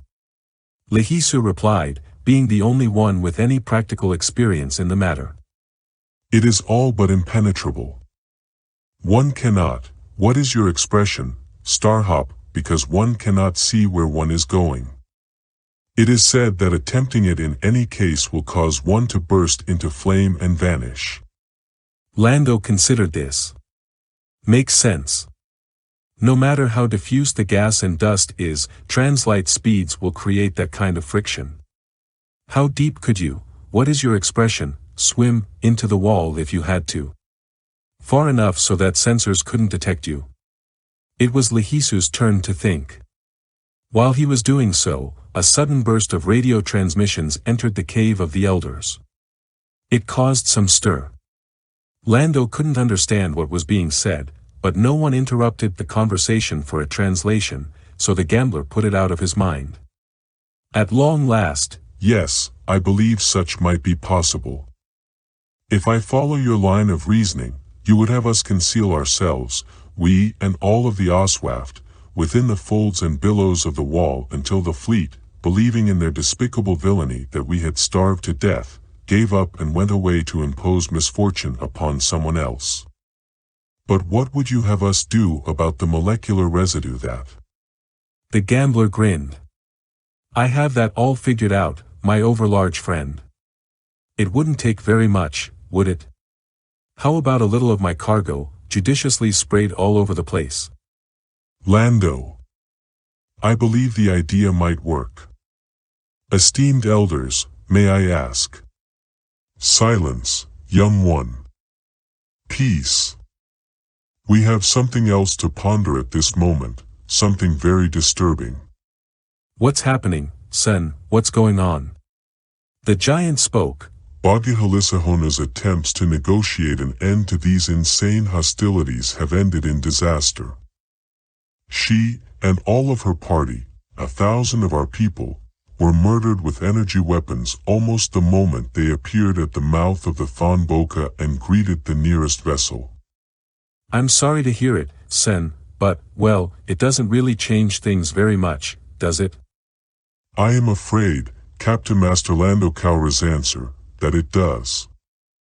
You see, unfortunately, and in their consternation, the details aren't very clear, the negotiation party shouted at the cruiser, much as I did in an unthinking moment just now at the two Oswaft who brought you here so ill-usedly. Yeah. I felt it, and it was a tight beam. The courteous. What happened to her? He had a bad feeling about this. Sen gave the broadcast equivalent of a mournful sigh. She, your courteous, was not well defended, as is your Millennium Falcon, by deflector shields, for they thought our people harmless. Thus was the courteous utterly destroyed.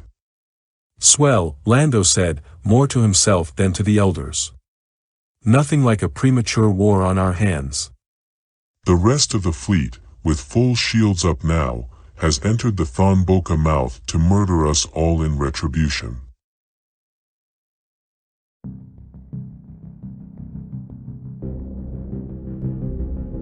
Chapter 11. Klein Shana grinned a humorless grin. Well, Byrne, you've really put your foot in it this time, old friend. The wiry little man on the fold-down cot spread his skinny arms and shrugged, returning his commander's rueful smile. He wore a dark green military ship suit with a well-abraded band around the waist where he was used to carrying a gun belt. You know what they say, boss, sometimes you trick the sorcerer, sometimes the sorcerer tricks you. He pursed his lips, tongue protruding generously, and made a rude and juicy noise. An alarmed look playing momentarily over his broad and deeply seamed features, Shana glanced around reflexively for listening devices. His smaller associate laughed. What are they gonna do, throw me in the clink for insubordination? That'd be like jailing a murderer for littering. Harsh light from the naked overhead bulb reflected from the man's equally naked scalp. Where he did have hair, on the sides and back, it was clipped into a dirty gray stubble. Shana sat down on the cot beside his friend, extracted a pair of cigars from a pocket. There was a brief silence while they got them lit. Well, I've got to admit, when you tried hijacking that auxiliary, you climbed pretty high on the wanted list. I wish to the core you'd consulted me before you. What, and have you wind up here, yourself? Boss, you know you'd have done the same thing I did. There are 5 pinnaces tucked away aboard this scow with the capability for faster-than-light travel, and our fighters can't hack it. If that blockade fleet moves in before we get to the nebula, we're gonna lose the butcher. And our reason for living, Shauna thought, reading the same thoughts displayed on his friend's face. Burn Nuladeg was the only member of his squadron who went back with him to before his original retirement. They'd served their country together in a brief but bloody conflict with one of its neighbors, earning their wings, both of them becoming aces. When Shauna retired, Nuladeg had gone on to become a flight instructor, finally the commander of his nation-state's flight academy. The invasion from the stars had changed all of that. Now they flew together in a squadron made up not only of their fellow countrymen but of personnel belonging to their former enemy, individuals from other nations, other planets in their system. They were all Renatasians, and they all wanted the same thing. Vengeance. I know, Burn, I know. That's why you did it on your own, didn't take any of the others along. You were going to steal that lighter yourself, then what? The small, bald-headed figure chuckled. Hadn't gotten that far along in my plans. Days before we reached the ThonBoka at this speed, Klein, days. What can Jepta be thinking of, permitting the invasion to begin before we get there? I heard the story, had the ring of truth to it, and acted. Guess I would have swung around and offered you fellows a ride, if I'd had the chance. I dunno. What are they gonna do to me, do you suppose? Shauna shook his head. I have a meeting, an audience, he'd like to style it, with our gray-robed cousin in an hour or so. We're going to talk about it then. I won't lie to you, it doesn't look good. You should see the way he treats his own people. Nuladeg's laughter was practically a giggle now. I know. That's what made swiping that machine so blasted easy. Everybody was afraid to move for fear of getting terminally reprimanded. Whoever said dictatorship's efficient, boss? It'd be funny if it weren't so downright stupid. He drew on his cigar, blew a smoke ring toward the bulb in the ceiling. Then his laughter died along with the smile creasing his face. Klein, promise me one thing, don't worry about me enough to stop this mission. Whatever you do. I mean it. I can take whatever they dish out, but I can't stand the thought. Burn Nuladeg's entire family had been killed by Imperial troopers enjoying a few hours off-duty time. It had been a lark for them, and had only finished what they'd actually been guilty of. The field commander for the group had dismissed it as a prank. The same commander was found the next morning, in his own bed, with a bayonet thrust through his lower jaw into his brain. No one had ever solved the mystery of how it had been done in a heavily guarded building on the grounds of the former flight academy, nor of who had done it or why. All right, old friend, Shauna sighed. He'd always thought that Nuladeg, who was the better pilot, experienced with command responsibility, ought to have been running the tattered squadron. The little man had refused even the number 2 position, citing an impulsiveness that no one had truly believed in until now. I'll see what I can do. You're right, I'm afraid. I was thinking about those pinnaces myself, when I heard about the moves against the Starcave. I'll see what I can do and be back with you as soon as possible. He rapped loudly on the wall, pointedly ignoring the call button beside the force-fielded door. Guards! Let me out of here. I have to see a toad about a man. A quarter of a galaxy away, the one, the other, and the rest raced to keep a rendezvous. They had come from even farther, and their speed was something no one in what Lando and his friends regarded as a civilization would have believed. We move so slowly, the other complained, plunging through hyperspace beside the one. I fear we shall not get there on time. The one allowed himself to be distracted from his headlong course long enough to indicate a smile. Impatience from you, after all this time, my friend? Truly, this is an era of changes. Never fear, we shall learn what we shall learn, regardless. I, too, would prefer that we. The other interrupted. Events move of their own accord. What shall come to pass is unpredictable. It is chaos, I tell you, chaos. And there ought to be a law. Remember, comrade, that it is this state of unpredictability which nearly every race endures for all of its lifespan.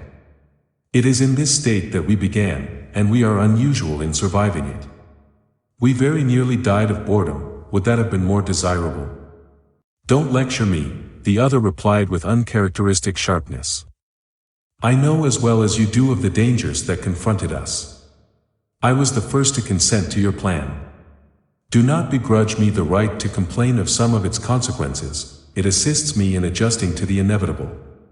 Laughter crackled through the distorted space around them. Nothing is inevitable anymore, dear comrade, nothing. That is the entire point of the experiment. Well, I hope your experiment will produce a cure for smugness, then. I personally shall take great pleasure in restraining you while it is forcibly administered. Once again laughter sundered the twisted ether as the one, the disgruntled other, and the rest, in various states of mind, plunged onward. Nonsense. Roker Jepta hissed from the corner of his apartments below the control deck. He is mine to deal with, and I tell you he shall be sectioned alive before the entire crew, yours included, Admiral Shana, as an example.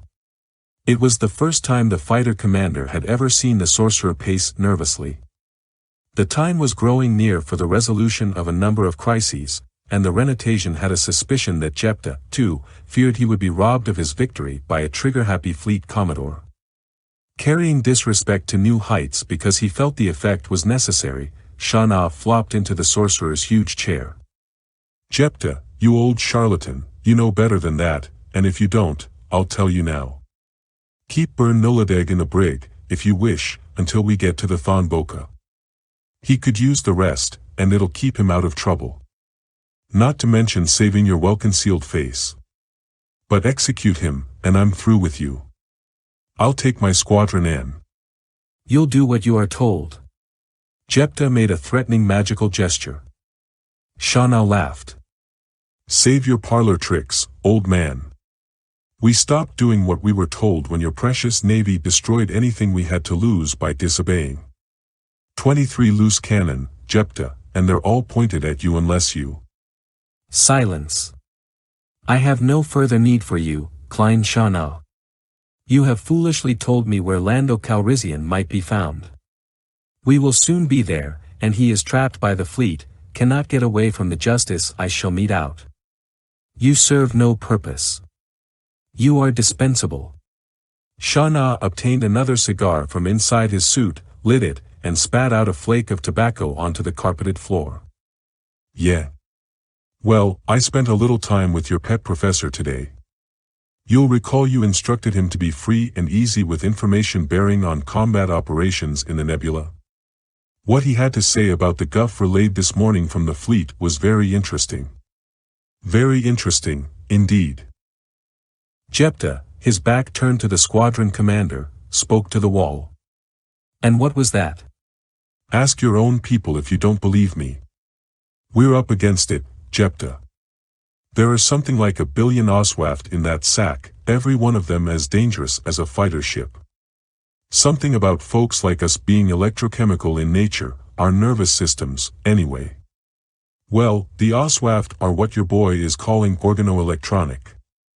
I don't know exactly everything that implies, but they can think and act and maneuver a lot faster than we can. What's more, a flock of them destroyed the Courteous. Nobody knows how. Jepta whirled on Shana. What has this to do with disposition of your group, Admiral? The way the sorcerer pronounced his title may have been the most sarcastic thing that Shana had ever heard. With difficulty he shrugged off the implied threat, returned to calculated insult. So you think you're going to get anywhere with the clumsy children you've got manning this ship? I told you, Jepta, they're amateurs, and they're so scared at balling things up, they'll ball them up anyway. I think what Burn Noladeg tried this morning ought to demonstrate pretty well how frightened we are, of you, or of anything else. You need us, you pretentious idiot, and you're going to lose this operation without us. You may have already. Have you heard from the fleet? There was a long, long silence while Roker Jepta gained control of himself. No one, not for perhaps 20,000 years, had spoken to him in such a manner and lived, or even died a quick and merciful death. In fact, some of them had lasted, under one instrument of both torture and regeneration or another, for centuries. Klein Shana might be one such, after this was over.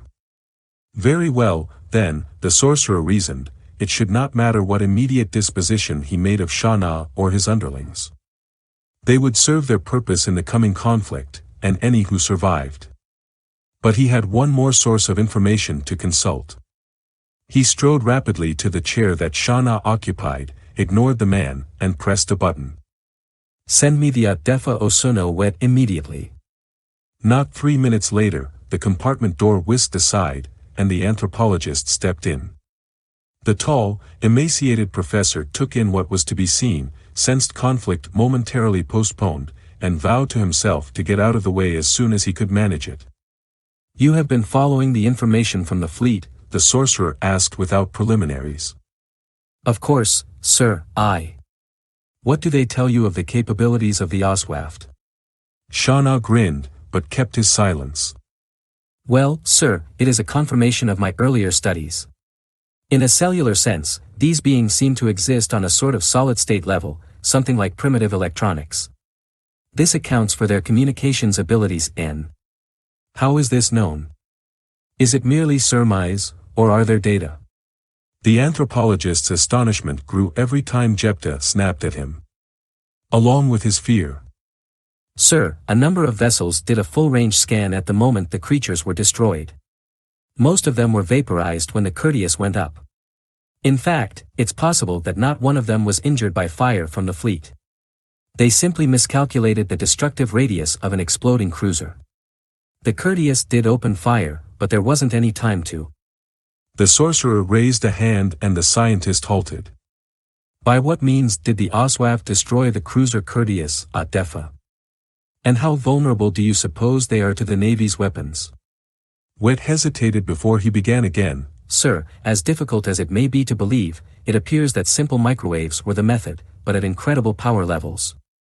This is consistent with their ability to hypertravel, since it, too, is an energy-intensive phenomenon. There is also the fact to consider that the Courteous was unshielded. I believe the circumstances are referred to as garrison discipline. Shielded, I believe a ship would be quite safe. To answer your second question, there is no reason to believe that the Oswaft would be any more impervious to disintegrator beams, tractor pressor beams, disruptors, and the like, than any other living thing. The sorcerer stood deep in thought, one hand where his chin should have been under his wrappings. Shana sat, apparently relaxed and smoking his cigar, while Wet stood nearly at attention. One final question, Defa, how many Oswaft are there? Sir, there is no direct way of knowing. Estimates range from several hundred million to a few billion. Shana laughed. Since when do the words few and billion belong in the same sentence? Jepta, they could whittle down the fleet by sheer attrition, and... Silence, the sorcerer said with unusual gentleness, I must think. Defa, I will speak with you later, thank you for your report. The door whooshed open and closed behind the grateful anthropologist. Then Jepta addressed Shana. Admiral, you are no friend of mine, and, after this operation, will never again be an ally. But you have spoken the truth to me, and I am compelled to recognize it. Very well, we shall do as you have suggested. Your man, what was his name, will remain confined until we reach the nebula, whereupon he will revert to your command. I trust you and your squadron will serve me as you have implicitly promised. The fighter pilot rose wearily and stubbed out his cigar. Rearranging his newly recovered blaster on his leg more comfortably, he walked toward the door, turned back to the sorcerer at the last moment. I haven't any reason to want to send you flowers, either, old man, but we've got a common enemy. We'll stick with you until that's taken care of. Talk to you later. He stepped through the door and was gone. Scarcely noticing the man had left this time, Roker Jepta paced a while more, then, with a more determined stride than before, turned to his chair. He seated himself and activated several cameras. He pushed a button. For immediate recording and beamcast to the fleet, he directed unseen technicians. Upon my own unanswerable authority, I order you to cease all combat operations upon receipt of this transmission and to return to your positions on the original blockade perimeter. Evasion or failure, on the part of any officer, at any level, to comply swiftly with this direct order will be punishable by summary revocation of all rank and privileges, judiciary and ceremonial impoverishment and sale into bondage of all family members within 5 degrees of consanguinity, and for the perpetrator himself, slow mutilation and death upon public display. I, Roker Jepta, sorcerer of Thond, command it. The camera lights went out. Jepta sat back in his chair, feeling much better. This would buy them all some time, and resolve part of the conflict between Klein Shana and himself. Odd, he hadn't had a real adversary to stand up to him for thousands of years. No one dared oppose his ruthless exercise of power. Everywhere he went, people in their masses, and as individuals, feared, hated, and served him. Except for Lando Calrissian. And now, possibly even worse than the itinerant gambler, because the affront seemed deliberately calculated, there was Klein Shana. The most peculiar aspect of it was that, somehow, it felt good.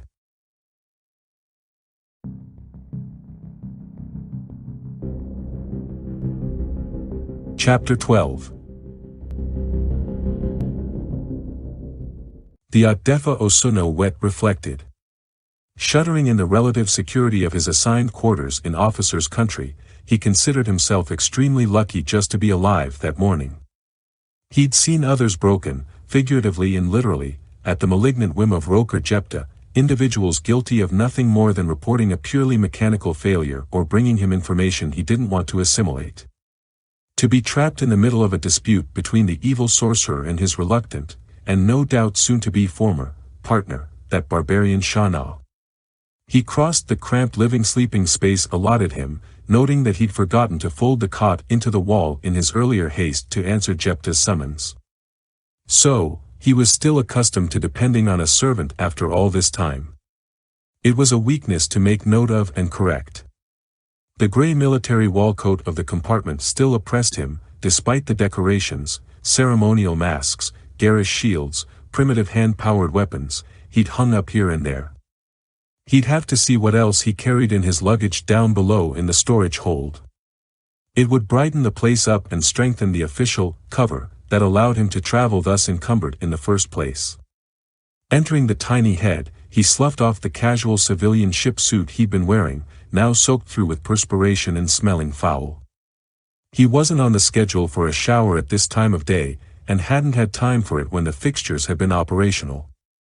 Thank the Corps for the mixture of intelligent species whose differences in personal habits and physical characteristics made individual quarters, at least at his level of rank, a necessity rather than a luxury even aboard this Spartan vessel. At that, it could be worse, he could be quartered with the non-coms or conscriptees. It wouldn't have been unprecedented, his long career had seen him assume many stranger poses. Now all he desired was a refreshing wash, which he attended to at the small sink, set into the shower stall along with the toilet, with its trickle of lukewarm recycled water. An ironic expression greeted him in the mirror above the sink. Well, he had survived, as he had always survived. All it had required was layer upon layer of carefully prepared deception. It was the sole art to which he could truly lay claim, the only way he could expect to get out of this mess with his skin intact. That accursed robot, it had been responsible for all his troubles in recent years. Jepta and Shana were headed toward the ThonBoka Nebula, from Thond, on the outskirts of one side of civilization, to the Starcave, on the fringes of the other side, for nothing more than revenge. Perhaps he, himself, the soi-disant Unofficial Oseon, would be enjoying a little vengeance, too, when the Venus finally arrived at its destination. He splashed water on his thin, elongated face, his neck and bony chest, ran a laser over his stubble, and remembered. He'd been younger then, of course, and his appearance considerably different. Afterward, he'd had 4 centimeters of bone marrow grafted into each tibia, fibula, and femur to increase his height, proportionate amounts added to his arms as well, and an extra vertebra interleaved in his spine. It was painful, and it had taken several months just to accustom himself to the new leverages, the new bodily rhythms the surgery imposed. He was still learning, and, in the meantime, gave an unnaturally awkward and gangling impression. This he welcomed, as it added to his disguise. He'd also lost some 40 kilograms, amazing how much that alone had rendered him unrecognizable. The hair had whitened of its own accord, as whose wouldn't in the knowledge that something of the order of 1 billion individuals wanted to see him painfully dead, and were willing to do something positive about it. He'd left the hair alone, changing only its style. It, too, served his purpose, which amounted simply to staying alive in a murderous business. He'd already outlived the average life expectancy in his profession by over 30 years. The tap water shut itself off. He dried himself vigorously with the only towel he'd be permitted on the voyage, picked up the soiled ship suit from where he'd dropped it, and crossed the cabin to the tiny partitioned alcove where his travel bag hung unfolded. Depositing the old clothes on the closet floor, he got out another set, dressed himself carefully and comfortably, then made another withdrawal from his bag, went to the unfolded bunk with a small electronic device clutched almost desperately in his knobbly fingers. He lay down, placed the mechanism beside him, drew a small cable from it, and fastened the eye mask on its free end over his face. His hand hovered over a large green button on the side of the black plastic case. Then he paused in thought once more. The Renatasia had been a lovely system. He recalled it vividly. 8 plump planets and a cheerful medium-sized yellow star set a surprising number of parsecs outside the then-current margins of the million-system empire. Apparently they'd been human-colonized in some dim spacefaring prehistory, although no records of the event survived, either there or in civilized reaches. For the administration 1 million systems, of course, were not enough. 1 billion wouldn't be. Thus Renatasia must be brought under its kindly influence. Renatasia 3 and 4 were the jewels in their cozy and conveniently isolated diadem. From space they appeared warm, lush, green and inhabited by a people who used steel, titanium, and simple organoplastics, were capable of wringing useful amounts of energy from the core of the atom, and who had not only reached but profitably colonized every one of the remaining 6 bodies in their system, from freeze-dried outermost to charcoal flambéed innermost, albeit under domes and in burrows, rather than through the total climatic transformation that even the Empire often found too expensive to pursue. They had not quite reinvented faster-than-light space drives, although they were fiddling with its theoretical underpinnings. Nor had they yet made the basic discoveries that would inevitably lead them to such mechanisms as deflector shields, track depressor beams, disruptors, and disintegrators, a fact for which the Centrality Navy was later to be rather embarrassedly grateful. For they could also fight, it developed, like the very devil. They'd been doing it for millennia. Mathilde was the capital city of a nation-state of the same name, located on the second-largest continent of Renatasia 3. Reception of the system's crude, flat, electronic sound and picture transmissions revealed that her citizens spoke a much corrupted version of the commonest language of the galaxy. This was to serve as justification for the intervention that came later, and were the most prosperous and technologically advanced people in the system, their off-world colonies the most numerous and successful. The nation-state of Mathilde, along with others like it, was located in the North Temperate Zone, and divided its activities about equally between agriculture and manufacturing. Just like every other polity in the system, it had forgotten its long-past origins elsewhere in the galaxy.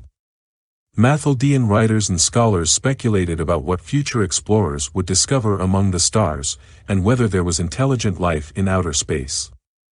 A severely damaged civilian starfreighter had first happened upon the Renatasia system by accident.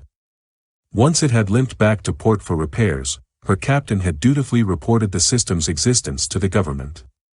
No contact had been made by the freighter, which made things very much easier for the intelligence operative assigned the task of establishing official communications.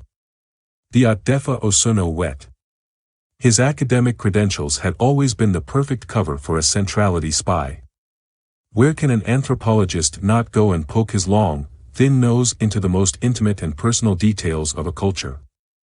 Before leaving, his superiors had equipped him, more or less against his better judgment, with an assistant, a rather odd little droid of obviously alien manufacture who said his name was Vuffy Ra and that, owing to a mishap of some sort involving a deep space pirate attack while he was being shipped in a packing crate, he was unable to remember his place of origin or the species who had built him. Wet was scientist enough, and a genuine anthropologist, to be frustrated by the lack of information.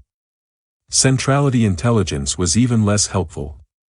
They simply told him to stop asking stupid questions and get on with his assignment. He got on. Vuffy Ra did prove to be useful in many ways. He was a superb personal valet, had a capacious memory, an astute intelligence with an easy grasp for every cultural nuance. He was utterly obedient, except that Wet couldn't get the little droid to call him master. Actually, that turned out all to the good. Before landing their small, unarmed entry vessel on the front lawn of the Mathaldean chief executive's official residence, among bands and fanfares and uncounted cocked and loaded weapons, Vuffy Ra had been instructed to disguise himself as an organic being with sophisticated plastics simulating skin. It occurred to Wet that perhaps the droid would then resemble his original manufacturers. It was a galaxy-wide assumption that droids tended to be designed in the image of their makers. However, he shelved the speculation, they had other problems at present.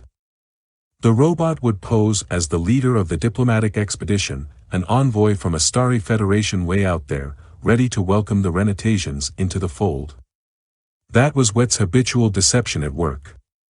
He assumed the role of humble assistant and secretary. This kept him neatly out of a spotlight he felt it would eventually be safer to avoid, knowing standard policy toward unclaimed but occupied territory. The Odefa Osuno Wet, lying in his tiny cabin aboard the decommissioned cruiser Wenis, en route to the ThonBoka, paused momentarily in his musings and finally pushed the button on the electronic box beside him on the cot. A tide of relaxation funneled into his brain through the bony wave guides of his eye sockets. It was followed by another and another and another, each successively smaller, yet still soothing. To run the device continuously would put him into deep sleep, a condition he must avoid in the event the sorcerer should call on him again. But the waves of rest were almost as good. He pushed the button again. More memories came to him, unbidden. After the initial, inevitable awkwardness of first contact, the Mathaldeans, along with everybody in the rest of the system, took Vuffy Ra to their hearts. He addressed international conclaves. He presided over formal banquets. He was photographed with scantily clad media personalities. He was compelled to turn down offers involving the endorsement of consumer products. Even so, small replicas of the five-limbed droid began showing up in stores almost from the beginning, and several sizable fortunes were made for their enterprising creators. All the while, a short, plump, dark-haired Odefa Osuno Wet made observations and unobtrusive recordings. Estimates were made and updated concerning the strength of the Renatasian economy, the effectiveness of the system's defenses. It was accepted as a given that invasion would unite the deeply divided civilization. Wet would have preferred to play upon those divisions, in effect to let the system conquer itself, but the Navy was beneath such subtleties. Some effort was made by the authorities to limit the pair's access to high-security installations, but they didn't take account of a spy technology centuries ahead of Renatasia's. As he lay in his cot aboard the Wenis, Wet's mind was upon another day, another place. His hand hovered over the button of the electronic relaxer, just as it had hovered, in the small cabin of their landing vehicle, over a button on the communicator panel. Pushing the button would transmit all the data he had collected and trigger the invasion by the Navy. Well, robot, the great moment has arrived. This will alter the history of Renatasia forever. It will bring history to an end in this system, sir, not alter it. Wet was sitting in the passenger seat. Their machine was stored near the hotel in which they were living, and the excuse had frequently been offered that Vuffy Ra required certain nutrients and gases in order to subsist in the, to him, foreign atmosphere of Renatasia 3. There had been some thought of holding the craft and examining it. The military mind is the same the universe over, but it had been vetoed by a Mathaldean chief executive very much aware of the visitor's popularity. Cold feet, from a droid. Why haven't you said anything about this before? Wet was annoyed.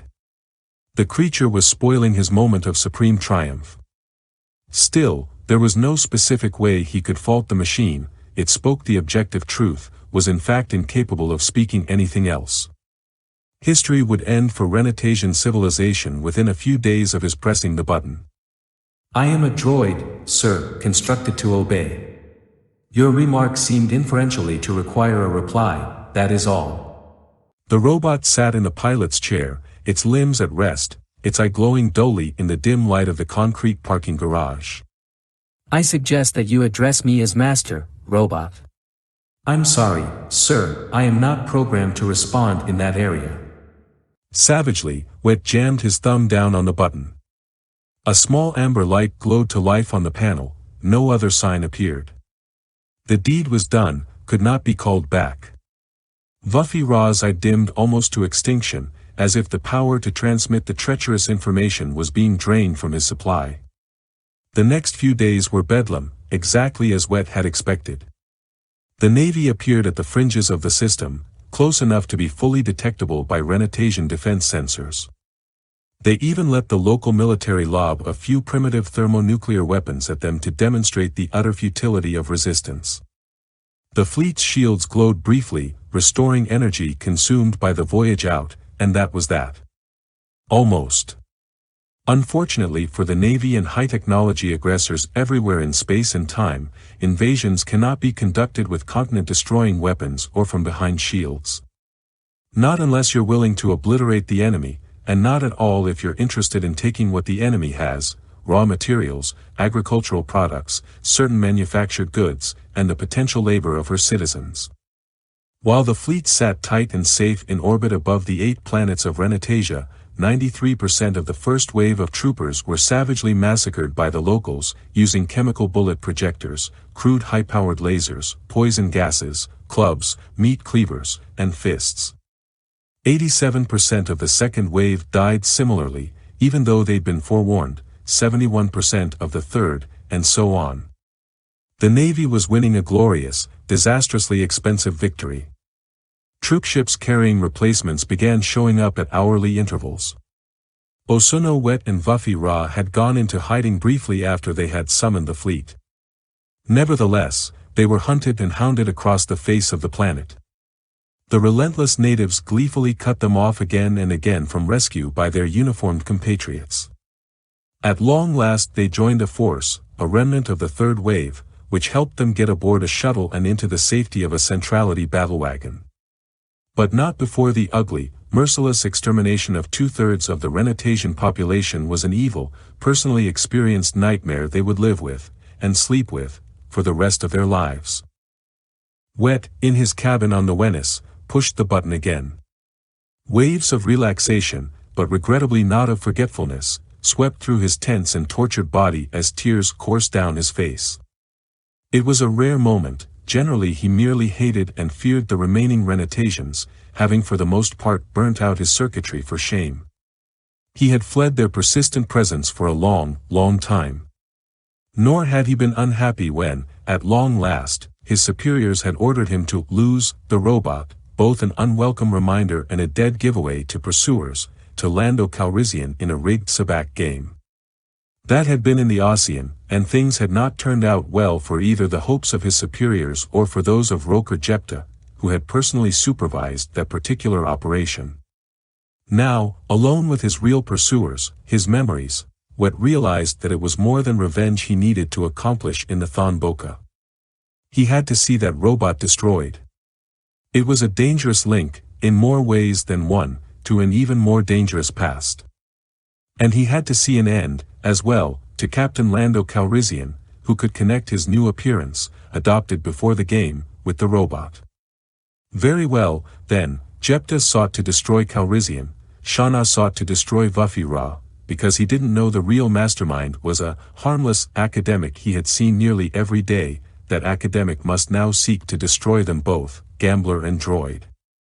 Still he wondered, after all this time, where had that accursed robot come from, anyway?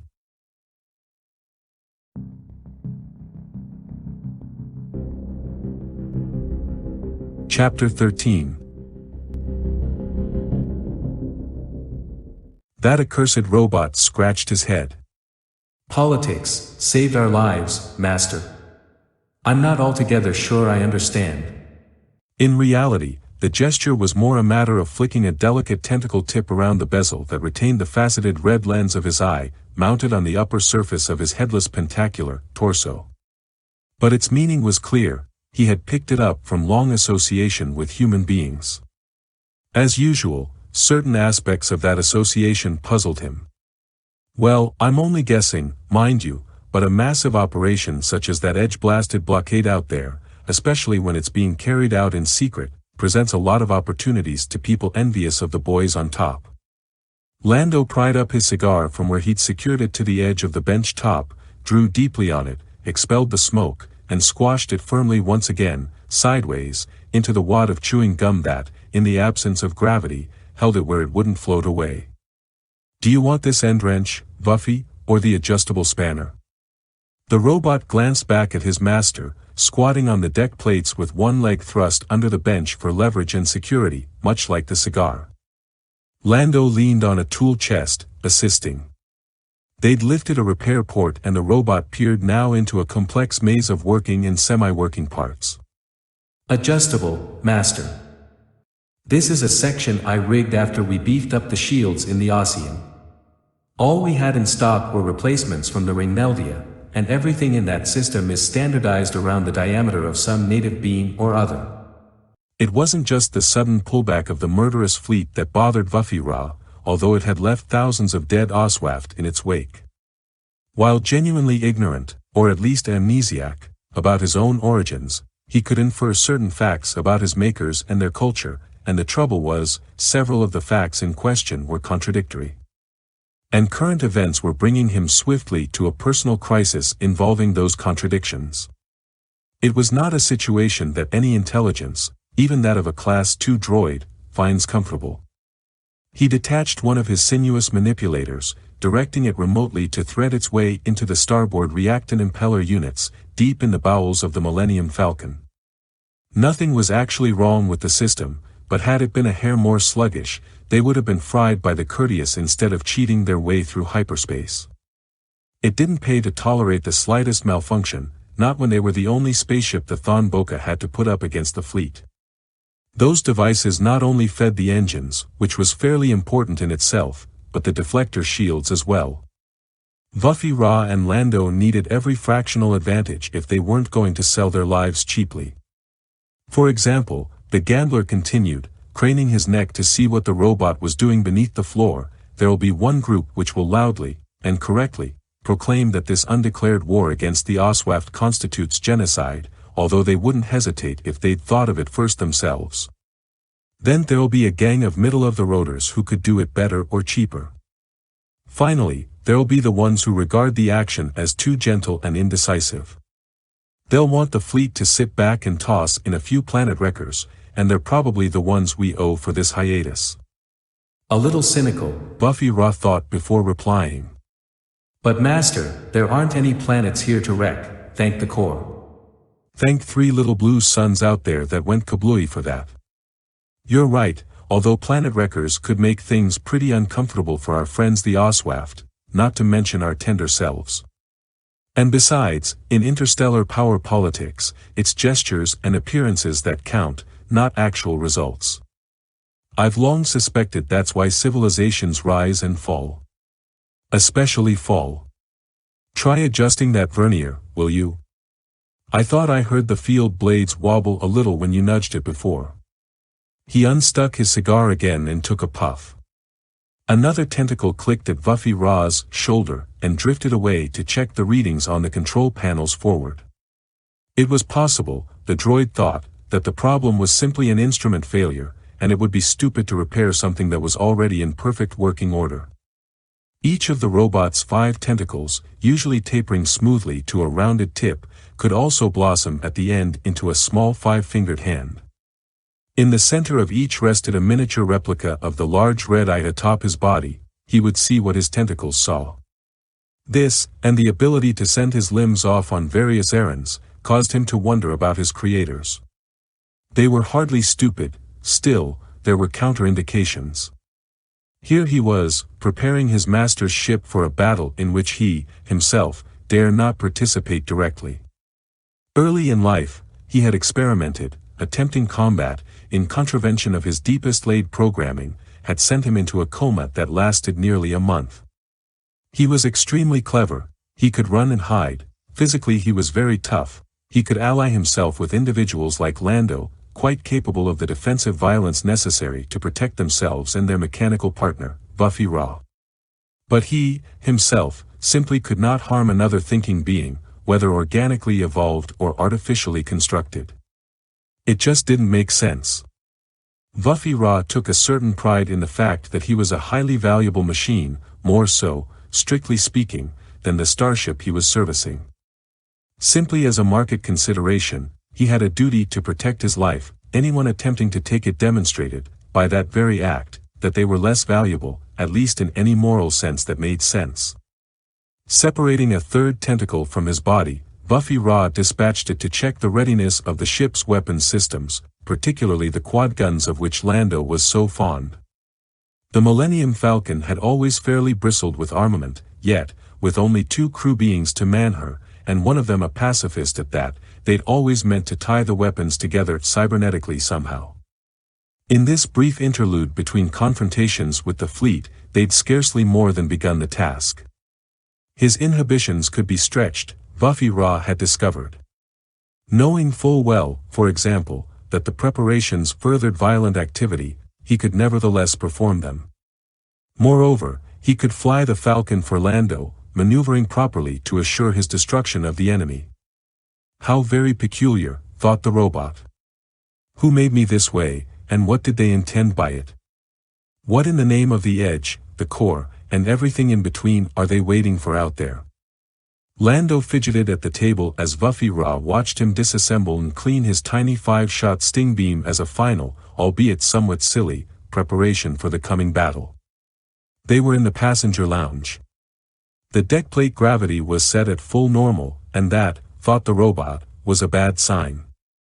His master liked freefall best for thinking. For somebody else to get here, a tinny, electronically relayed voice answered.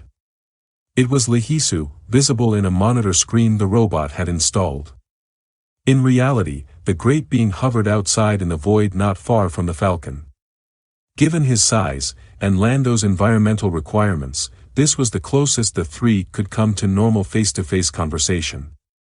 What? Lando stopped what he was doing with a jolt, one hand poised on the cleaning brush, elbow in the air, shoulders suddenly hunched as if someone had punched him in the stomach. He rose. Slowly he turned, step by step he approached the monitor until his nose nearly rested on the screen. At his side, the half-cleaned weapon dripped solvent on the deck plates. Who? He demanded of the manta creature, and how the deuce do you know? Some sort of fire flickered in the gambler's eyes, but even Buffy Ra, long acquainted with the man's moods, couldn't guess what it signified now. Why, Lando, somebody named Wennis, Lehisu answered in a tone of injured innocence. He'd come a long way, learning to interpret human vocal inflections and the images of facial expressions he received directly in his brain from the ship's transmitter. He was disturbed now because his friend looked and sounded angry with him. As to how I know, it's practically the only thing they're talking about out there, can't you hear them? Something's going to happen when Wennis gets here, something big. Somebody else named Scuttlebutt has it that. Oh my aching field density equalizers. As the robot watched, his master's expression changed, like the face on a sabacc card, from puzzled to exasperated to delighted. The gambler crossed the room again in 2 strides, threw himself into a recliner, dug around in his shipsuit pockets and extracted a cigar. No, Lehisu, I can't hear them, remember? And even if I could, well, Buffy Ra can hear radio signals, but the military uses codes that are intended to preclude eavesdropping. He lit the cigar, heedless of the flammable fluid all over his hands.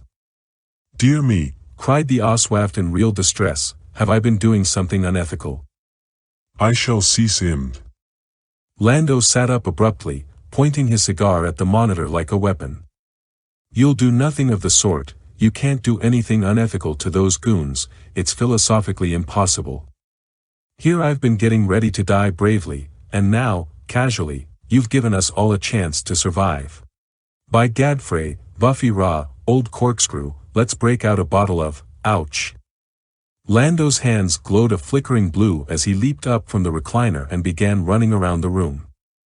Without hesitation, Buffy Ra thrust out a tentacle and tripped him. He flopped on the deck, yelling, while the robot tossed a jacket that had been hanging on the back of the lounger over the gambler's hands, and wrapped it tight.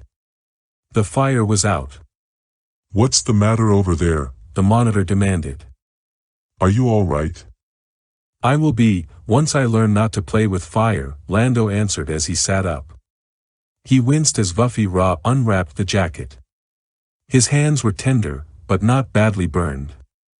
The droid was gone a moment, returned with a sprayer of plaskin and coated Lando's hands until they were shiny with it.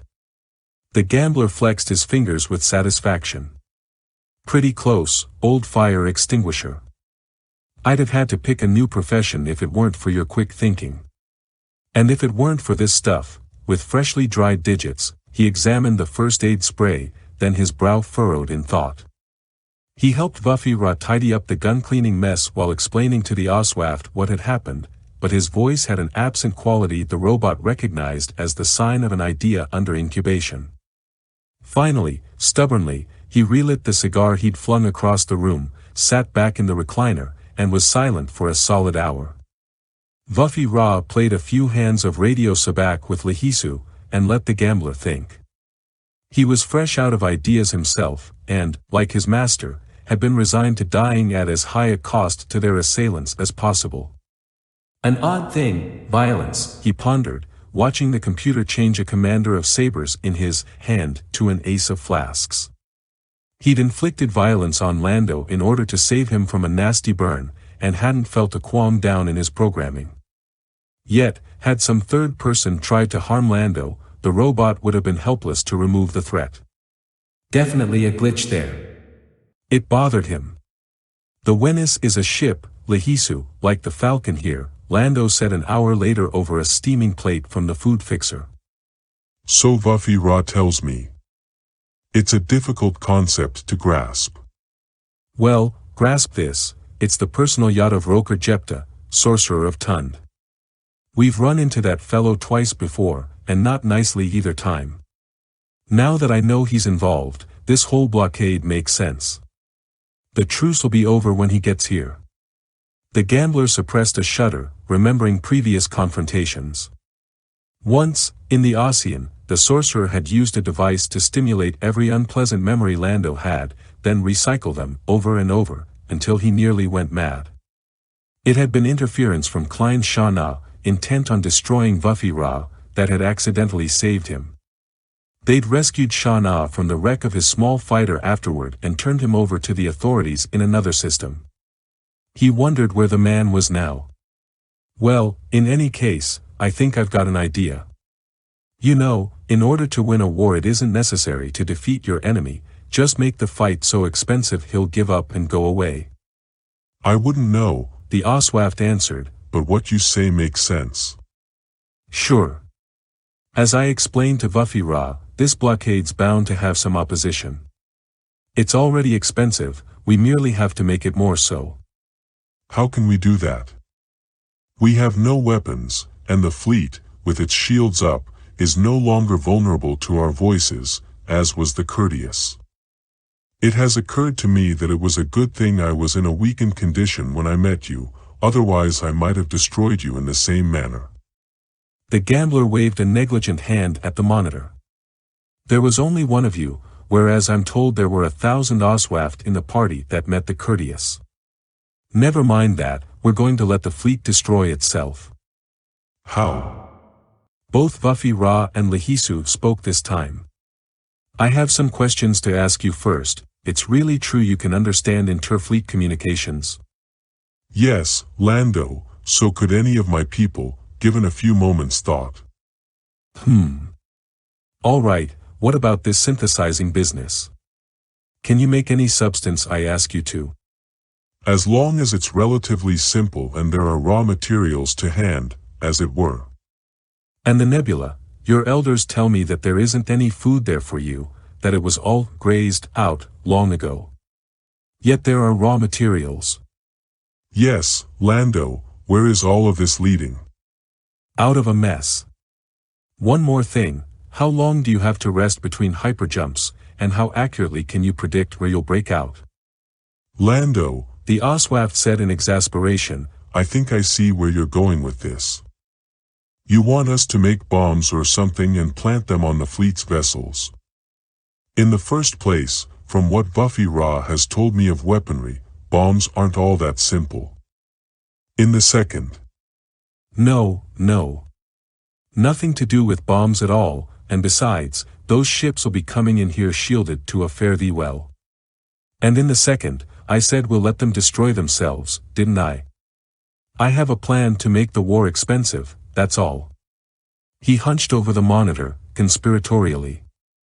Buffy Ra leaned toward him, consumed by curiosity.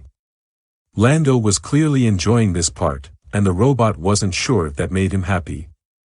Now here's what we'll do.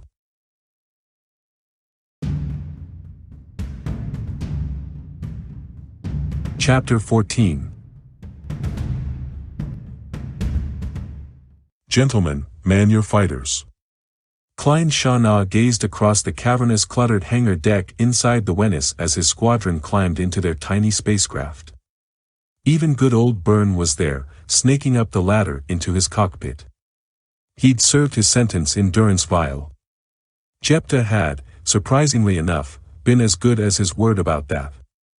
It worried Shana. He wondered what the old trickster had up his long gray sleeve. Keeping promises wasn't an expected part of the magician's repertoire, and the fighter commander felt it boded evil. The noise was deafening as impellers whined, refueling lines were tucked away, commands snout here and there. There was a constant steady rumble of eager machinery. In a few moments the hangar crew would clear the deck, all inner doors would be sealed, and the huge belly doors of the cruiser would cycle open, giving the Renatasians access to open space. This is the confrontation we've been waiting a decade for, Shana had told his men, all 23 of them, lined up at a ragged, ill-disciplined attention in their shabby, mismatched uniforms. They represented a dozen old-style nation-states, most of which no longer existed. They flew craft purchased, borrowed, leased, and stolen from as many systems, the ships equally threadbare. In common the flyers shared only a thirst for revenge. The butcher awaits us out there, Shana had said, pointing vaguely toward the hangar doors overhead. Artificial gravity in the hangar had been reoriented to allow easier servicing and launching of the squadron. He's laughing at us, you know. His very existence, 10 years after his crimes, is a mockery of justice.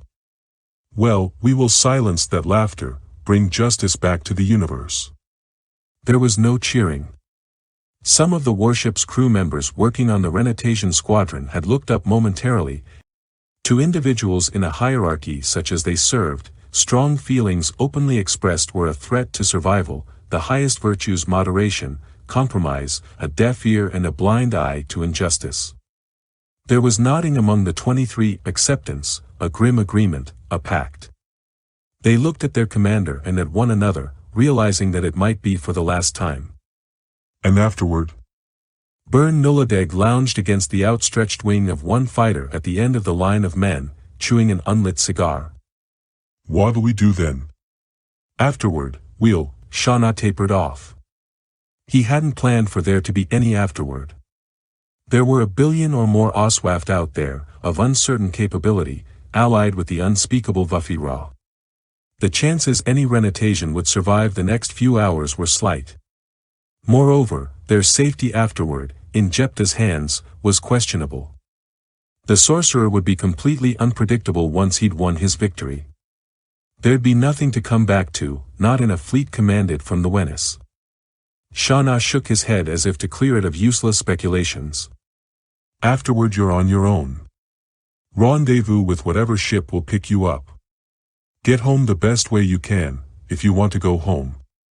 For the time being, my friends, we live only for justice, only for revenge." There was muttering, but it was in resigned agreement with what their commander had said. If there was any future, let it come on its own terms, its very arrival a surprise. They boarded their fighting vessels. Shauna strapped himself into his pilot's couch, made sure the canopy seals were good, that all mobile service implements had been properly detached and the access ports dogged down. He watched the hangar men file out through various oval doorways in an unpanicky haste as the big red lights came on to signal the beginning of the cycling process. In effect, the hangar now became a huge airlock. He knew from long experience that, despite the best efforts to filter and scrub the salvaged air, the rest of the ship, from control deck through officers' country down to the scuppers, would smell of aerospace volatiles for several hours. It was a good smell, he thought to himself, an agreeable one to die with in your lungs if you couldn't arrange for soft grass and evergreen boughs.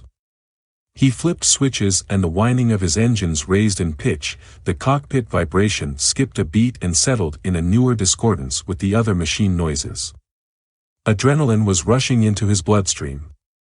By the core, he was a warrior. "Say what you like about that, you simpering peace dogs," he was born and bred to fight. The hangar doors above him ponderously ground aside. 5 and 18 out, a voice said in his helmet. 2 fighters filled the hangar with exhaust mist as they lifted and roared out into space. The vapor cleared quickly. 14 and 9 out. 6 and 17. In pairs his men took to the void, as eager for a fight as he was. His onboard computer held a 3-dimensional map of the ThonBoka with probable locations for the Millennium Falcon marked therein. It was known that there were 3 small blue-white stars, and some artificial structure, much larger than the freighter, at their center. That would be the prime area for the search.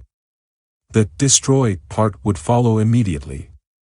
2 and 21. Another voice shouted, then Shauna himself felt a severe jolt and a blood stress of acceleration as the hangar catapult presser latched onto his command ship and flung it into space among his men. Others continued to pour from the Venice in the same manner, in an order tactically determined by the motley mixture of ship types and models available to them. 19 and 4. They assumed a complicated formation, hovering until all of the squadron was free of the hangar bay. In the center of the group lay pinnace number 5, the very auxiliary Burn Nuladeg had been apprehended trying to steal. Her after section glowed and pulsed with pent-up energy. They were still a relatively long way from the nebula, at least where the small fighter's capabilities were concerned. Even once they got there, it was 6 light-years to the center, approximately 25 times their own maximum flying range. The pinnace, capable of faster-than-light travel, had been fitted with a tractor field. Unmanned, controlled remotely by Klein Shauna, it would tow them into the heat of battle, returning parsimoniously on its own to the Venice. He and his best computer doctor had checked the Lend-Lease auxiliary carefully from bow to stern for ugly practical jokes and delayed action booby traps. He just couldn't bring himself to trust Roker Jepta's generosity. That worthy had been unavailable at debarkation time, apparently gone off to meditate or something. Just as well, his orders to release the Renatasian squadron had been there in his place. To the edge with the sorcerer, Shauna thought. With any luck at all, they'd never see each other again. He tapped the keyboard, checking the positions of his tiny fleet clustered about the pinnace. "This is 0 leader," he announced. 11, tighten up a little on 12, that's it. 22, you're idling a little ragged, aren't you? What's your toroid temperature? The fusion-powered fighters would conserve reaction mass, relying on the cruiser's auxiliary to do the work, but they must keep their systems up for instant combat readiness. Belt and suspenders, Shauna thought, belt and suspenders. The old saw was wrong about old, bold pilots, but this was the only way it could be done. Nominal, 22 replied. He was a young kid from a continent half a world away from Mathilde. There'd been a time when he'd been supposed to hate that accent. I think the trouble's in the telemetry, sir. Don't call me sir, 22, and watch that temperature. I want the butcher just as badly as you do, but charging in there with a malfunctioning ship isn't going to help any of us accomplish that. I don't trust those maintenance people to clean their own fingernails. You'd better be telling me the truth, son. Well, Sir Klein, maybe I'm a little in the red, but I think this hop will burn out the hot spots.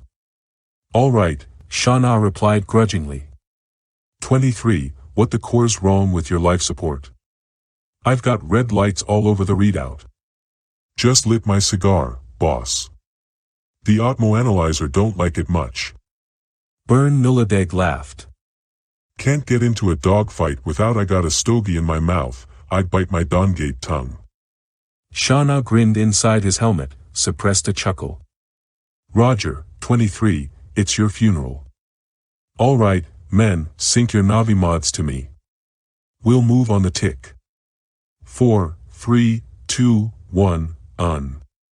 As a unit, the entire squadron lurched forward, propelled by the pinnace, began accelerating smoothly, and moved off toward the ThonBoka. Now, before the coming disorientation of the jump, Shauna and his men had time to look around them. Ahead, the star cave looked like a huge eyeball seen in profile. They approached the entrance obliquely to maximize the element of surprise. It was a stupid ritual, Shauna realized, they'd be seen coming anyway. But it was something to begin the program with, it didn't really matter. A huge gray eyeball with no iris, a pupil that twinkled with 3 tiny, blue-white highlights. Down deep inside that thing was the enemy. Deep down inside that thing was death. With a joyous shout of violated natural law, the squadron leaped toward it. W325 was the designation of a very small bathtub-shaped object whose size and power output did not quite earn it the status of an auxiliary vessel.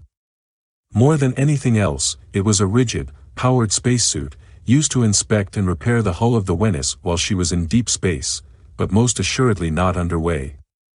At the moment, W325 was electromagnetically tied in place well aft of the hull to a box-like addition to the superstructure supporting the cruiser's main drive tubes. Attached to the underside of W325 was a decal in the shape of a human being. More correctly, a human being in the shape of a decal. The Adefa Osuno Wet, anthropologist and master spy, knew he was taking a terrible chance. That was always the case when serving 2 masters. He owed Roker Jepta his assistance and advice, and stood to benefit by it to the tune of the destruction of his enemies. To one other, he owed everything, including his life, if need be. His immediate assignment was keeping an eye on the perfidious sorcerer. Jepta was not trusted as naively as he may have thought, gift cruiser or no gift cruiser. Thus, encased in a slim, flexible spacesuit whose color had been adjusted to match that of W325, the anthropologist lay spread, arms and legs stretched wide, as tightly as he could to the undersurface of the little spacefaring object while its master was otherwise occupied. Wet's own attention was elsewhere. He watched the readouts in his helmet closely, his curiosity and excitement mounting. Above, Roker Jepta cycled out of the small vessel, moved across to the rear surface of the superstructure addition. Wet had already determined, by means of various probes and rays, that the unconventional add-on was composed of hull armor, thicker than most and impenetrable to his devices. He'd suspected something like this and come forearmed. It had not been easy to strew the sorcerer's path with a dozen information-gathering devices, each the size of a single dust mote, but he had done it. Some of them read out in real time. They would be useless in another moment. But some absorbed what they witnessed and would spew it all out in a fraction of a microsecond once Wet was within receiving range again. Wet waited. At the rear of the armored compartment, the sorcerer hung. There was no port within sight, no airlock. Wet wondered mightily about that. He did not believe in the reputed powers of the sorcerers of Thond. He'd seen far too much primitive mumbo-jumbo backed up by trickery and hidden technology to be impressed by such claims. He wished that he dared peek out around the hull of W325 to see what was happening. Instead, he relied on his devices. Oddly, the real-time machinery gave the impression that Jepta hadn't bothered with a spacesuit. Strange, but not totally unaccountable. No one was quite sure what species Jepta belonged to, although he deliberately gave the impression he was human. And there were a people or two that could stand hard vacuum for several minutes, and of course there were the Oswaft. There was also the possibility that the sorcerer concealed life support equipment beneath his robes. It would be like him, and indeed, the lightweight pressure suit the anthropologist wore could be concealed thus. Wet waited. As expected, the telltales in his helmet winked off abruptly. Jepta had entered the compartment and was now shielded by what the spy estimated to be at least a meter of incredibly tough state-of-the-art alloy. Slowly he detached himself from the underside of the maintenance vehicle, worked out a few stiff joints, and peered cautiously around the bulge of the craft. Jepta was gone. There was no sign of him. Nor was there any sign of the means by which he'd entered. One instrument on Wet's helmet panel flickered fitfully in response to radiation leakage. Something hot was going on inside the shielded compartment, but he couldn't tell what. Whatever it was unfamiliar. He jetted up smoothly to the rear of the compartment and inspected it closely. As he had guessed, there was no airlock, no door of any kind. He rounded the corner and inspected a side, then another and another and another. No sign. He applied sophisticated instruments, highly developed skills. It was a solid box of metal, approximately 10 meters on a side, featureless, except. But that was ridiculous. Precisely in the center of the aftmost surface was a service petcock, opening on a pipeway no more than 4 centimeters in diameter. He didn't dare lift the cover, but he hung there in free fall for a dangerously long while pondering, running through a catalogue in his head of species and their capabilities. The sorcerers of Thond. No investigator, spy or anthropologist, had ever gotten a crack at those mysterious old prunes. He'd regretted Jepta's decision to pick him up in transit, he'd wanted to see Thond be the first. His employer would have liked that, too. The sorcerers of Thond were reputed to have some mighty powers, if you believed in that nonsense, but he couldn't recall any legends about dematerialization or the ability to squeeze through tiny apertures. Magic? Perhaps there was something, after all, to the idea that. But that was ridiculous.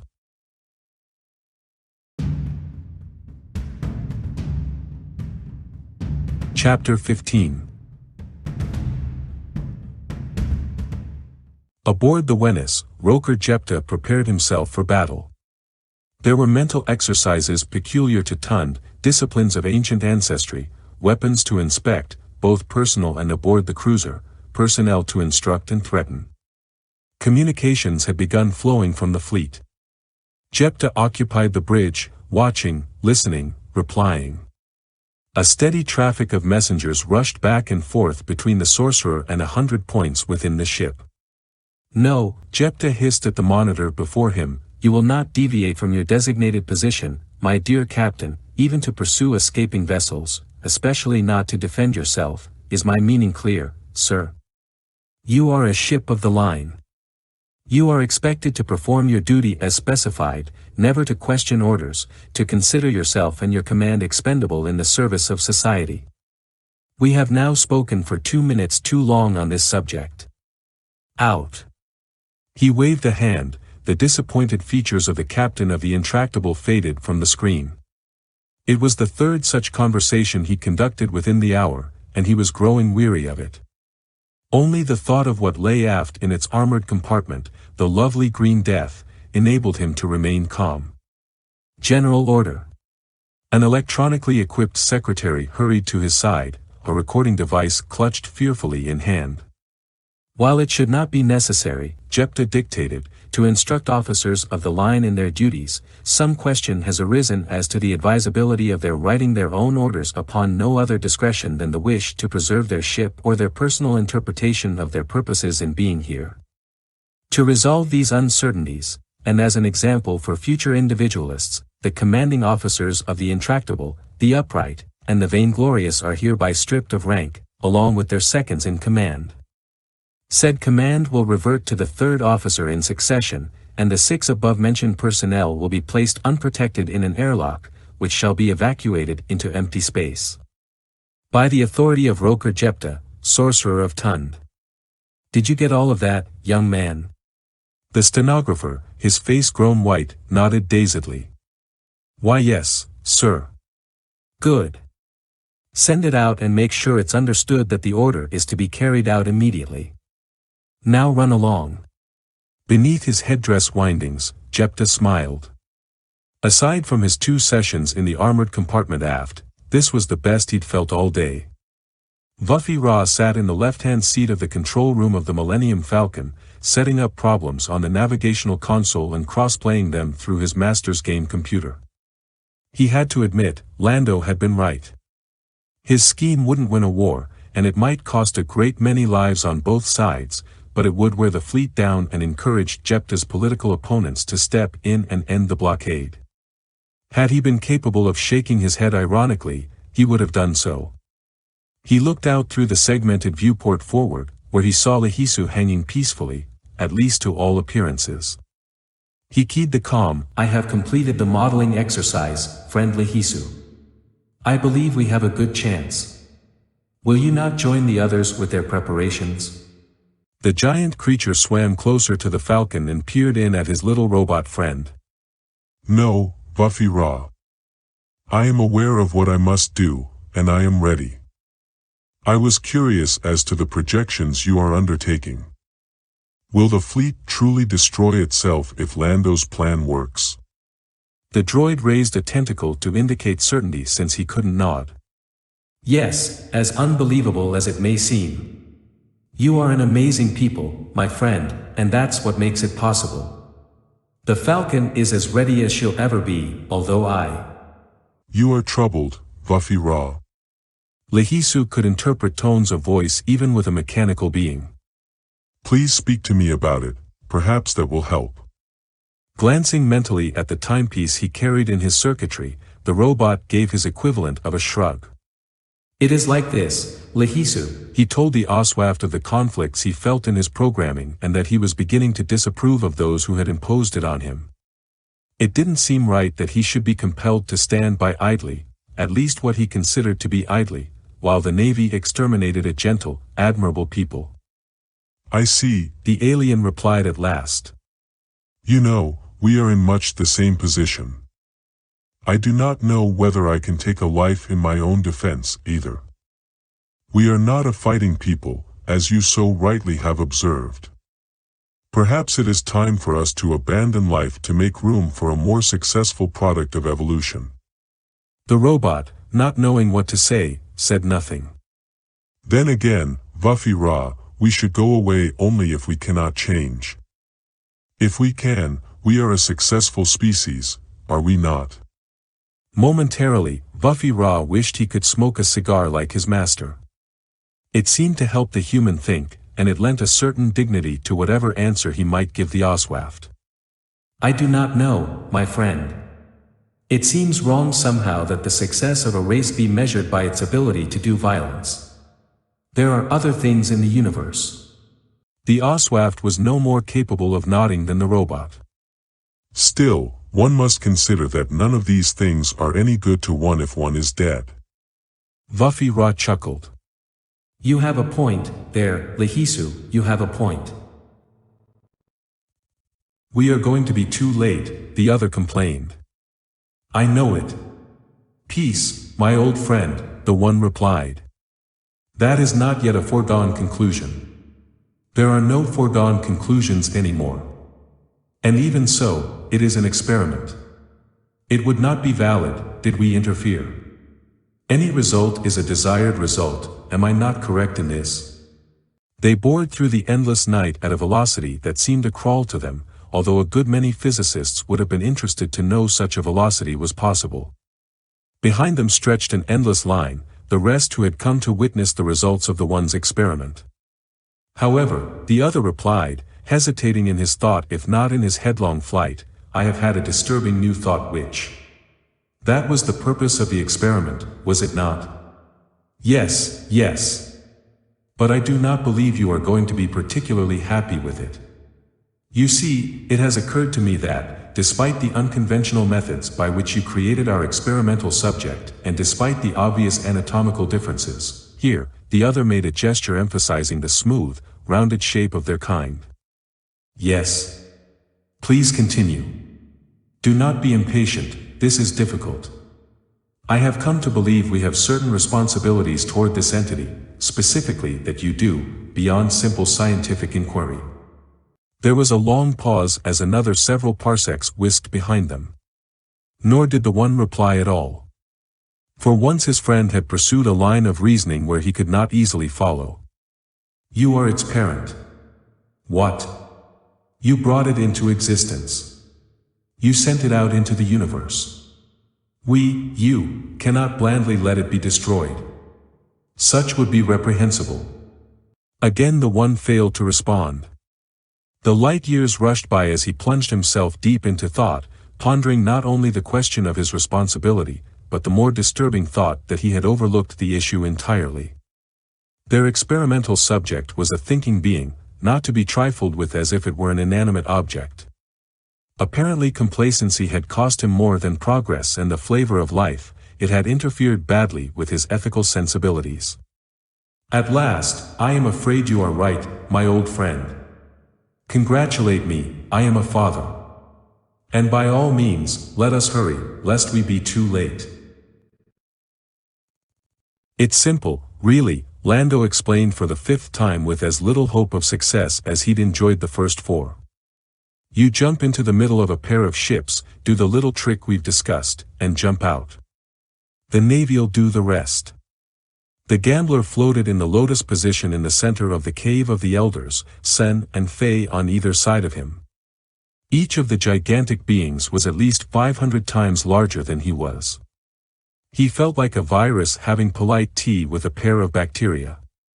But Captain Lando Calrissian's answer, it is disgusting. Fei complained. It is demeaning, beneath the dignity of any. How do you feel about losing your transparency? What do you mean? Lando drew on the cigar he'd gotten Vuffy Ra to build a holder for in his suit helmet. There was a slight bulge now in the faceplate, and the air filters had needed overhauling, but at long last he could sit and think properly in hard vacuum. Isn't death demeaning, beneath your dignity, disgusting? There was the distinct sensation that the younger of the 2 elders had blinked with surprise. Why, I had never thought of it that way before. Sen had remained silent through this argument. Now he spoke up. Tell me, Lando, could you perform the physiological equivalent of this act? To excrete bodily wastes in order to. You bet your biffy I could. Look, all that this requires is that you concentrate a certain mix of heavy metals in your systems, hop to the right coordinates, let your pores do their work, and hop out, leaving a sensor-detectable OSWAF-shaped outline behind for the boys in gray to shoot at. Play your cards right and, human reaction time being what it is, they'll shoot each other, instead. Sen and Fei thought about that. For rather too long a time, Lando thought. Listen, you two, you didn't hesitate to offer me all kinds of precious jewels, and you manufacture them in the same. It's not the same at all. Fei wailed. Don't you understand that it's different when one? Not from my cultural standpoint.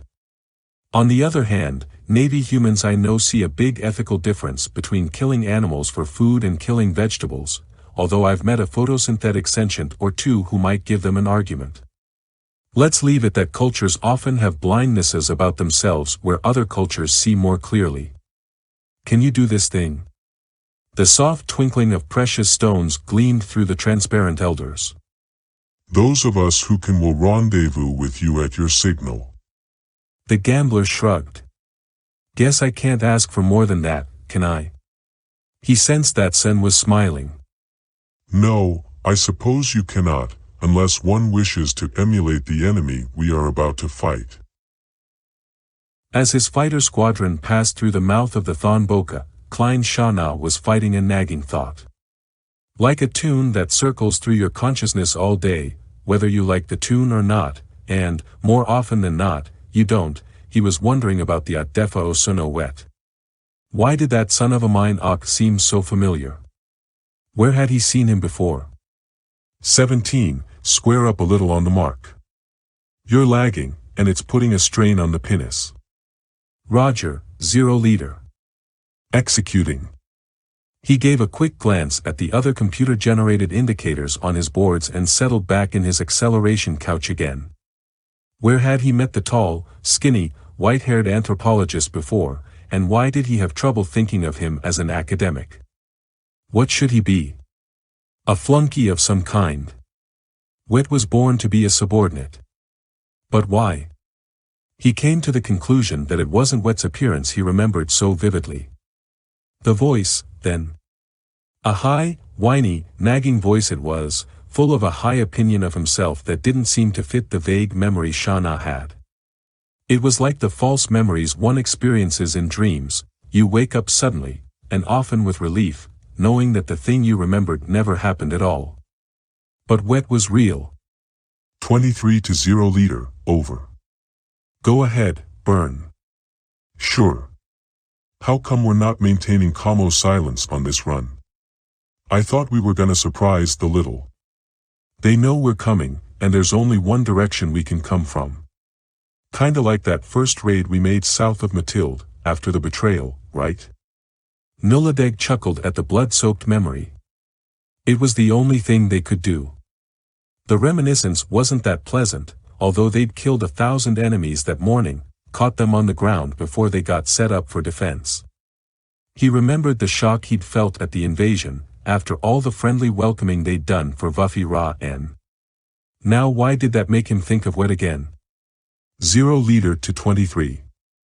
Burn, have you seen Jepta's pet anthropologist, Osono Wet? Can't say as I have. How come? Shana could see the other fighter's craft on the opposite side of the formation, its cockpit full of cigar smoke. He wondered how the little man breathed in that atmosphere. I don't know, Burn, but there's something nagging me, and it seems to be important. Stop chewing on it, then, boss. Sleep it over. It'll come to you if it's important. Core, you could use a little shut-eye, anyways.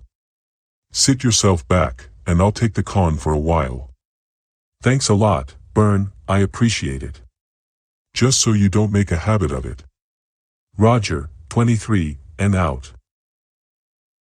The Atdefa Osono Wet looked over some highly peculiar data as he sat in the cramped confines of his hiding place.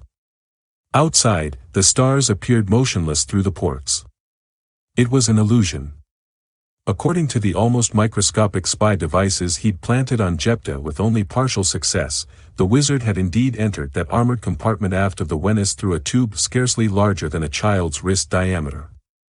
And somewhere within that tube, according to these readouts, Jepta had ceased to exist, for the dust mote-sized recorders had drifted in the tube and remained there, recording nothing, until the sorcerer again became himself. Whatever that was. Wet shifted uncomfortably on his couch, not daring to show a light that might be seen from the outside, not believing the readouts, their displays stopped down to near invisibility. He'd known others in his field, anthropology, not spying, who'd eventually come to believe in the primitive magic they studied, otherwise serious scholars who thought that dancing, after all, at least when performed a certain way by a certain people, could bring rain. Good minds gone to rot from nothing more than overexposure, some malignant form of osmosis. He'd always resisted that, regarded it as a failure both of scientific detachment and personal integrity. Now, he wasn't sure. All right, the sorcerers of Thond were supposed to have been capable of all kinds of magic. No one had ever claimed that they were even human, that was a general assumption, and, like all general assumptions, was probably mistaken. Nonetheless, what species was naturally capable of the thing his instruments had witnessed? Jepta had returned through the tube, the electronic motes adhering to him again as he, materialized. And what was that weird, unknown radiation that, despite armor he now realized was not 1 but 2 meters thick, incredibly still leaked out when Jepta had been inside the compartment for a few minutes? And most of all, what, in the name of the Corps, was Roker Jepta?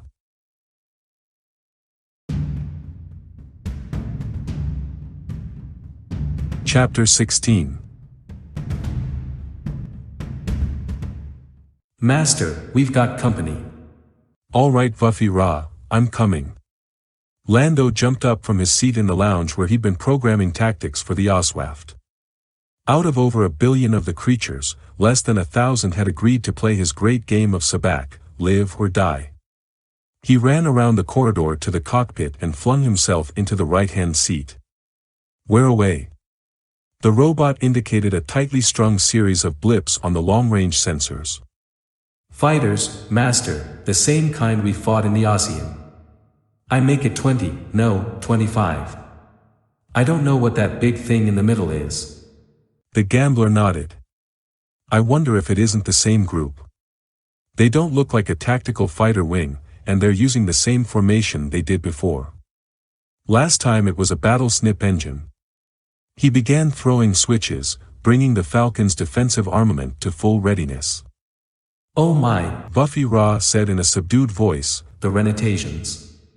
Sometimes I think it would be better just to surrender myself to them. If only they knew the truth. Cut it out, Sprocket Head. They know the truth, it's just too hard to let go of a scapegoat once you've got him by the chin whiskers. Let's surprise those Mynock smoochers by going out to meet them, what say? The robot's tentacles began dancing over the boards.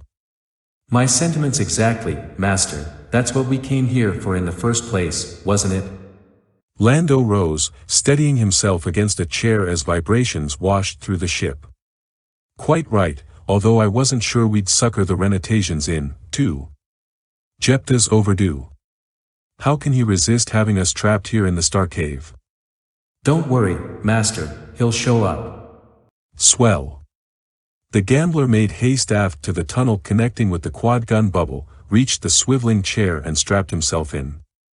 Well, old friend, let's go. Yes, Master, the intercom answered. Full power coming up.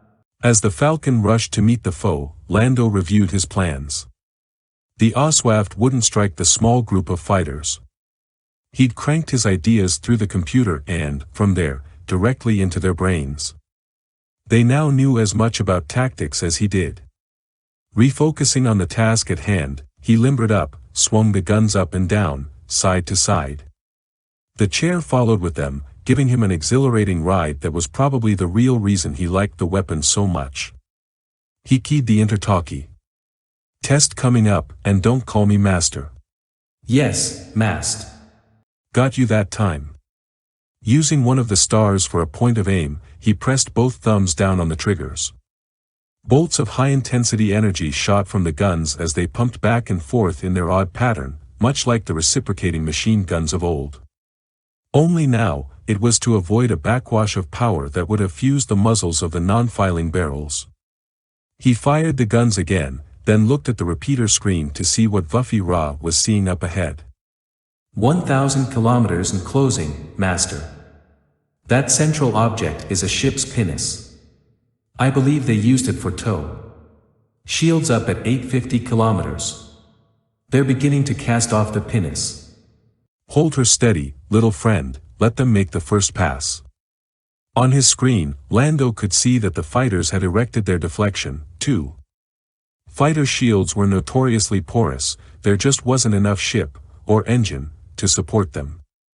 That's one thing that made a vessel the size of the Falcon so handy. 500 kilometers, Master. Now the fighters were visible as tiny dots of light, pseudo-stars against the starry background of the ThonBoka mouth. Lando brought his guns to bear, swinging to meet the enemy's maneuvers, getting a feel for them. Felt like Klein Shauna's bunch, all right.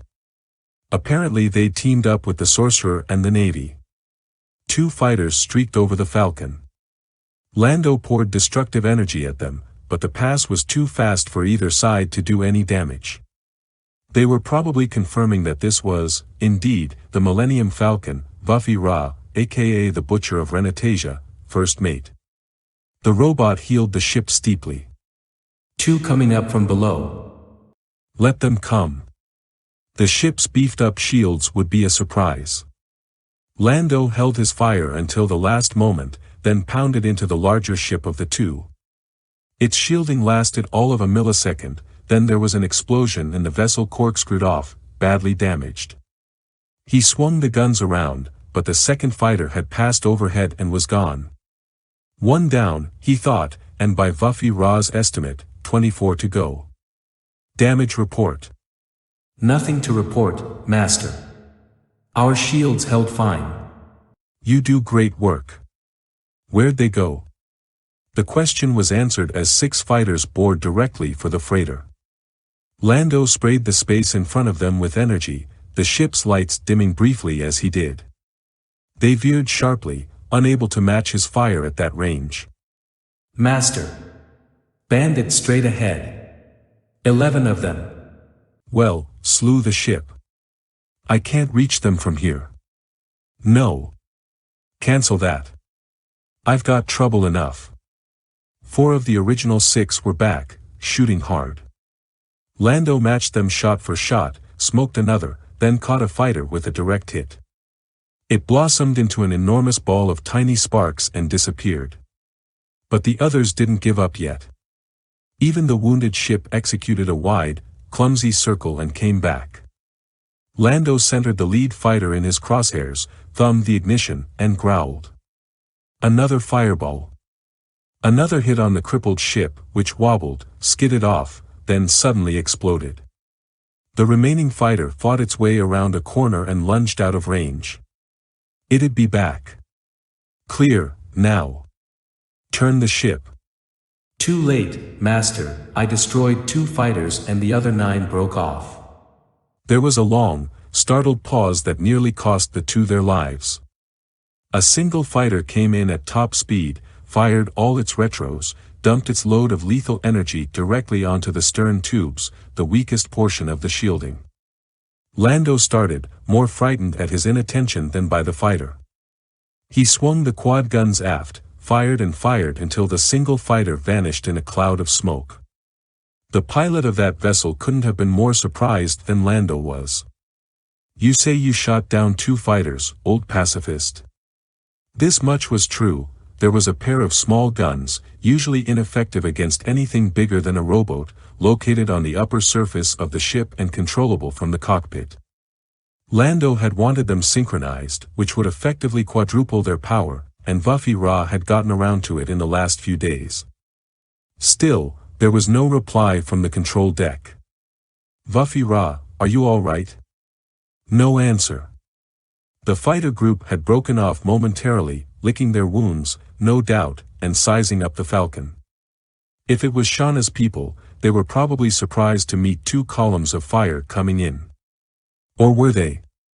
Tactically, they'd known Vuffy Ra couldn't shoot back, yet politically, psychologically, sociologically, he was the most murderous villain in their history. How did they resolve a conflict like that? Vuffy Ra, speak to me. Yes, Master. I beg your pardon, and I'll tell you all about it later. No time now, our friends are back. This time they came in force. Lando counted 17 before he got busy, which agreed approximately with the 5 kills and 1 probable they'd scored thus far. Lando wasn't taking trophies, it wasn't in him to do it. He simply wanted to know how near the end of the fight they were getting. He wanted a cigar. This time they gave it all they had, as well. Lando slugged it out, and he could sense the drain on the ship's engines that meant Vuffy Ra was shooting while he steered the ship.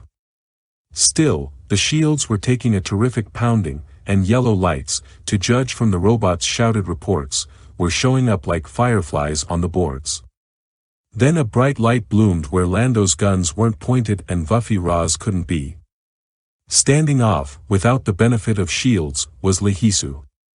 He turned slowly, majestically, shouted at another fighter, which turned into a knot of greasy smoke, then disappeared himself, to show up on the other side of the ship. The fighters broke off at some distance, peace reigned momentarily. Lehisu, you old ace. I thought you were with your people. My people are intelligent life everywhere, Captain Master. I saw you needed help, and... The gambler frowned. I wouldn't exactly say we needed help, exactly. Retrieving a cigar from where he'd tucked it in his boot top, he lit it and settled back for a moment. I would, Buffy Ra said. Thank you, Lehisu, and thank you for the talk. I seem to have resolved the conflict in my programming. Keeping an eye on the indicators for further intruders, Lando asked, Where are your people, Lehisu? Are they waiting to follow my program? No, Captain Master. Instead, they have followed your example. They have gone to confront the fleet instead of waiting for it. The entity whom Lando referred to as Sen was gratified. Something far more than 1,000 Oswaft swam now behind him, many more than he had counted on, shamed by Captain Master Lando Calrissian's valiant example, and possibly his successes against the first wave of the enemy. He directed a thought toward Faye. How many would you say we are, old friend? Perhaps as many as 1,000,000. The rest have followed another of the human suggestions. They are concealing themselves in the walls of the Starcave. A mental shrug. Well, they may be right, and that may save us from extinction better than doing battle with these monsters. This idea of individual descent that Lehisu forced upon us may have its uses. Different opinions produce different modes of survival, one or more of which may succeed. The fleet grew as they approached it. I do not know, Faye said. I believe I would prefer to be playing sabacc just now. The notion of being killed is faintly refreshing, finished the older of the two elders. Lehisu is right, it is better than sitting around becoming stagnant.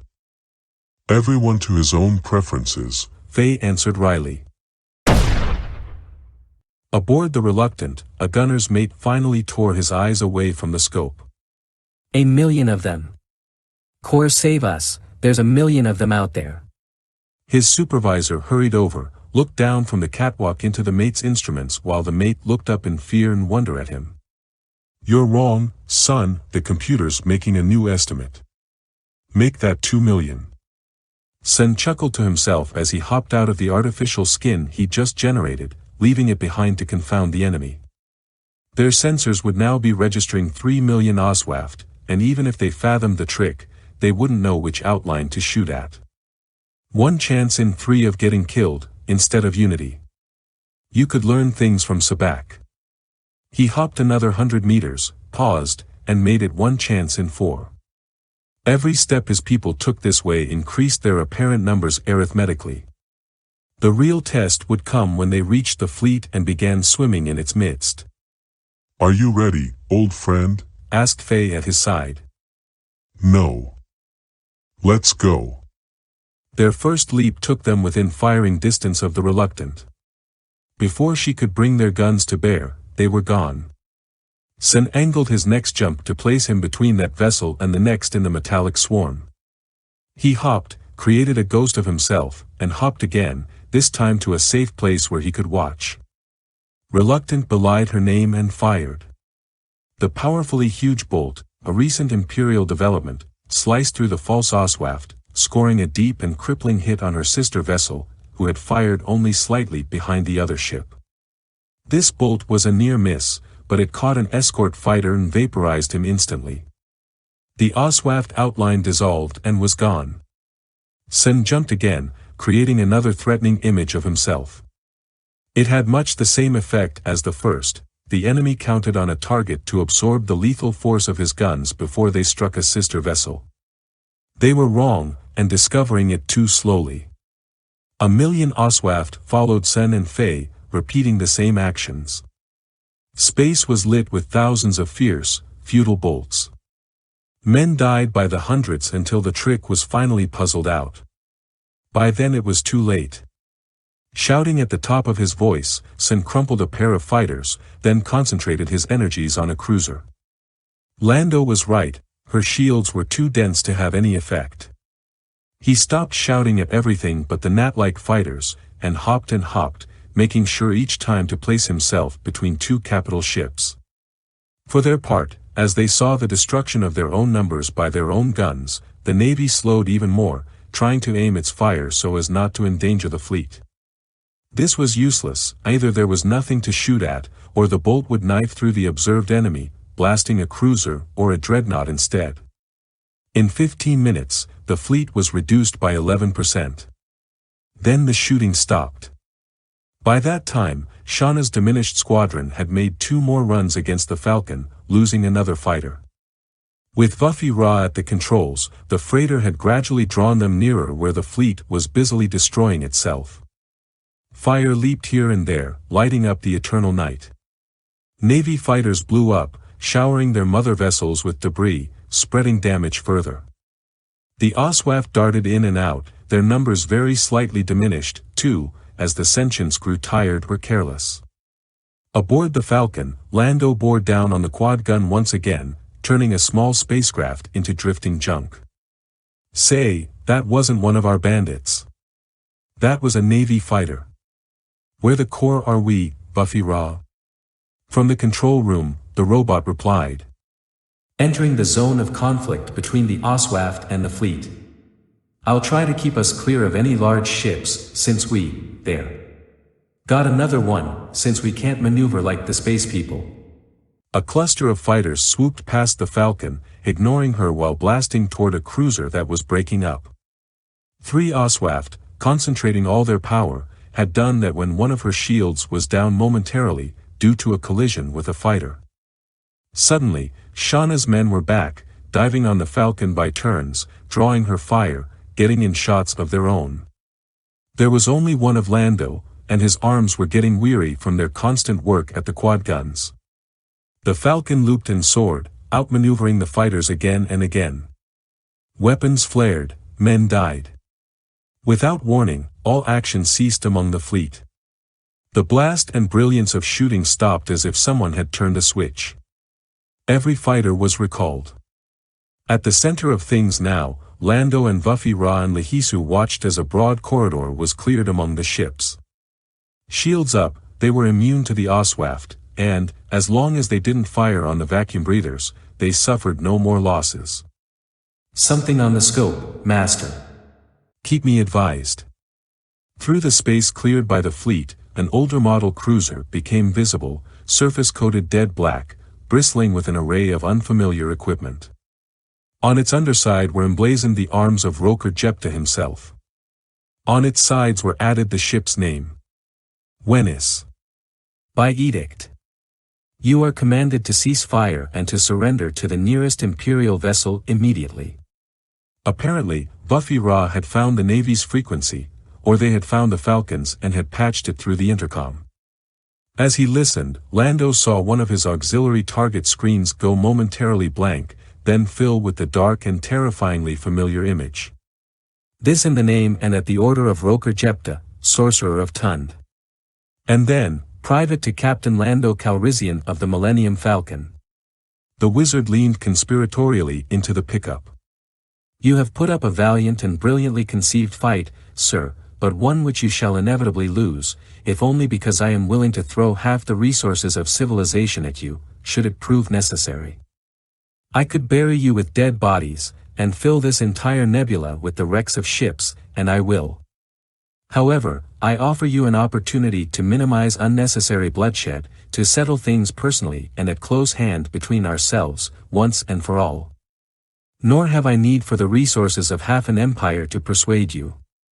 At this very moment the power is mine to exterminate every sentient being in this nebula, every flyspeck of life, every hope that life again will ever flourish here. Behold and bear witness. He raised a hand, as if in a magician's gesture. Outside, from one of the ungainly projections on the hull of the Wenis, there was a faint, fast squirt of brilliant life. Instantly it streaked toward a cluster of gigantic Oswaf who, since ceasing to fight, had been watching and listening. Sen and Faye were among them. As the light point reached them, they began glowing a pale, sickly green and disappeared without a trace before their dying screams had faded. Whatever the weapon was, it could discriminate between real organic beings and the phony outlines Lando had taught them to create. Those remained like ghosts, hollow and insubstantial. That, my dear Captain Calrissian, was a demonstration employing 1 × 10⁻17 of the power available to me, The object was an electromagnetic torpedo, scarcely larger than a filterable virus and programmed to self-destruct after it had done its work. Had it not been so, this area around us would contain no life by now, nor, within a week, would the entire nebula. I offer you, however, an alternative. Should you triumph, the entire fleet shall go away. Should I win, I shall release 1,000 tons of this destructive agent in the ThonBoka. As for ourselves personally, we shall fight a duel to the death.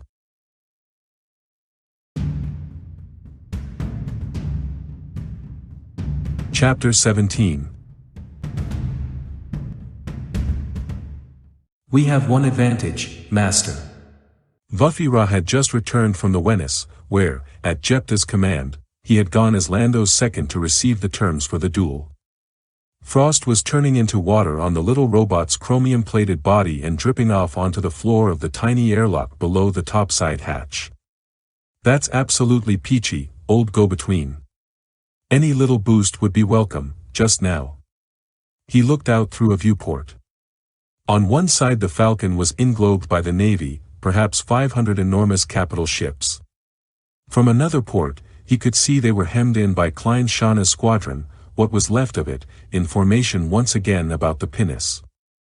The tractor field was off, and would have been invisible in any case, but the arrangement gave them an instant choice between two modes of movement. Lando shook his head, and went on running down the long-form checklist, getting his best spacesuit up and ready for the coming conflict. Yes, Master. You'll recall he was the one responsible for your winning me in the first place. Well, it was he who, supplied me to the Adefa Osuno wet. He knows me rather well, and still believes that he can program me to betray you. The gambler looked up, set the pair of vacuum gauntlets he'd been working on aside, and lit a cigar. Possibly his last. How very interesting. And can he? Not at all. What's even better is that he still believes me to be bound by my earlier programming. He thinks I cannot fight. Lando grinned. You know, I'm not sure I understand that, myself. But of course that's why he offered to let you help me out in this duel, to make up for his powers of magic, so he said. The robot raised an affirmative tentacle. What now remains is for us to plan what we will do once we're out there. Have you an idea? Lando drew a deep puff, let it out slowly, savoring it. I do, indeed, old Saturday Night Spatial. The terms are one personal weapon apiece. Not precisely, Master. You are allowed one weapon, I am allowed none. He didn't specify what he would use. I didn't ask. It seems we have no choice in this matter. No, but tell me, does he know about the way you let your tentacles do their own thinking? The gleam in Vufira's faceted eye grew brighter. No, Master, I don't believe he does. Swell. Then here's what we'll do, and don't call me Master. Roker Jepta stood in an airlock of the Venice, watching the Millennium Falcon through the bullseye in the hatch. He could see her captain and his droid climbing out of their own airlock as he himself suited up. The suit was a deep non-reflective gray, about the color of the walls of the ThonBoka. He turned to the officer beside him, the nominal captain of the cruiser. You are certain that you understand my instructions? Yes, sir, the unhappy-looking man replied. I am to exterminate all life in the nebula, regardless of the outcome of the duel. He gulped at speaking what he felt to be a dishonorable and unmilitary decision, and remained rigidly at attention as the sorcerer donned his helmet. Precisely, Captain, and if you are entertaining any ideas of countermanding that order in the event of my demise, please remember that the continued existence of your family depends on its being carried out. That was the purpose of sending the courier to your home system a few minutes ago. Their lives are in your hands. Yes, sir. Very well, then, stand aside so that I may exhaust the lock, unless you care to join me in the airless void. Klein Shana watched the accursed Vufira, butcher of Renatasia, climb out of the airlock of the Millennium Falcon. The little monster was still wearing that spacesuit he'd affected in the Oseon that made him appear to be a robot. Shana began flipping switches, turbines whined as power levels increased. One trembling hand remained on the button of his weapon system. Steady, old soldier, he told himself, only a few more minutes. Suddenly, a fighter across the formation from him slid forward, gaining speed as it approached the Falcon. Shana opened his mouth to scream, "Burn, no," when a manthic power beam from the Wennis struck fighter number 23, blowing it to bits. "Sorry, Admiral Shana," a voice said over the intership. "Orders from the Sorcerer of Thond. There is to be no interference." And no revenge, no justice, Shana realized, unless he could figure out something quickly. 10 years of his life, of the lives of all his men, down the drain, unless. Movement near the Wennis caught his eye. Roker Jepta jetted from the airlock, crossed half the space between the cruiser and the freighter, and came to a skillful hovering stop. He folded his spacesuit arms and hung, awaiting his adversaries. Across the void that had become an arena, Lando Calrissian followed his example in a bright yellow spacesuit, rocketing to meet the sorcerer, stopping several dozen meters away. Vuffy Ra was right behind him. Something on the order of 1 billion pairs of eyes, or equivalent sensory equipment, watched as the sorcerer inclined his head in a small, grudging bow. Without further warning, his right hand lashed out, and a beam of energy struck the place where Lando had been. He tumbled, spun, and recovered, something small and glittering in his own hand, but didn't return fire. Soaring, he made a complicated figure in the vacuum as Jepta fired twice more, missing both times. While the sorcerer was thus distracted, Vuffy Ra circled warily, working his way behind the gray-clad figure. 2 more shots, then Jepta realized that he was being deceived. He whirled, just as the robot's tentacles separated from his pentagonal body, spreading, encircling the sorcerer's position, and moving in. Almost hysterically, Jepta tried to burn the tentacles, but they wriggled and squirmed as they came toward him, each limb no longer where it had been when the aim was taken. Closer they came, closer. Lando fired, striking Jepta squarely in the back. Incredibly, the sting beam's energy passed through the sorcerer harmlessly, nearly striking Vuffy Ra's body, which was backing, slowly, clumsily away from the fight while it directed the tentacles to the attack. Jepta whirled again, getting off 3 shots at the gambler. The last one hit him in the foot. There was a puff of steam and a hissing audible only to Lando, then the suit sealed, its medical processes already shutting off the pain. He had no idea how badly he'd been hurt, but he knew that he could still fight. He fired a second of his 5 shots, again taking the sorcerer in the center of the torso. Again the beam sliced through without apparent damage. Then a tentacle grasped Jepta around the neck. The gray-suited figure struggled, trying to unwrap the chromium-plated limb, but it hung on grimly. From his vantage point in the squadron, Klein Shana watched, then was suddenly struck blind by a thought. Vuffy Ra, so-called Butcher of Renatasia, really was a robot. Nothing else could explain the independent limbs. But if that was true, then what of their mission of revenge? What of the only purpose they had had for living, since the death of their civilization? What of? Abruptly, there was a surge of motion as the tenuous hold of tractors at 100th power was broken and the pinnace moved forward of its own accord, leaving the fighters behind. No one aboard the vessels of the fleet seemed to notice, so much of their attention was riveted on the duel. But Shana did. "What's going on, there?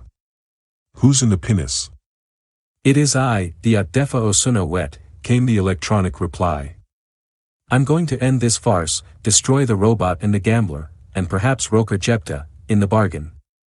None of them are fit to." Another blinding flash of recognition.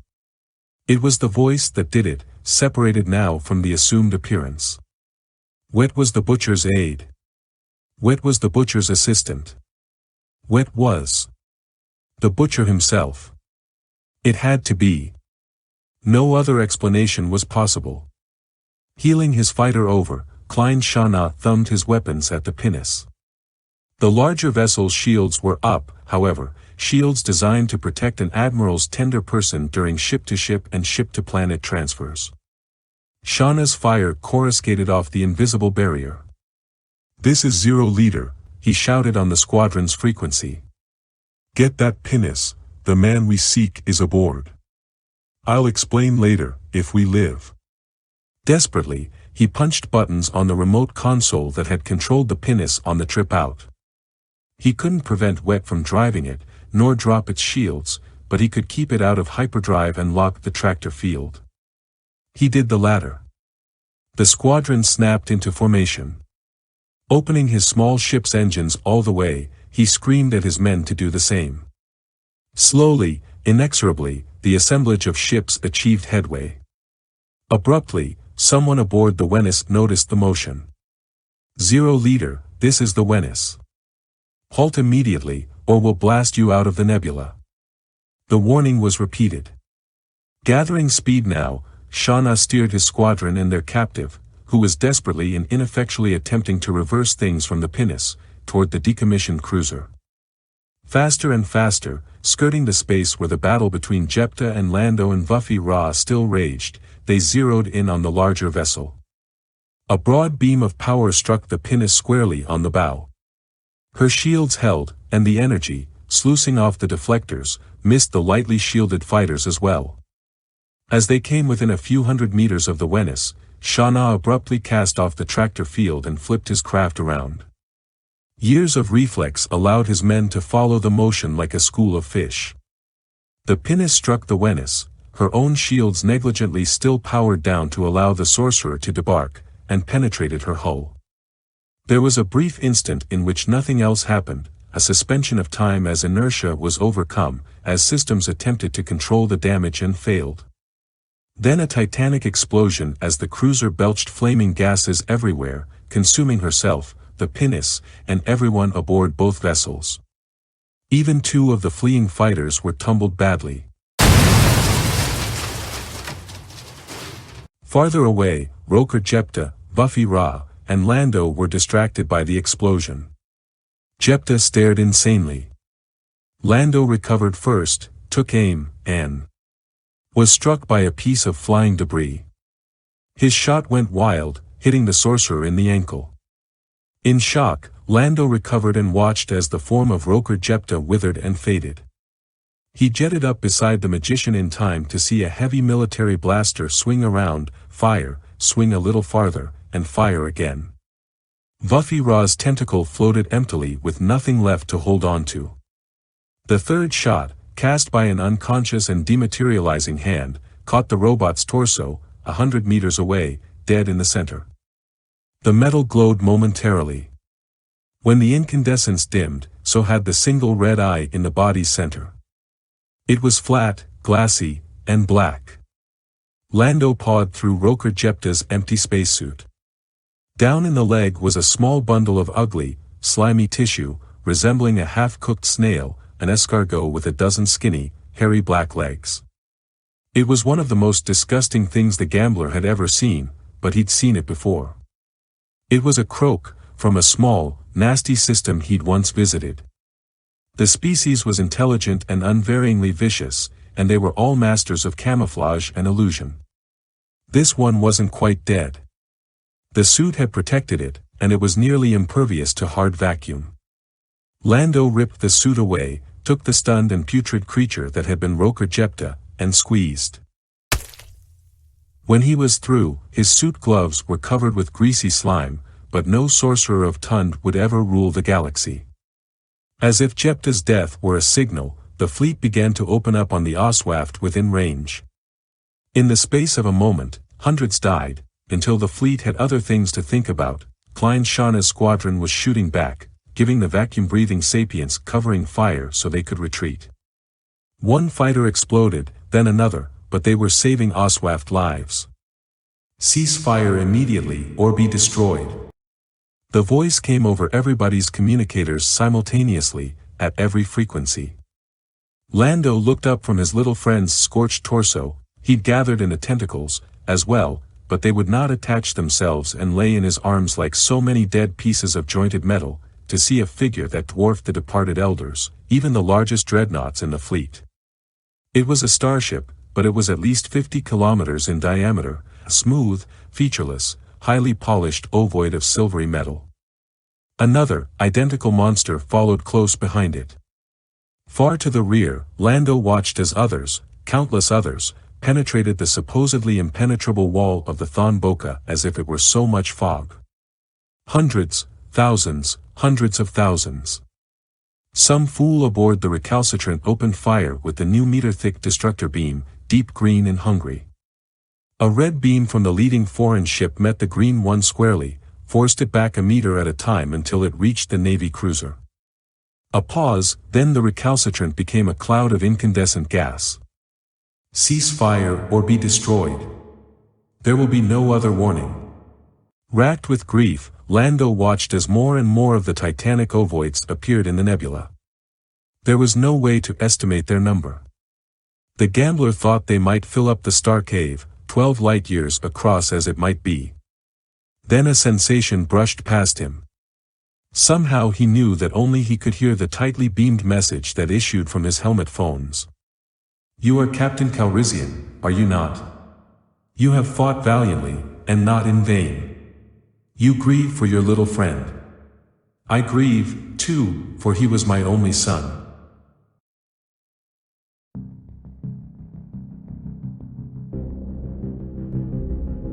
Chapter 18. Sabak, said the one. By the center of everything, Lando, I knew we would learn new and valuable things if only we dared to. Yeah, well, you've still got to learn the difference between luck and skill. That's 18 trillion I'm ahead of you already, counting that last hand, and I don't even know yet what we're using for currency. The gambler took a deep drag on his cigar and watched as the one gathered in the 78-card deck with a sweep of a jointed metallic tentacle.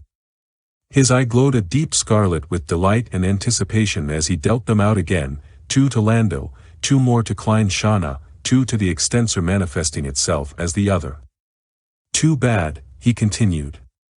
This game is a whole lot faster and more interesting five-handed. If only Vuffy Ra. Each of us, observed the other, sets his own course through the universe and must follow it where it takes us. This is called integrity, and to deviate. Come on, you five-legged clowns, cut the pop philosophy and play cards. You know how long it's been since I sat down at a real table and... Lando grinned. And tried filling inside straights all night long, Admiral. At that, it beats dodging bullets and destructor beams. I'm glad you decided to be on our side, and I'm especially glad you're a better fighter pilot than you are a sabak player. I'm only warming up. Give me a chance, and I'll have your hide the easy way, payable in cash. Laughter around the table. It was good to have the lounge full of visitors, the gambler thought, a real passenger lounge for a change. But some folks seemed to be missing from his life, missing from places they'd carved for themselves only recently. Or relatively recently. Heard from Lehisu yet? He asked, watching a commander of flasks change itself into a 3 of staves. He knew it was an electronic trick, but it never failed to give him goosebumps. Shana was frowning, a sure sign he had a good hand. Lando had learned quickly. He kept his betting light. The fighter pilot shook his head, still frowning. One of the boys said something about seeing a middle-sized Oswaft zooming off during the battle. Said something about a courier he wanted to catch up with. Is it true the space people want to make him High Supreme Galudi or something? A mechanical chuckle issued from the extensor representing the one. It would seem they have decided that leadership, or at least wisdom, do not necessarily correlate positively with age. This is gratifying to me, as I am the youngest of my people, that is, I was before Vuffy Ra. I believe I shall take another card, gentle beings. Outside, far away across the star cave, the actual repositories of the intelligence of the one, the other, and the rest lay, as it were, at anchor. They were gigantic 50-kilometer starships, intergalactically self-propelled droids of ancient origin. Shana changed the subject. I never quite got who it was who built you folks originally, That is, if you don't mind me asking a religious question. Not at all, the one replied. They were a race of individuals who looked rather like these extensors. There are some among us who recall them, although I do not, except through cybernetically handed down memories. They were not spacefarers, the idea simply didn't appeal to them. They were wiped out in a radiation storm when a nearby star went supernova. Only a few intelligent machines were left, and they were my ancestors. We did explore the stars, at least in our arm. There is a high incidence of unstable stars there, so that organic life is rare. Yes, the other concurred, it was his idea to seek out organic life to liven up our own culture, and here we are. Lando shook his head. He wished his little robot friend were there to see this hand. It was a Lulu. Yes, but first you sent out an explorer whose memories were suppressed and who could not act violently. That way he'd generate fresh impressions and not get your civilization into trouble with others unless it was absolutely necessary. Correct, the one said. And while the suppression worked, the conditioning did not. Self-preservation is a powerful motive, even though in the end, sabak. Beginner's luck, the professional gambler howled, wondering how much he'd lost this time. He heard footsteps behind him, turned and looked down the curving corridor toward the engine area. A figure stood there, covered with grease, a spanner in one of its hands. Its five-sided carapace was still scorched. I got the deflectors readjusted, Master, Buffy Ra said. Admiral Shauna's men are good shots, but that weakness won't show up again now. Fine. Now will you please stop being dutiful and join the game? And don't call me master in front of your old man, here, it's embarrassing. Hours later, 2 days after the battle and departure of the fleet, Lando was dozing in his pilot's chair in the cockpit. Buffy Ra was out somewhere, visiting his kinfolk. Captain Master Lando Calrissian answer, I have returned, the ship-to-ship said. Shish, what? Lehisu. Why so formal all of a sudden, and where the core have you been? The gambler had heard it suggested that the young Oswaft had run away from defending the ThonBoka. He didn't believe it for a moment, but he was curious. Oh, just before your duel with Roker Jepta, I heard him tell an officer, his helmet microphone was open, apparently, that he was sending a courier to have that person's family murdered should he disobey a rather ugly order. I hopped after him, but it took me a while to catch up. Lando stretched, yawned, reached for a cigar. Oh. What did you do then? Ask him to stop politely. Why yes, and he did. In several pieces, I'm afraid, I shouted it at him. The gambler chuckled. So now you're home and going to be the elder of all you survey, is that how it is?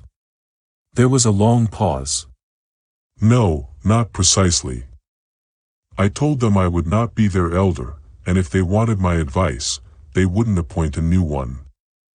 I don't think they listen to me. I wish neither to give nor receive orders, something I learned from you, Lando my friend. Lando his friend scratched his head, a gesture he'd never had habitually until he'd picked it up from Buffy Ra. I'm glad to hear it. What are you going to do with yourself, then? Explore, discover the answers to questions. Probably get in trouble again. But tell me, I am very confused on one point, the Millennium Falcon is not really a person, is that correct? Nor the cruiser Venice. The late, unlamented cruiser Venice. I don't know what that life-destroying stuff was Jepta spewed around, but I'm glad it was destroyed with her.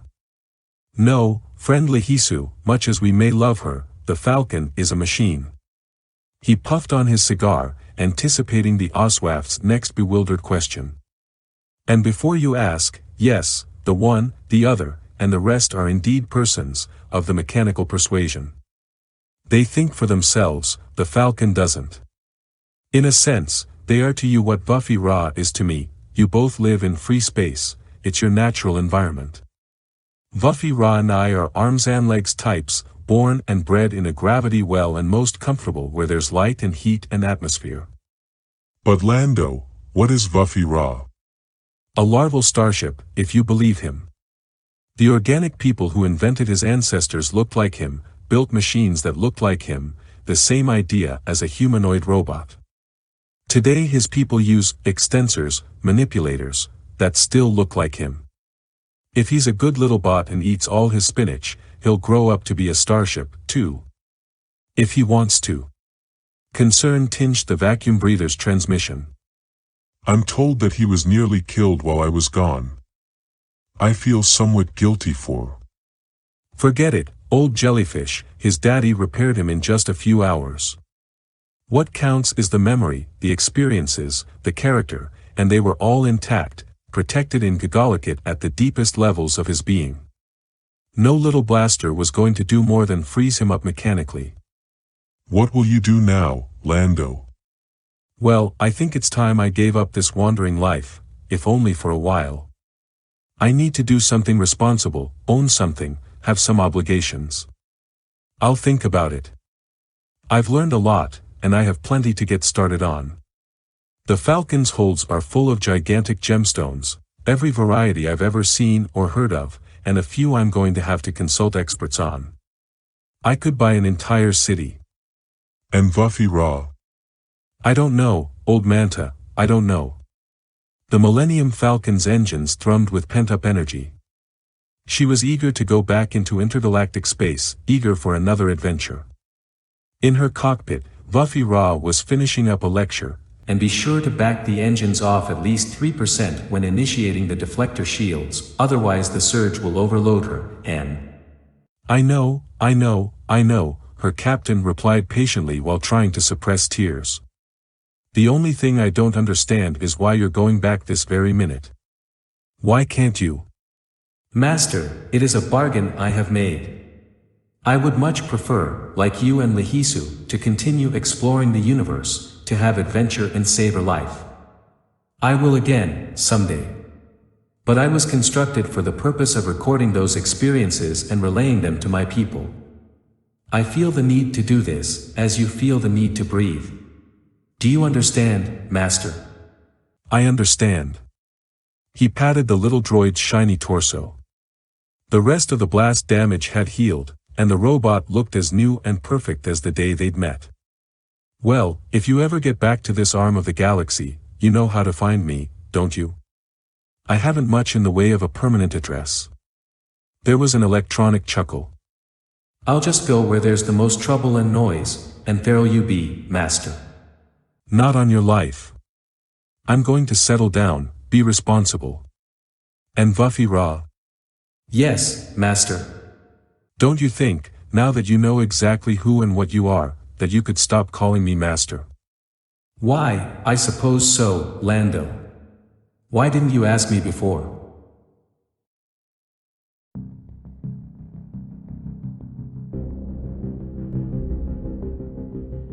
Thanks so much for listening to my unofficial and unabridged audiobook of Lando Calrissian and the Starcave of ThonBoka, by L. Neil Smith.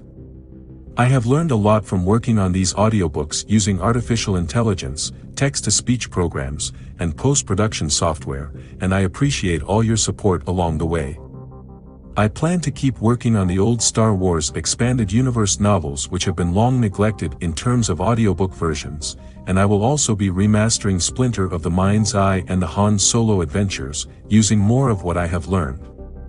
If you are interested in hearing those audiobooks, and you enjoy the way I produce them, please subscribe. Thanks again. The Force go with you.